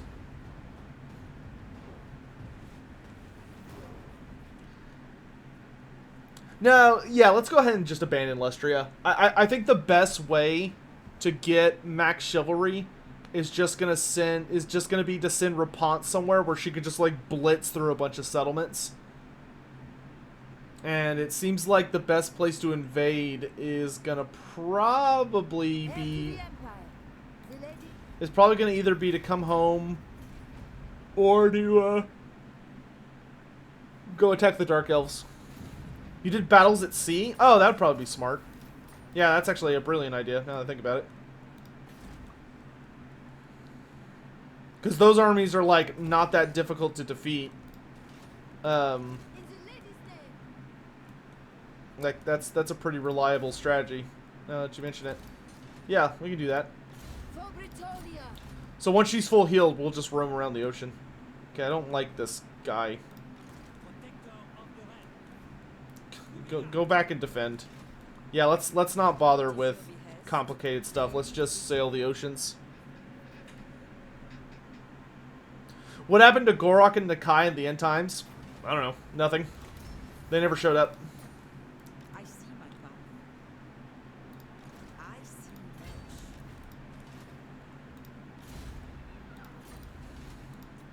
That was one of the big problems with the end times. Is a lot of characters just didn't appear, like, ever. Summon somebody to defend this. Well, I can just flat out make a level 20 character now. Good grief. Let's do a Heavens character. No. Beast is fine. My behest is for you to just live here and protect this place for all of time. Or at least until I disband you. I'm not gonna make you immortal. I see no reason to do that.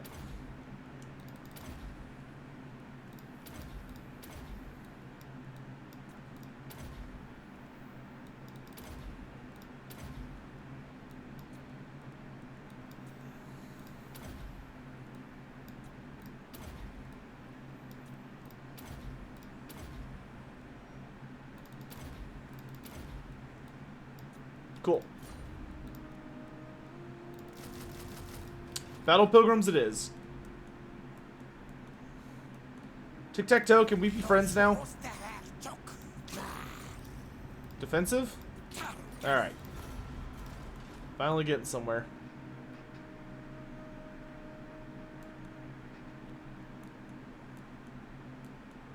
No, Mazdamundi died. Yeah, Mazdamundi got wiped out a really long time ago. It's just Dark Elves as far as the eye can see over there. Ooh, I'm really tempted to hit this coastline of Dark Elf settlements and just tear them all apart. Because, like, that 30 chivalry you get for burning down enemy settlements is super nice.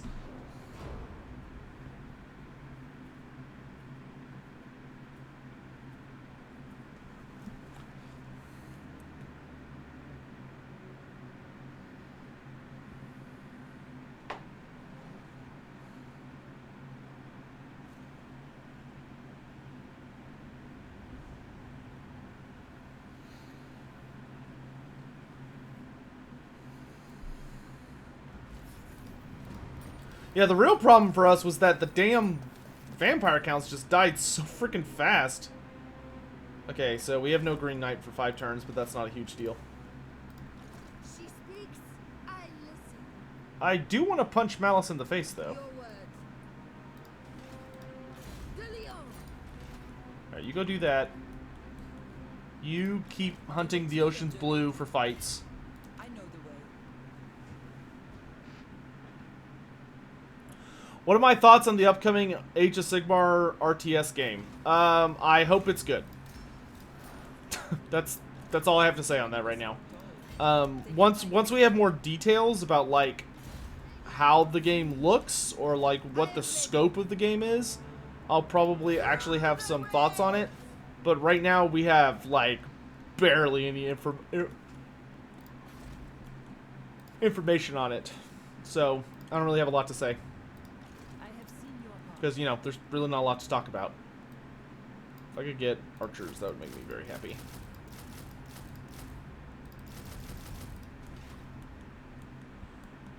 I can't believe Krokar just, like, allowed himself to be completely wiped out. That's insane. Like, good lord. Poor bastard. Yes. Oh, this sucks. I hate having to babysit this area, but if I leave, then frickin' Bel Lakai here is gonna come curb stomp all my stuff. Yeah, the lapid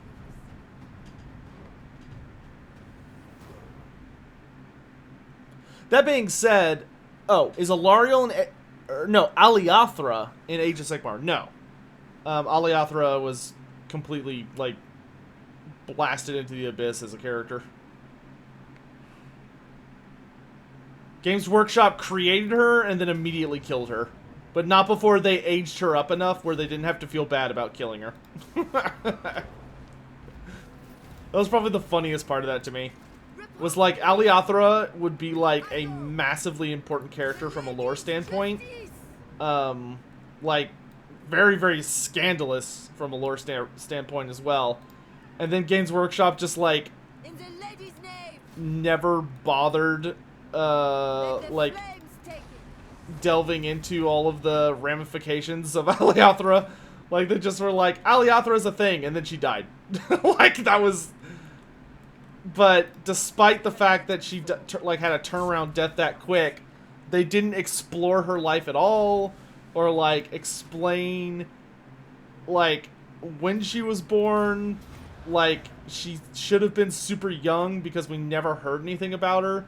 But she never shows up, so I guess she wasn't all that super young. And it's just like, what is happening? Those Pyrrhic victories barely give me anything. Yeah. Like, it's not even worth doing a fight. Or, like, if I fight, I have to actually fight. I can't just do Pyrrhic victories, because they give you, like, nothing. Like, maybe one point. And I still have to get to 2,000. Ugh. Mercy. Like, the only thing I can just, like, if I want to just, like, auto-resolve and be done with it, that's fine if I'm, like, raising a settlement. But if I'm actually fighting, I need to, like, actually fight it. Speak and we will listen. Do I think Chalkox would work as a legendary hero? I think Chalkox would make an amazing legendary hero. Hey, why don't you come refound this settlement? Come on, you know you want to. Uh-oh.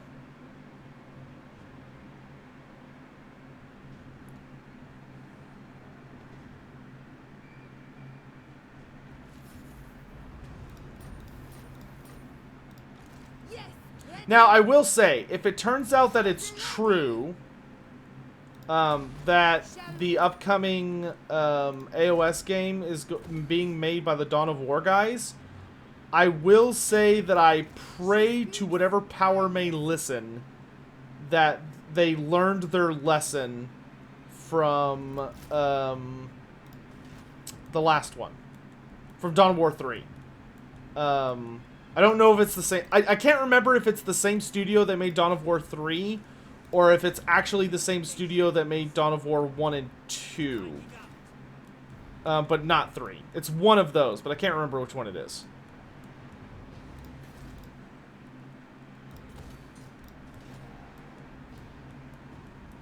You know what I could do to just, like, get a bunch of stuff? Is I could just hire, like, a bunch of paladins, now that I think about it.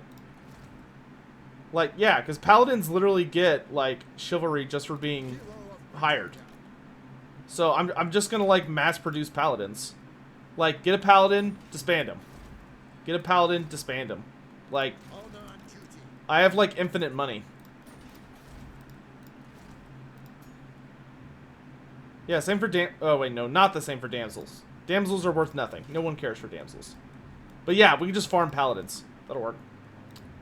The lady calls me. Look at me discovering strats. Priestess of the lady. Wait, who are you? Oh yeah, you're what's his face's lady. Where am I gonna put him? I guess here works. Cedric, yeah. My strength and wisdom are yours. I like you, Cedric. You're a cool cat. I shall seek great relics. Why are you on your horse, dude? Get on your hippogriff. What's wrong with you?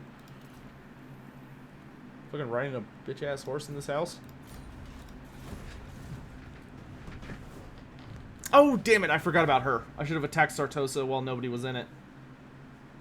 That's fine. I could, like, move her onto the island and just, like, encampment stand and wait. It's the group for 1 and 2.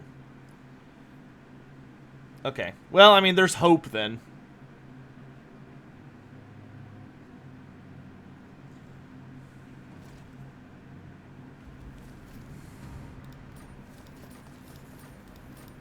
Don't mind me, Sartosa. I'm just visiting. My steps are Oh wow, you're like really wounded. Why don't you go home and heal? Where's the nearest port? Xandri? Okay. Alright. Blessings of the lady be upon you.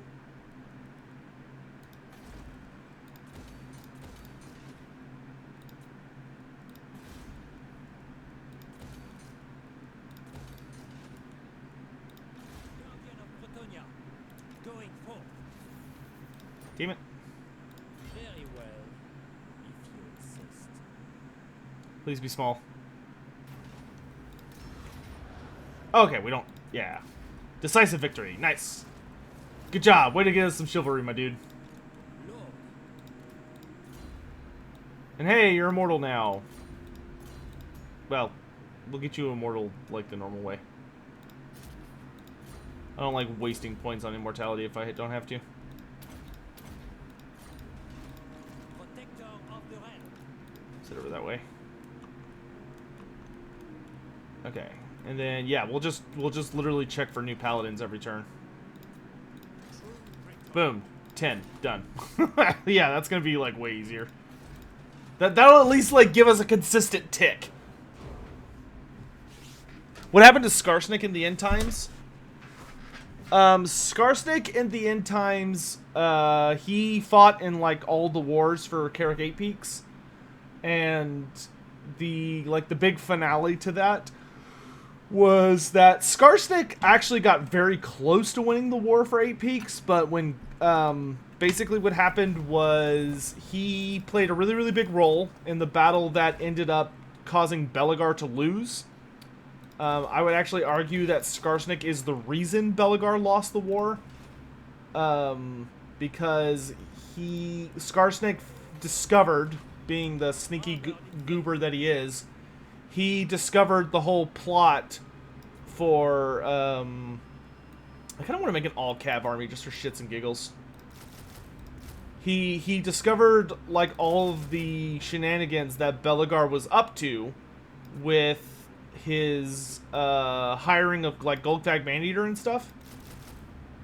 So, basically, Skarsnik got to Golgthag before Golgthag made his way into the, like, the depths of Carrick Eight Peaks. And he struck a bargain with him that at a certain signal, he would basically, like, betray Belegar, which is what happened. And that actually cost Belegar the entire war for Carrick Eight Peaks. Like, that doomed him. Like, he had a good chance of maybe winning, but the second that happened, it was over. So that whole shenanigan went down, and then Skarsnik fought a really, really big battle against Queek Headtaker called the Battle of the Vale, which was fought, like, in the valley of the Carrick Eight Peaks where the Greenskin City is. And they had a really, really big fight that Skarsnik ended up losing, because Skarsnik didn't really know about the Vermin Lords, because there were, like, a bunch of Vermin Lords running around. And Skarsnik kind of got surprised by their appearance, but as Skarsnik was, like, making his retreat to start planning how to bounce back, Gobla was killed.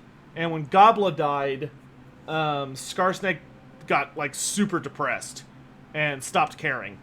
So a Vermin Lord Deceiver came to him and offered him a deal of he would basically give Skarsnik a nuke in exchange for Skarsnik just leaving Carrick Eight Peaks and going anywhere, like literally anywhere else.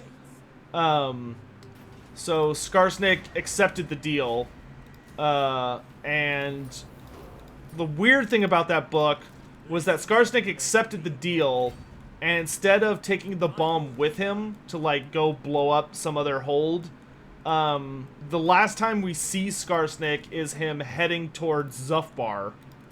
And I think he was heading towards Zufbar. And he purposefully left the bomb inside of Carrick Eight Peaks and set it off. So, like, he wanted to blow up the Skaven with their own bomb as, like, a big FU.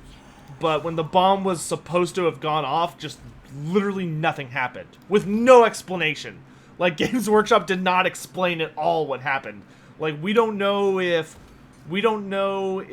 the bomb, like, just broke, like it didn't work. Maybe it never worked. Maybe it was disabled somehow. Or maybe it was, like, a fake. Like, we have no idea what happened. But all we do know for sure is that it just, nothing happened. And Skarsnik was just kind of like, oh, okay, well, that sucks. And then he left, and we never saw him ever again. The end.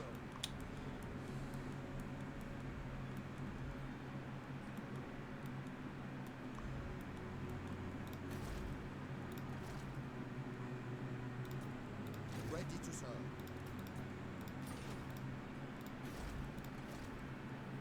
Hero of Bretonia. Oh, wait. Is it going up? Because that should be at 17, right? Do I have to keep them around for a turn? Let's try keeping them around for a turn, see if it goes up to 1800. Or 1700.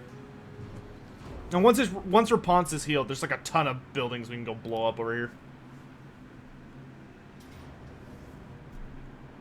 Ah, tic-tac-toe! Way to be a bro. Thanks, dude. Thanks.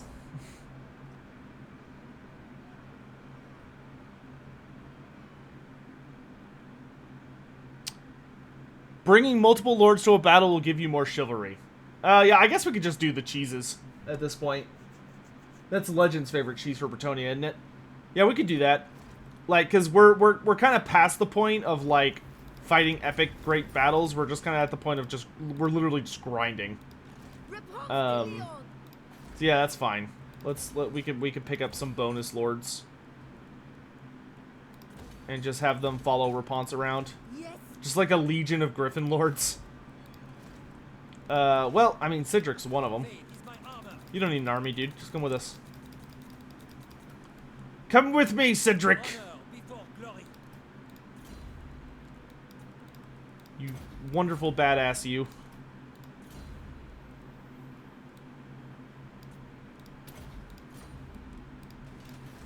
And then we could just hire, like, a new Griffin Lord. I kind of think I prefer the wards. I'll take the weapon strength. My reputation precedes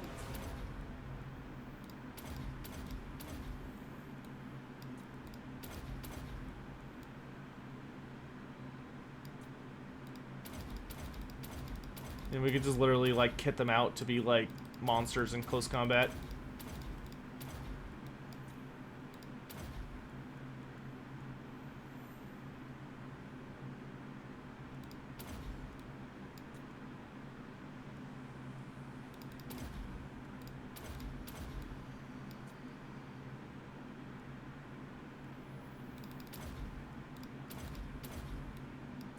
Yeah, go me. Do you know who Alright, we need one more. Oh, I can only do one lord per turn. Well, that's fine, because we don't want to move just yet. In the lady's name. Okay, oh yeah, okay, it did go up. So I guess you have to, like, wait a turn. I mean, that's fine. Paladin? Oh, what are we doing on the high seas here? Okay, you're healing in Studenberg. That's fine. And you're healing in Xandri. That's also fine. Anything else we got going on? Tic-tac-toes, busy being a badass. Friends? Friends. Great. Good. We still have a lizard bro. That's all that really matters, isn't it, chat? Pitiful.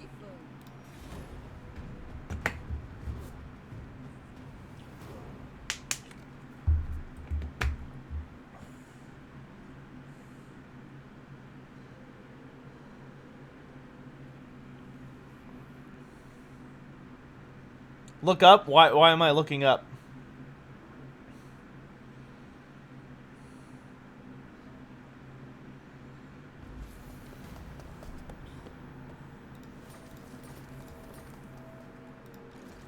Oh wow, that increased our finances.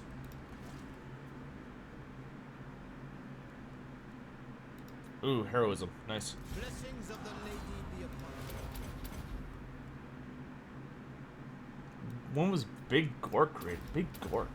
I don't remember a Big Gork. Are you winning, son? Yeah, that's kind of the point where I feel like I feel like 2000 chivalry is a little obnoxious. I feel like they could call it at 1600 and it would be fine.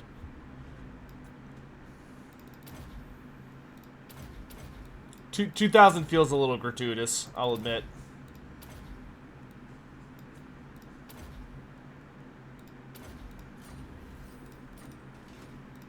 Ah, yes. For justice. Just so. We must rest. Leaving. Protector of the realm.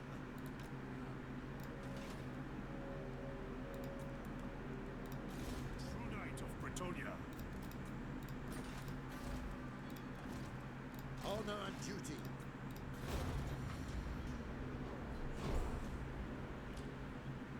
I saw it, Kiro.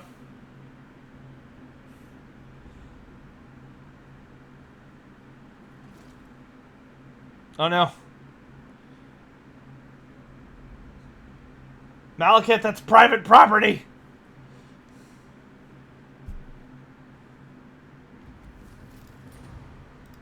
Paladin of Bretonia. Ready to serve. For Bretonia, for the lady. Battle comes. It was a massive greenskin siege engine that sort of looked like Fantasy Stomp. My strength and I'd have to look it up. onward, moving out. It shall be so.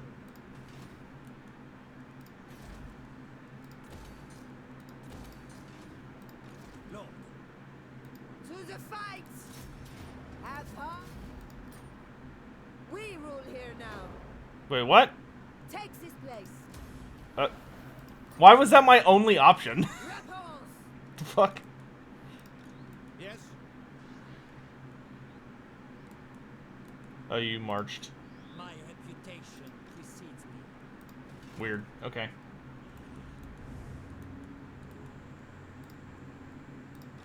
Noble son of Bretonnia. Hey, Glassanam, how you doing? Noble. It shall be so. Okay, let's ride you back this way. Ew, that dwarf pirate's actually kind of nasty. I don't think we're gonna. I don't think we're gonna mess with him just yet. So I should be at a minimum of 780 next turn. The Beastman just sacked it, hadn't been repaired? Well, yeah, but I still should have had the option to raise it.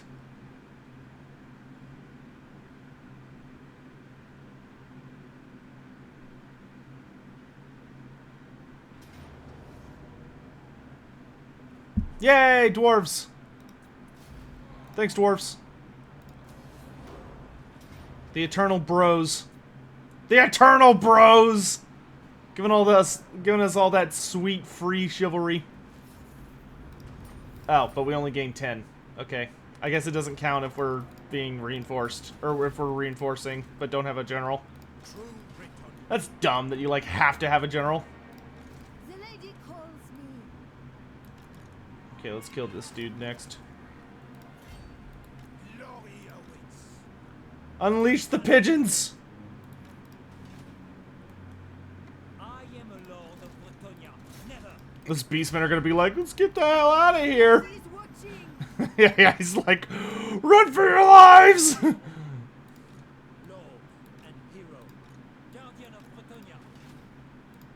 Repanse de Leon. Good grief. Ready. Very well. I go. Can you imagine your boss like, Glory awaits. Striking out. I'm gonna need you to trek down and kill all those Now. pigeons. Can I assist? Oh, no, I only have 3. Who am I missing? I'm missing you. If the lady wills it. Bretonnians advance! In the left. Okay, this time I'm actually gonna wait for all this to go by, just to see how much chivalry we actually get. What's going on with Sotek and Age of Sigmar? Oh, it doesn't tell you. It's just like, you got chivalry. The lady's burning. I cannot Protector right now. of the realm. Because, like, some of the... Whoa, what was that banner?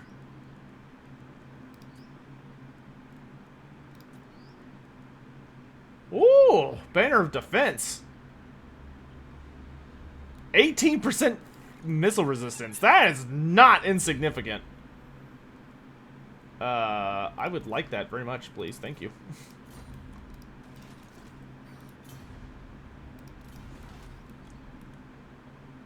That's weird. It like has a weird delay whenever you're doing something. Defender of the weak. Yeah, I wish I could like generate new paladins like from multiple places. For the wisdom of Yeah, no, we're not fighting Buckthorn. Buckthorn's like genuinely terrifying. Taking my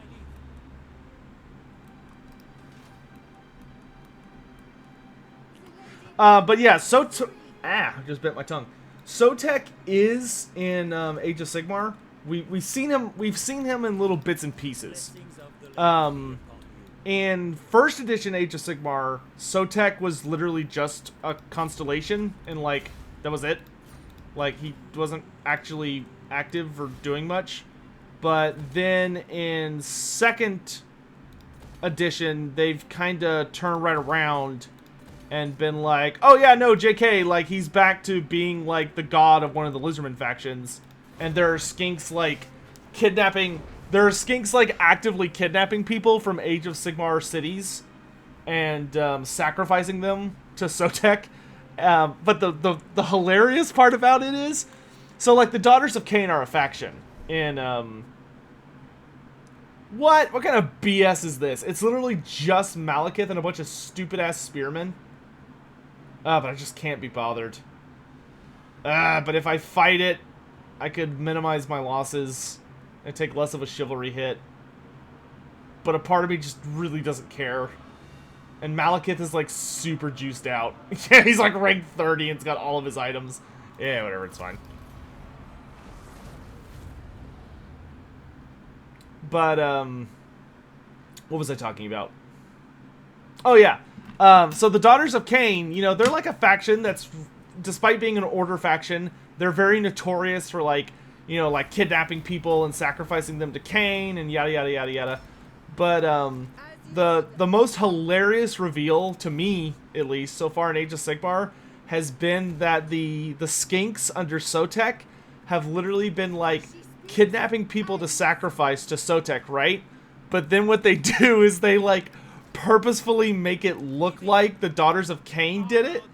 So the Daughters of Cain keep getting heat, and, like, people are, like, super pissed at them and, like, calling them murderers and stuff. And the Daughters of Cain are like, but we didn't do that. But, like, nobody believes them because they're the Daughters of Cain. Of course they would lie about it. And of course they're the ones responsible for it. But actually it's the fucking skinks that are doing it. And they're just blaming it on the elves. And, like, nobody thinks that the Lizardmen would... Nobody thinks that the Seraphon would lie. You think the Seraphon would do that? Just show up in your city and tell lies? No. But, like, I love that. I love that plot line. Because, like, in Age of Sigmar, at least in the new edition, the Coalesced, which are the Seraphon that are made out of, like, flesh and blood, they're actually, like, living in the cities. Like, with all the other races. And all this other stuff. So, the fact that they have, like, an entire gimmick that's just them, like, framing the Daughters of Cain so that they can sacrifice people to Sotek is amazing. I love that storyline. It's super good.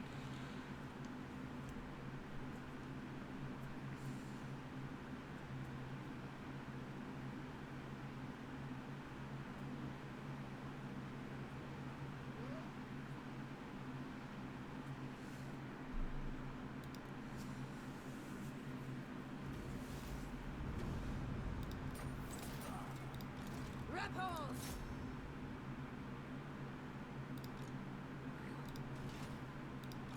For Bretonia, for the lady! Have heart! The lady guides us!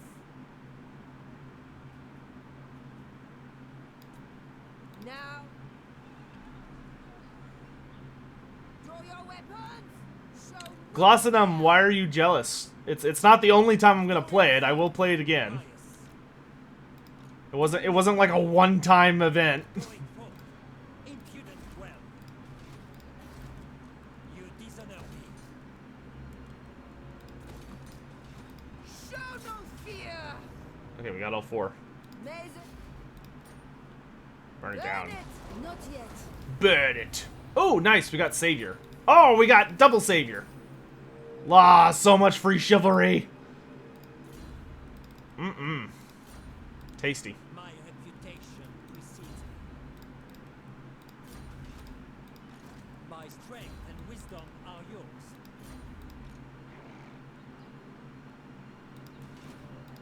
Armored in faith, I will indulge. I must keep my holy vow. No. Stay close to Repanse. I don't want y'all getting, like, ambushed by some dumb shit. I guess we'll go punch Malekith in the face in a hot second. The lady beckons. Okay, we should be, like, super freaking close. Ready to serve. Ready to serve. Okay, Buckthorn is pretty much out of our hair, though we'll let him, like, really get some good distance. Do I have any, like, new structures? No, not really. I'd be super happy if I could, like, build a new cathedral somewhere, but it doesn't look like that's happening.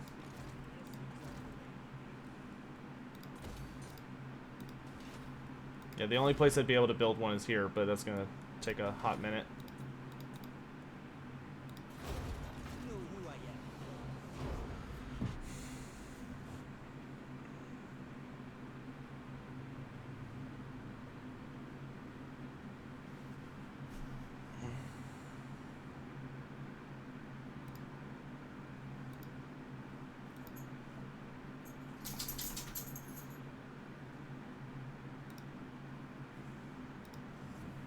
Chloe, what are you doing? Oh, man. What's the best book to start reading about? Gotrek and Felix novels? Yes. Pick up the first omnibus for Gotrek and Felix. The first book is called Troll Slayer. I think it takes at least until the second book for Gotrek and Felix to really get going, because the first book is more like a collection of short stories, whereas the like Skaven Slayer and stuff is like an actual narrative. Oh gosh, that's the Sword of Cain. I don't want to go that way. I guess we could march to Chotek. Time to march! March at once! With me! Very well. I go. Yes. Do you take me for a child? I am ready. Protector of the realm. Lord.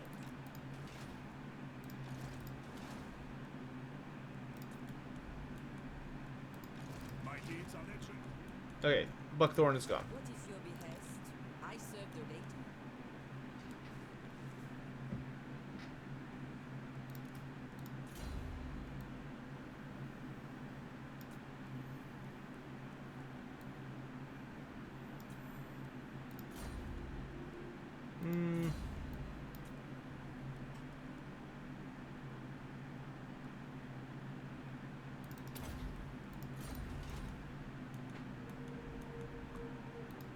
My strength and wisdom are yours. Now your armor kind of sucks, dude. My reputation precedes me. Come here, you big bastard.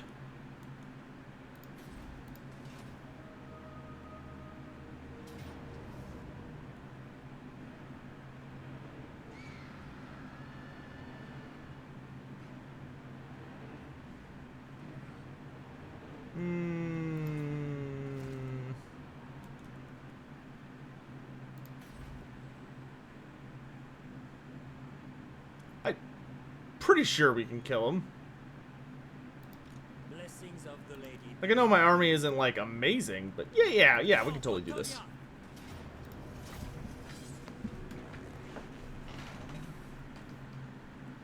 How come I don't play on SFO? I'm very big on trying to keep my game as close to vanilla as possible.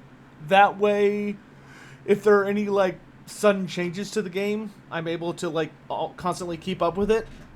Plus, due to me being, like, one of the members of the Everchosen cast, it's relatively important for me to keep a thumb on, like, how it feels to play the game, like, how certain units are feeling and all that other stuff for if, like, a multiplayer tournament comes up, because, you know, if we did some kind of, like, big Everchosen thing or something, I would, like, need to be on my A game for that. And SFO doesn't lend itself well to needing to be able to, like, adjust on the fly to that, if that makes sense. Has Gotrek ever encountered a lizard man? Yes. If you read the book, The Serpent Queen, I think it's The Serpent Queen. Yeah, it is. If you read The Serpent Queen, Gotrek kills, like, a Stegodon, and it's heavily implied he's killed some other lizardmen during it.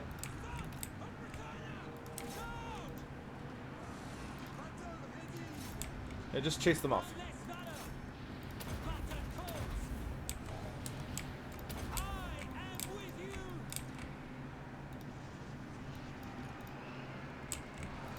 Okay, let's not foot around too much.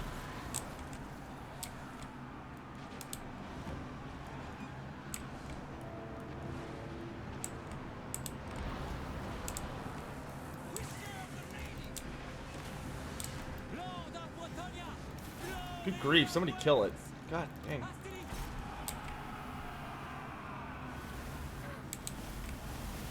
Good amount of friendly fire there. I like it.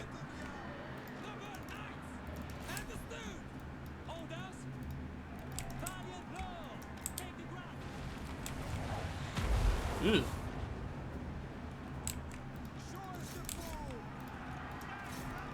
Get rid of the ranged units. Get rid of the ranged units.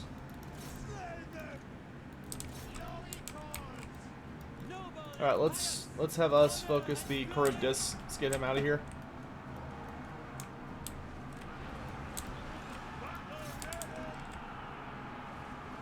Almost assuredly going to be like just pure friendly fire goodness. There you go.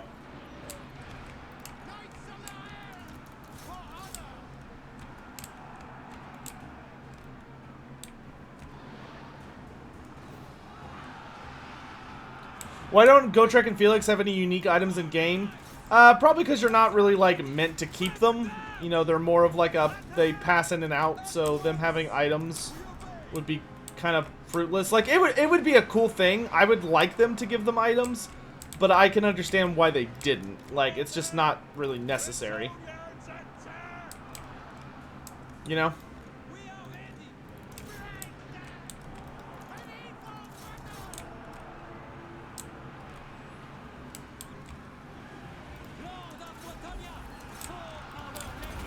It still bothers me that these guys are called admirals. If there's one thing they need to do for Dark Elves that they haven't done yet, is that these guys should not be called admirals. They should be called fleet masters. And I would also like to see them, instead of having a two-handed crossbow and a instead of having a two-handed crossbow and a like melee weapon and two-handed crossbow, they should absolutely have a is that gonna hurt him? Nah, not that much. They absolutely should have like a sword and like a single hand pistol and then some kind of melee weapon. That way they stand out and are interesting. But they should be called fleet masters. I hate that they're called admirals. It's dumb. Scratch a bitch. Yeah, get here.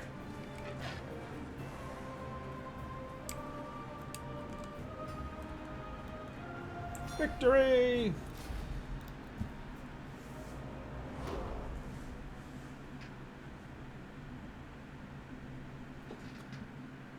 Hello there, Dr. Zero. How you doing, my dude? Oh yeah, Gotrek has actually talked to Seraphon in Age of Sigmar and fought them. That was a wild audio drama. Blood of the Old World is an amazing audio drama. I had a ball with that. Moving out. Do you know who I am? Death to the enemy.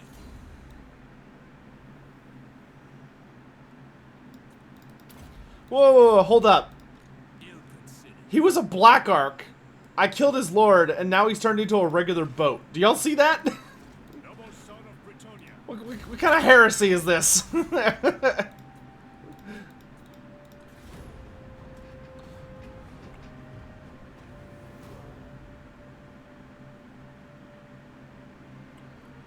What do I think the odds of a Thunder Barge appearing in game is? I'm hoping it's very, very high.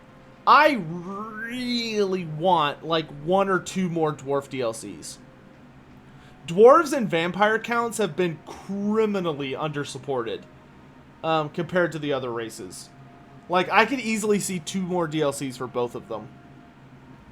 Like, I would really like there to be a dwarf DLC that focuses on, like, engineering marvels. Like the, you know, like a, Thunder Barge, axe throwers, or the axe thrower, Goblin Hewer, there we go, which is the axe throwing war machine. I'd like to see the, what's another good thing? See, the Goblin Hewer, I'd like to see Thunder Barges, like Grudge Rakers, though I guess that would just be for the character that I'd want that DLC to be around. But then I'd also like a rune-based DLC that's based around like runic creations. So like I'd want to see the Shard Dragon as a like top-tier monster for the dwarves, alongside a so I'd like to see like a Shard Dragon as like the one and only big dwarf monster, and then like rune golems as like a monstrous infantry type unit. I think that would be super cool. With the lady's blessing. Yeah, I could easily see that being 2 DLCs for dwarves, and I would love every moment of it. I would bask in that goodness. And then Vampire Counts. For Vampire Counts, I would want a Necrarch DLC and a Lamian DLC with a Strigoi free LC. That's what Daddy needs. That's a terrible idea. Just know you're a terrible idea.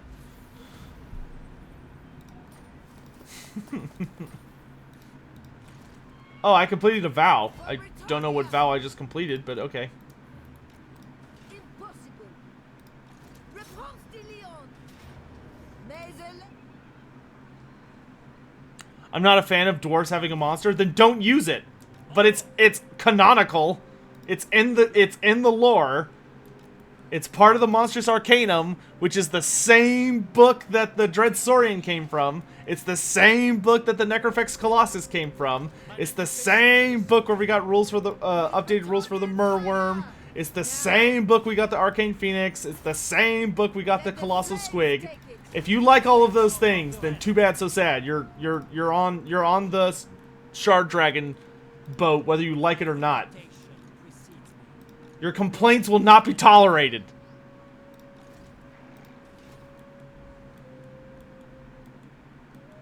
So anybody who complains about the Shard Dragon should be also complaining about all those other creatures.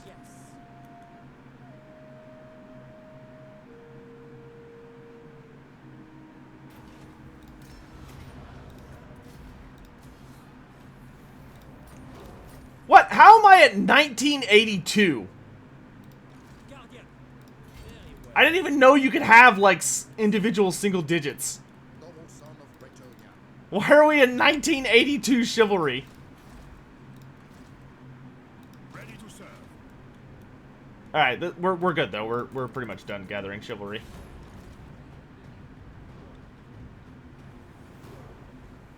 Yeah, skin wolves are in that book. Uh-huh.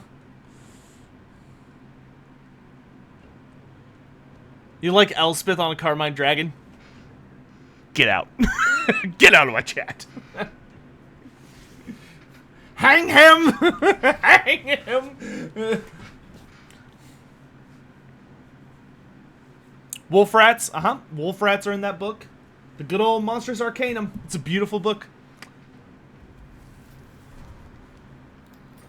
Oh no, is it a bug? It should have gone up.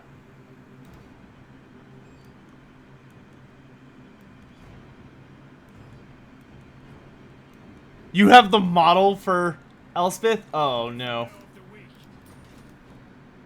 Why would it stop at 1982? Hero of Bretonnian. I'm concerned.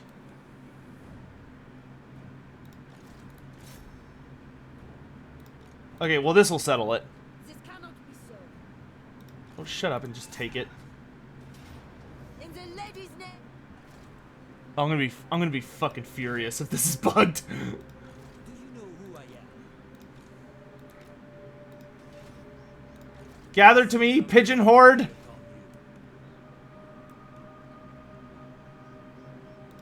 Protector of the realm. To the fight.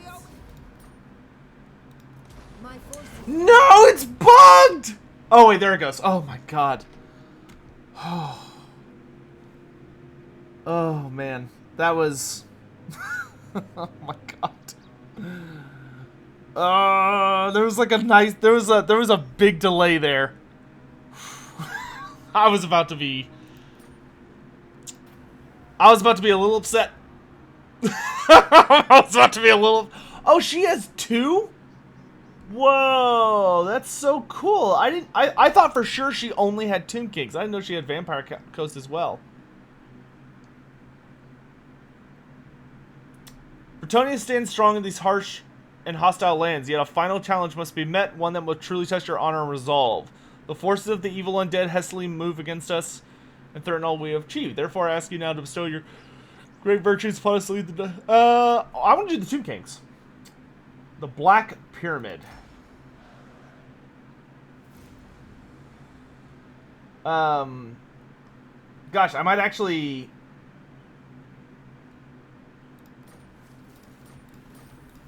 So hold up. Real quick, I'm gonna like create a separate save file so that I can also do the Vampire Coast one just to see it. So I'm gonna do that real quick. Data, Creative Assembly, Warhammer, Save Games, Autosave. I'm gonna rename you to...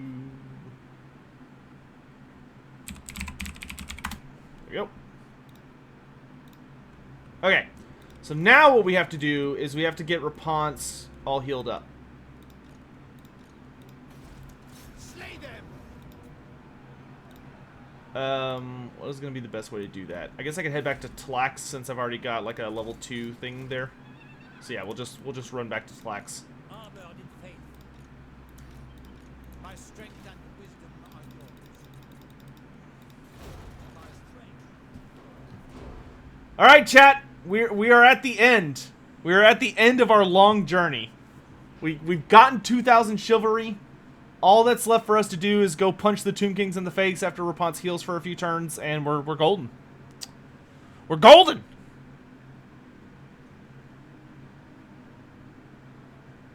The most intense 5 seconds of Sotek's life. Yeah, it really was. Wasn't even 5 seconds. It was just like 1 second. You are welcome here, friend. What business do you have? Friend? That's the Scourge of Aquitaine. That's not a friend. Oh, well, he's going to attack the High Elves. Okay, that's fine. Still, that's a freaking vampire.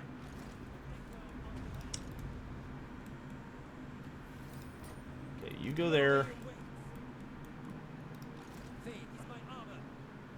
Ponce, where are you buried in this mess? There you are. I am ready. Lord. Pious. Talk about an honor guard, right? Just like Guardian. an elite army of pigeon bros. Oh, yes. Yeah, okay, yeah, we'll just keep going. Very well. If you insist. Striking out. I literally cannot be bothered to do anything else at this point.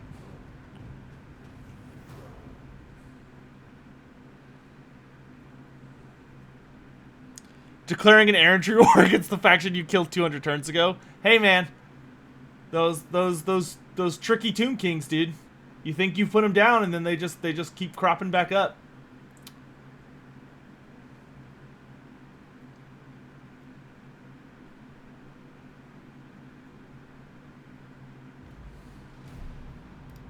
The lady calls me.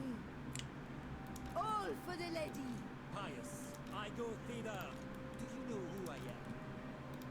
Blessings of the lady be upon you. Yeah, nobody is getting to Repanse. I listen.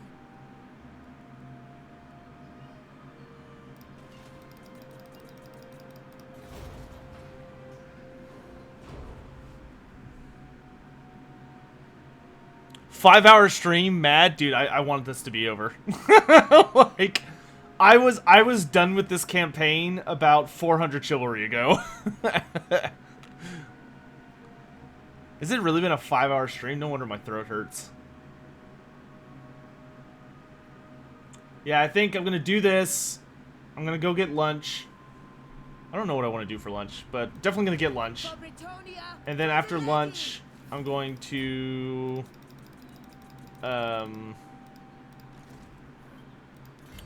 after lunch, I am going to probably take a nap. And then after I take a nap, I gotta work on some more stuff. I've been getting a lot of good script writing done, though. Like, so like that Heroes of Legend DLC proposal series I've been working on. I have it, I think the last episode I publicly released was... Oh god, who was it? Let's see, Bretonnian, Empire, Greenskin. Was it Greenskins? Was Greenskins the last one I released? In the lady's name. Because I have finished the script for...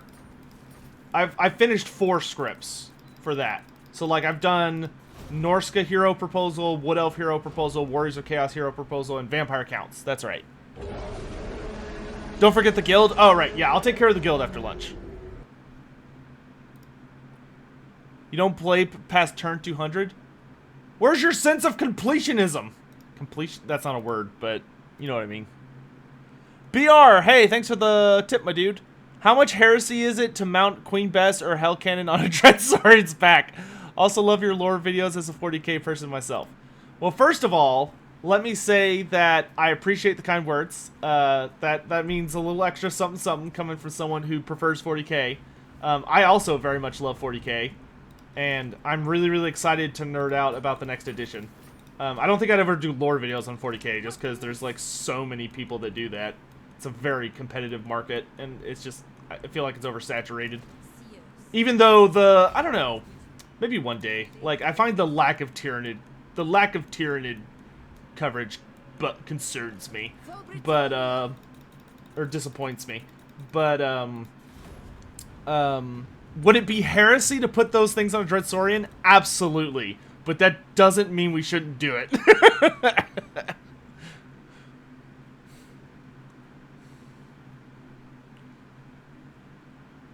So yeah, anyway, because I'm testing out some new video editors, that's why you haven't actually seen any like new videos from me in a little while.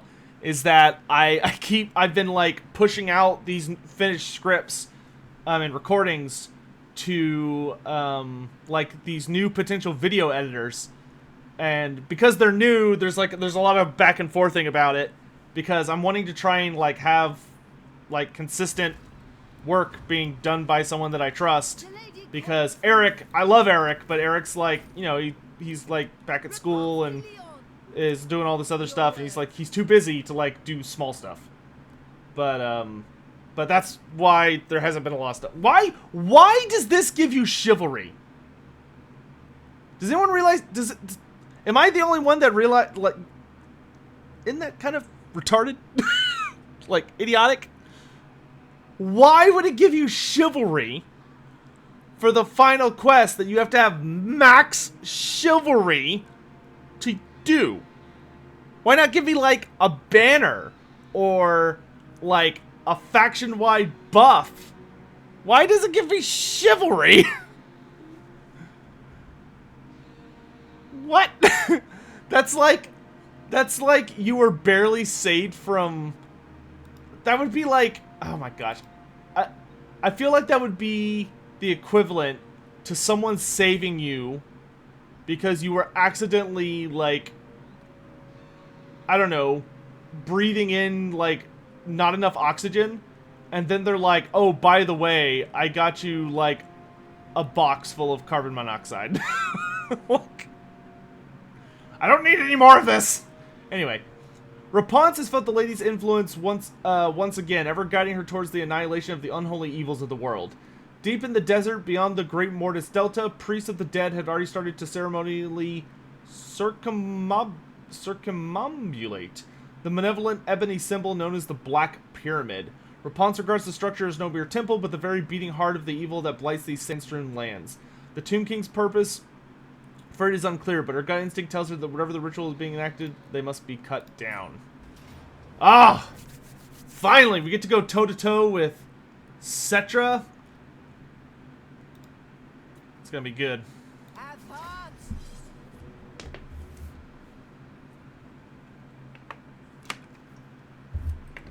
Oh, I have Vincent Dubon with me.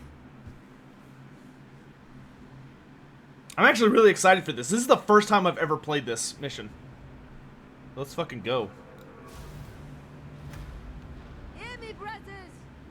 The foul, undead kings of these lands want to see the world bow to the dark shroud of their rule. This greatly offends the lady. I may have been born a peasant, but it has been my life's purpose to ensure that men of the righteous and good triumph over evil in all forms. I fear no evil, for I am guided by the lady's divine will.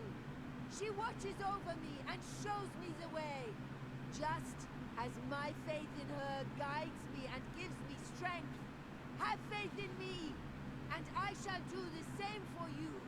To battle, chevaliers! Alright, okay, that was actually a pretty good speech.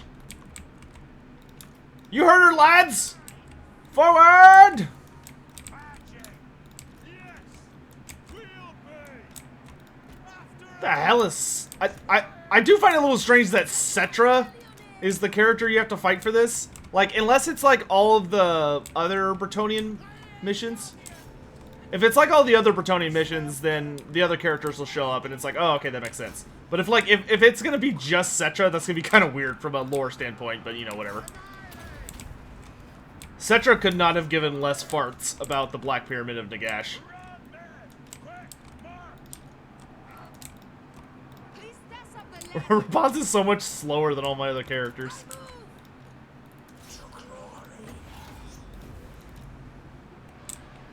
Break knights! As I say! Swiftly!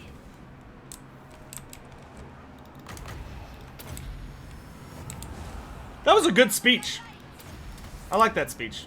I really like Repanse's voice actress. Oh, did you see how much damage she just did to that Tomb King? Damn, Repanse just two-shotting him. Damn, girl, you scary. Alright, open fire. Your behest?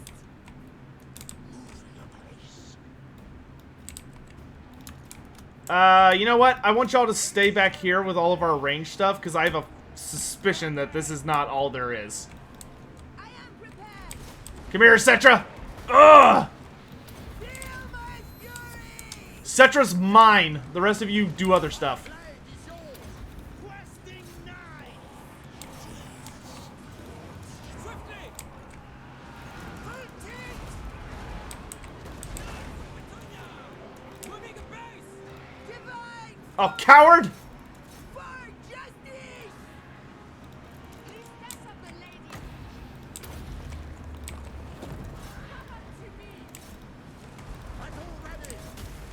My soul is aflame! For Oh, he can. Oh, wow, yeah. Cetra's actually gonna kick the shit out of the Green Knight. Run away! wild machine.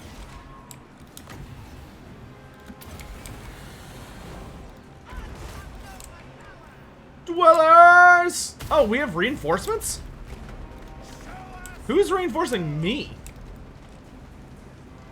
The Pilgrims! Oh, it's the Pilgrims! Dude, Cetra, leave the Green Knight alone, dude. I got thee far. Amaze! Quickly! Quickly. We are ready! True victory! I see much. Kick his ass, Repanse! It is finished.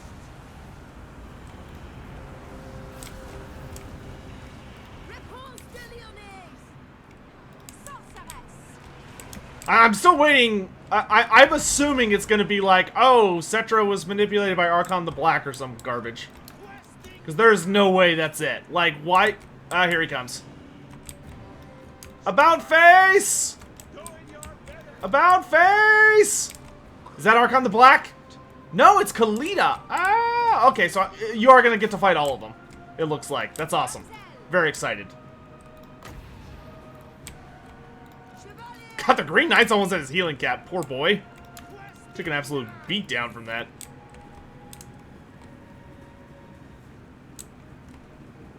I serve the lady. You know what? Let's go for the big boy heal. My lady, grant me your sight.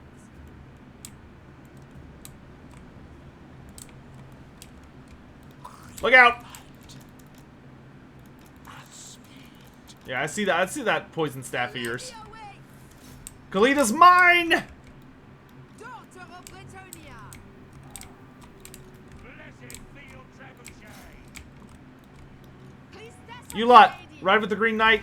Go take out those Necropolis boys. Direct my blade.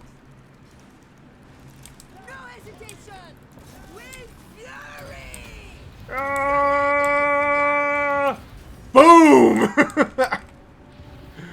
Good lord! She does so much damage. Boom! Lined up.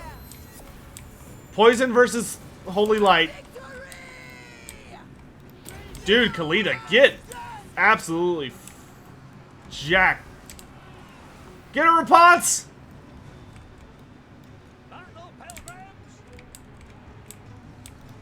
Hold the line, lads.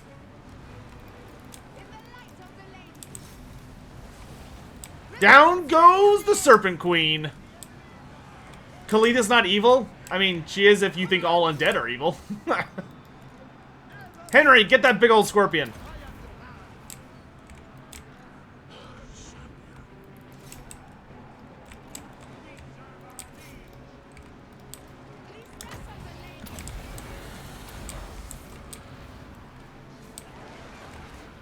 Your command! Bretonnian needs me! Ride, damsel, ride!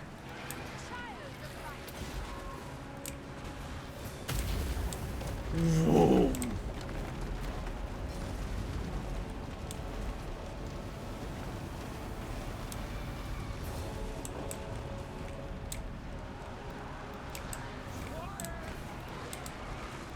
Know my strength! Selected sword! Good volley. Chevaliers, ready! Knights! They're probably gonna come from this direction next. Wait, I don't think they can.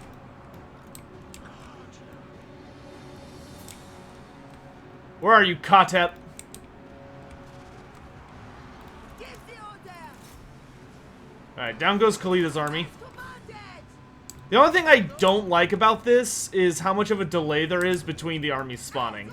Like, I would be very happy with, like, just a good, like, if they gave me, like, a good minute between them, that'd be fine. The abominable powers of the undead kings. Is this our boy Kotep? Henry, go scout.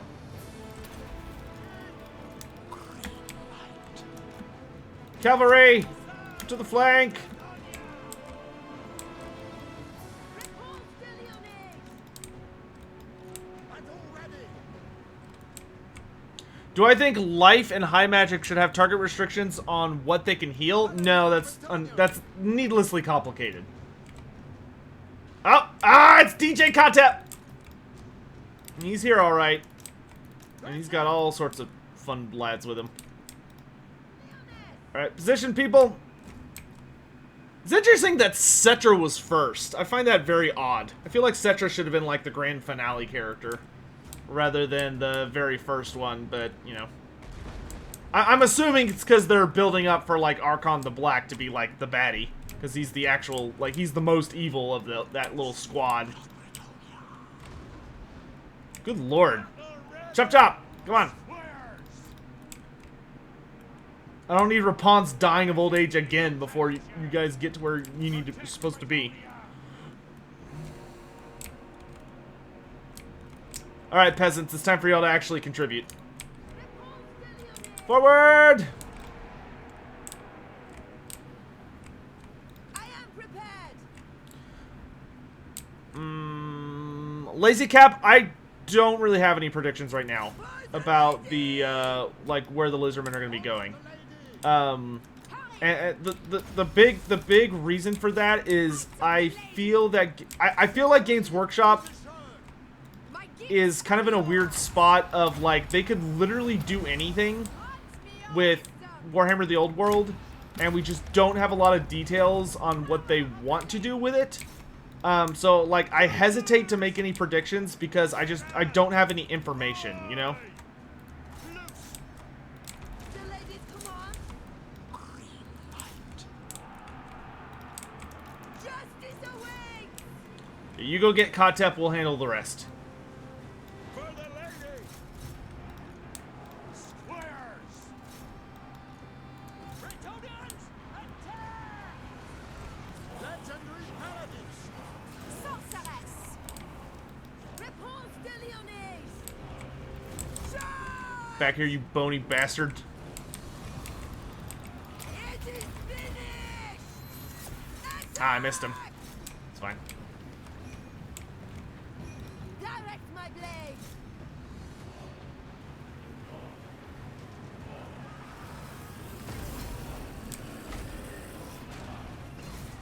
Repanse de Lyonnais. Henry, the big thing! I see glory. I am with you.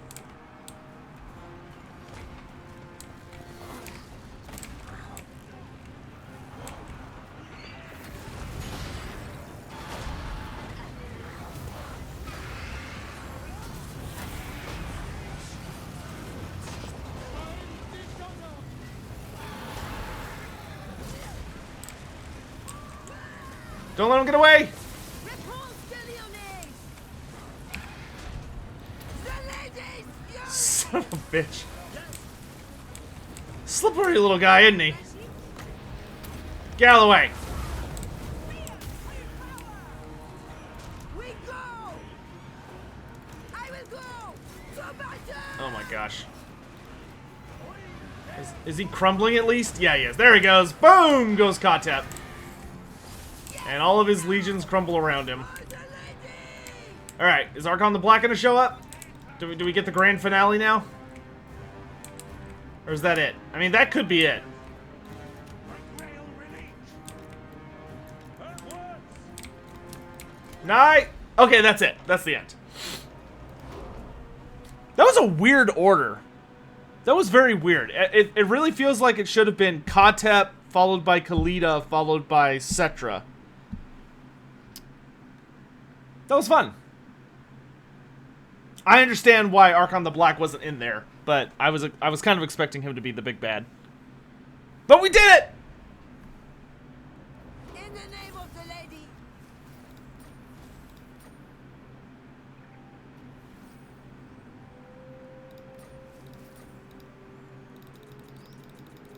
Justice is swift and divine. And skadoosh.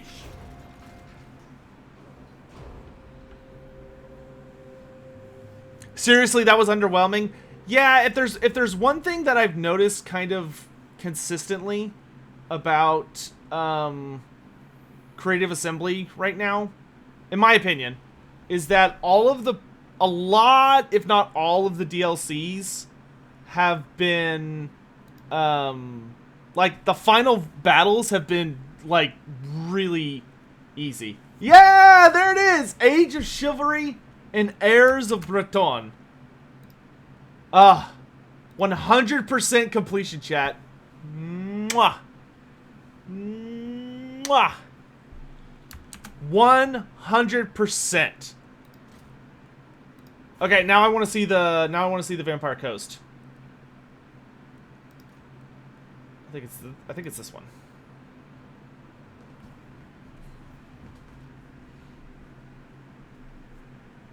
We beat the game!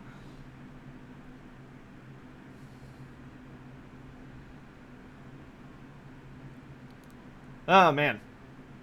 Honestly, I would say that probably the hardest one to get, in my opinion, like the biggest nightmare, was probably Norska. Norska was like, ugh. Yeah, okay, yeah, this is definitely it. Because, yep, okay.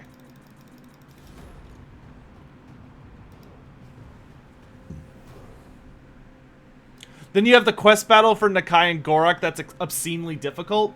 Yeah, but that's not difficult because of what you're fighting against. It's difficult because they added in the goofy caveat of, like, you have to save them, and they don't play smart. You know what I mean? I feel like if they had just... I feel like if you removed the caveat from the Nakai or the Gorak quest where you have to, like, save everybody, then it wouldn't be that hard. But that's like a quest. That's like for an item. My thing is, like, I really, really, really want, like, I wish, the biggest thing that I wish for that's just not a thing in this game, but I wish with all of my being that it was a thing, is that I wish when you would increase the difficulty, it would actually, like, change what you were fighting in the quest battle. Like, not in the sense of, like, what your opponent is, but like it changes like Blessings of the lady. how many enemies there are and what their army comp is and all this stuff. Because I feel like the problem is that the game We will is march later. designed for you to... Okay, strike at the vampire coast. Word has reached Repanse that a terrible gathering of pirates is forming and taking hold of an island on Leoness coast to prepare for an invasion of our beloved homeland. They must be stopped. Cool beans. We'll read that in a hot minute. But now we're just gonna ride back to Tlax and heal up. Like, I really, really wish that the endgame battles were, like, hard. Like, you need to have, like... You better have your tech tree sorted out. You better have really high-level heroes and characters. You better have, like, mostly not rank 9 Chevron troops. Like, they're just easy. They're very easy. Like, I actually was talking to a friend of mine over at CA, and, like, a big example of this is, like, the original version of the Lord Croak quest battle, you know, the battle where you have to, like, fight all the Skaven and stuff, like, the original version of that, was, like, the exact same as it is now, but the big difference was that, you know, that first wave of Skaven, I learned about this after the fact, but, like, that first wave of Skaven that you fight, in the current build, and the, like, original version of that quest battle, it was, like, all Storm Vermin. So, like, when you fought it, you fought, like, an all Storm Vermin army with, like, some Clanesh and stuff, and then the second army that came in, I think, was, like, even more Storm Vermin, backed up by, like, Pestilence stuff or something like that. And then the last wave is, like, all Scryer stuff. And it was, like, apparently it was, like, really difficult.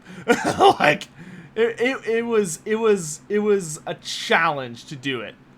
And I was like, I wish they had kept it that way, because that sounds like just, it's so much better. Yes.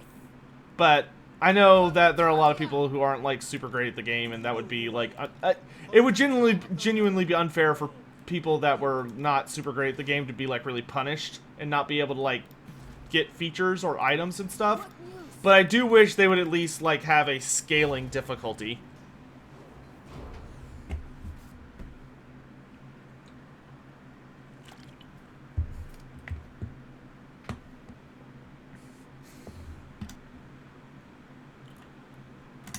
Like, I want more quest battles where there's, like, you have to kill a certain character, and if you don't kill them, they just produce infinite spawns, and it's, like, genuinely hard to get to them, because they're, like, way in the back, up a hill, behind a bunch of shit, and then they also have, like, a bodyguard or unit around them that's, like, really scary. And then on top of all that, you know, like, that would be sick. Or, you know, stuff like that. Like, yeah. What about a separate difficulty setting for quest battles? I mean, that would be fine. I feel like that could just be rolled into the campaign difficulty, though. Or battle difficulty.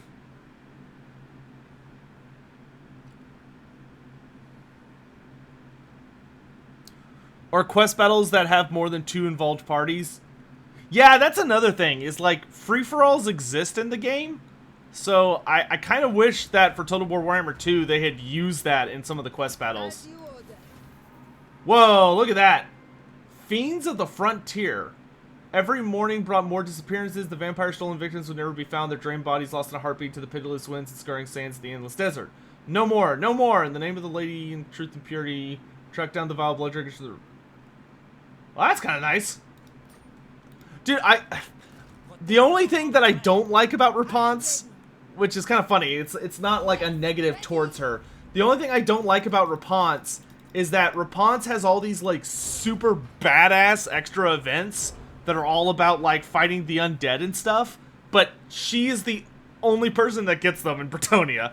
Like, she has all these really awesome events that are solely tied to her that I wish the other Bretonnian characters could use. Ah, it's Domega Gaming! Hello there. The red pandas have arrived. Thank you for the raid on Twitch. I really appreciate it. You're catching us just at the end. Repanse is all leveled up, and we're about to go fight the final battle against the, we're gonna go fight the, final battle against the Vampire Coast. Right now. We actually just fought the final battle against the Tomb Kings, but I saved over that file so we could come back and do, because you get to pick if you want to fight the Tomb Kings or the Vampire Coast. So let's see what we got here. Just off the coast of Repanse's beloved home, the Dukedom of Lyonesse, the undead pirates of the sea gather and lurk. The most infamous eldritch admirals of the world have long been enticed to plunder the hoarded wealth of the land of chivalry, now consolidating their fleets to mount a massive invasion. There are two things the foul flotilla of creatures did not count on, however. The depth of Repanse's unwavering piety and her undeniable favor from the lady, which shall surely propel her to victory once again. Alright, let's do this. Oh, RNS Assault Spite. I was like, oh, I imagine it's going to be like all of the non-undead characters. But nope. Assault Spite's the first one we have to fight. Alright, let's do this. Final battle! How's my dog? Chloe's good. She's somewhere. Sleeping.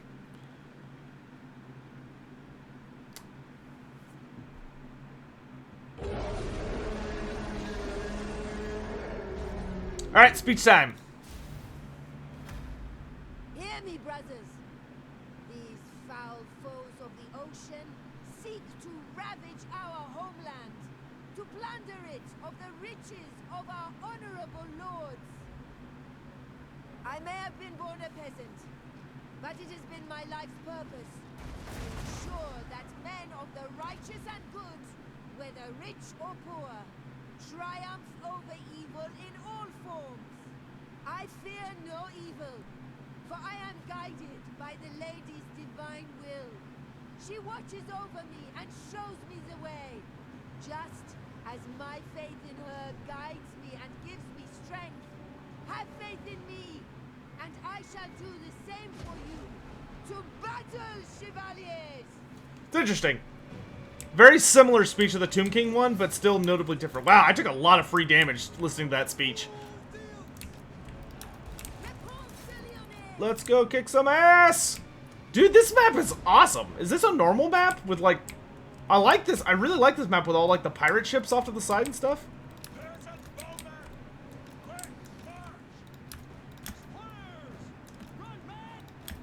Let's move, my dudes.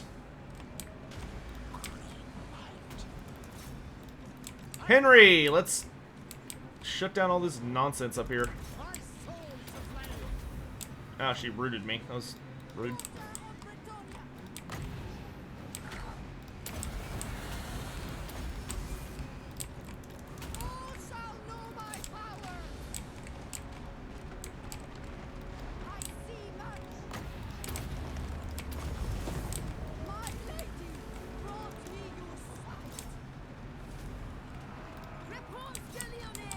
Come here, Salt Spite. Your stripper pole days are over.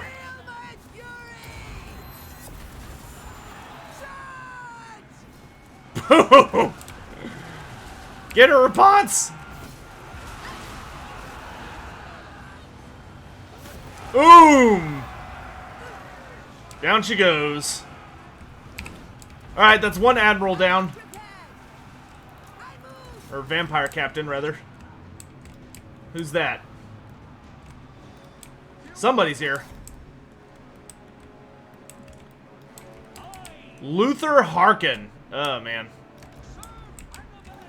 Luther was kind of a nightmare for our campaign for a good while.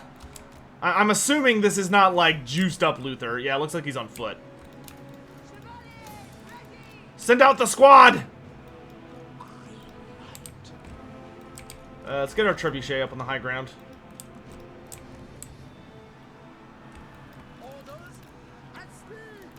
Okay, you know what? Let's finish wrapping up this army before we get too crazy.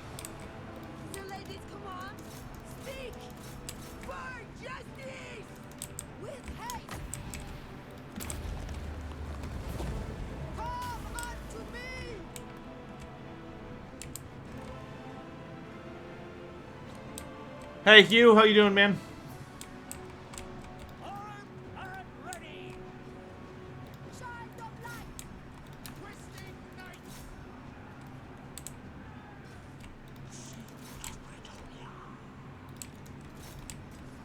Repanse de Lyonnais! I serve the lady! Grant me your wisdom! They can potshot you during the cutscene? Yeah, it's a little goofy. Repanse de Lyonnais! Like, I think they're like, oh, it gives a more natural feeling to the cutscene because you see people, like, moving around and stuff. But it's like, yeah, but I lost, like, a good 30 Grail Knights to that. The lady's sword! Alright, let's go hunt down Luther Harkin here. Paladin of Bretonnian! Henry, if you would go into the back and take out the deck gunners.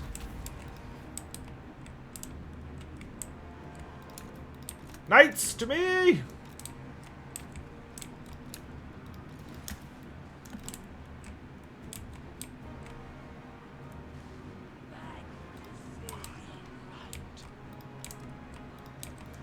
our lady! Fight for the lady! Where is he? I will go! As Where are you, Luther? There you are. Repanse Okay, we're gonna have to de weave Lyonnais! around some dead boys here.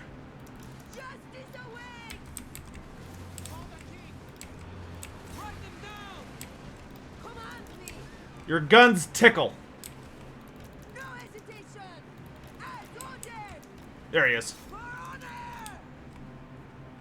Moving apace! In Bretonnia's name! You are done! The lady's fury! Oh, vengeance is sweet.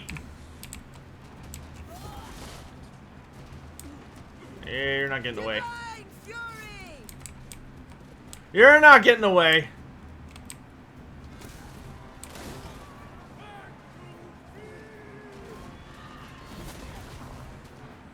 Ah, Salostra's here now. You, kill crap. Your behest! Battle pilgrims! For honor! Ready! Righteous fury! Yes! Now! Okay, we got Repanse on the move. Henry's fighting the giant crab. Our trebuchets are still trying to get close to the action. Repanse de Lyonnais! Dude, these Free Company militia are super annoying. They just keep rallying. Attack! Battle pilgrims! We serve our liege! Cut him down! Die, fiends! The Lyonnais! Okay, finally they shattered. Good grief. Bretonnia! Feel true power! Mighty valor! Archers! Okay, dead crab. The lady awaits! No, I think it said Salostra is like over here somewhere. Repanse de Lyonnais! We go! Knights to me!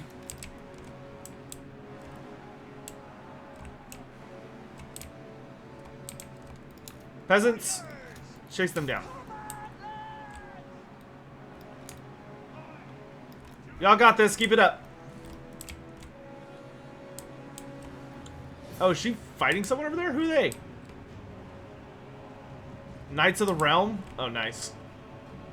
Can your archers friendly fire? They can, but it's not too bad.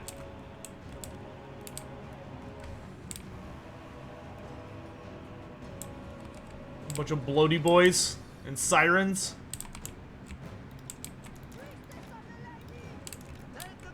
Oh, I'm about to pop all the bloats. Oh god, Mongols. My gifts are Alright then. okay! And kaboom. Paladin of Bretonnia! Swiftly! Give the order! Oh, Green Knight. This is actually kind of spooky for the Green Knight. That's a lot of magic damage.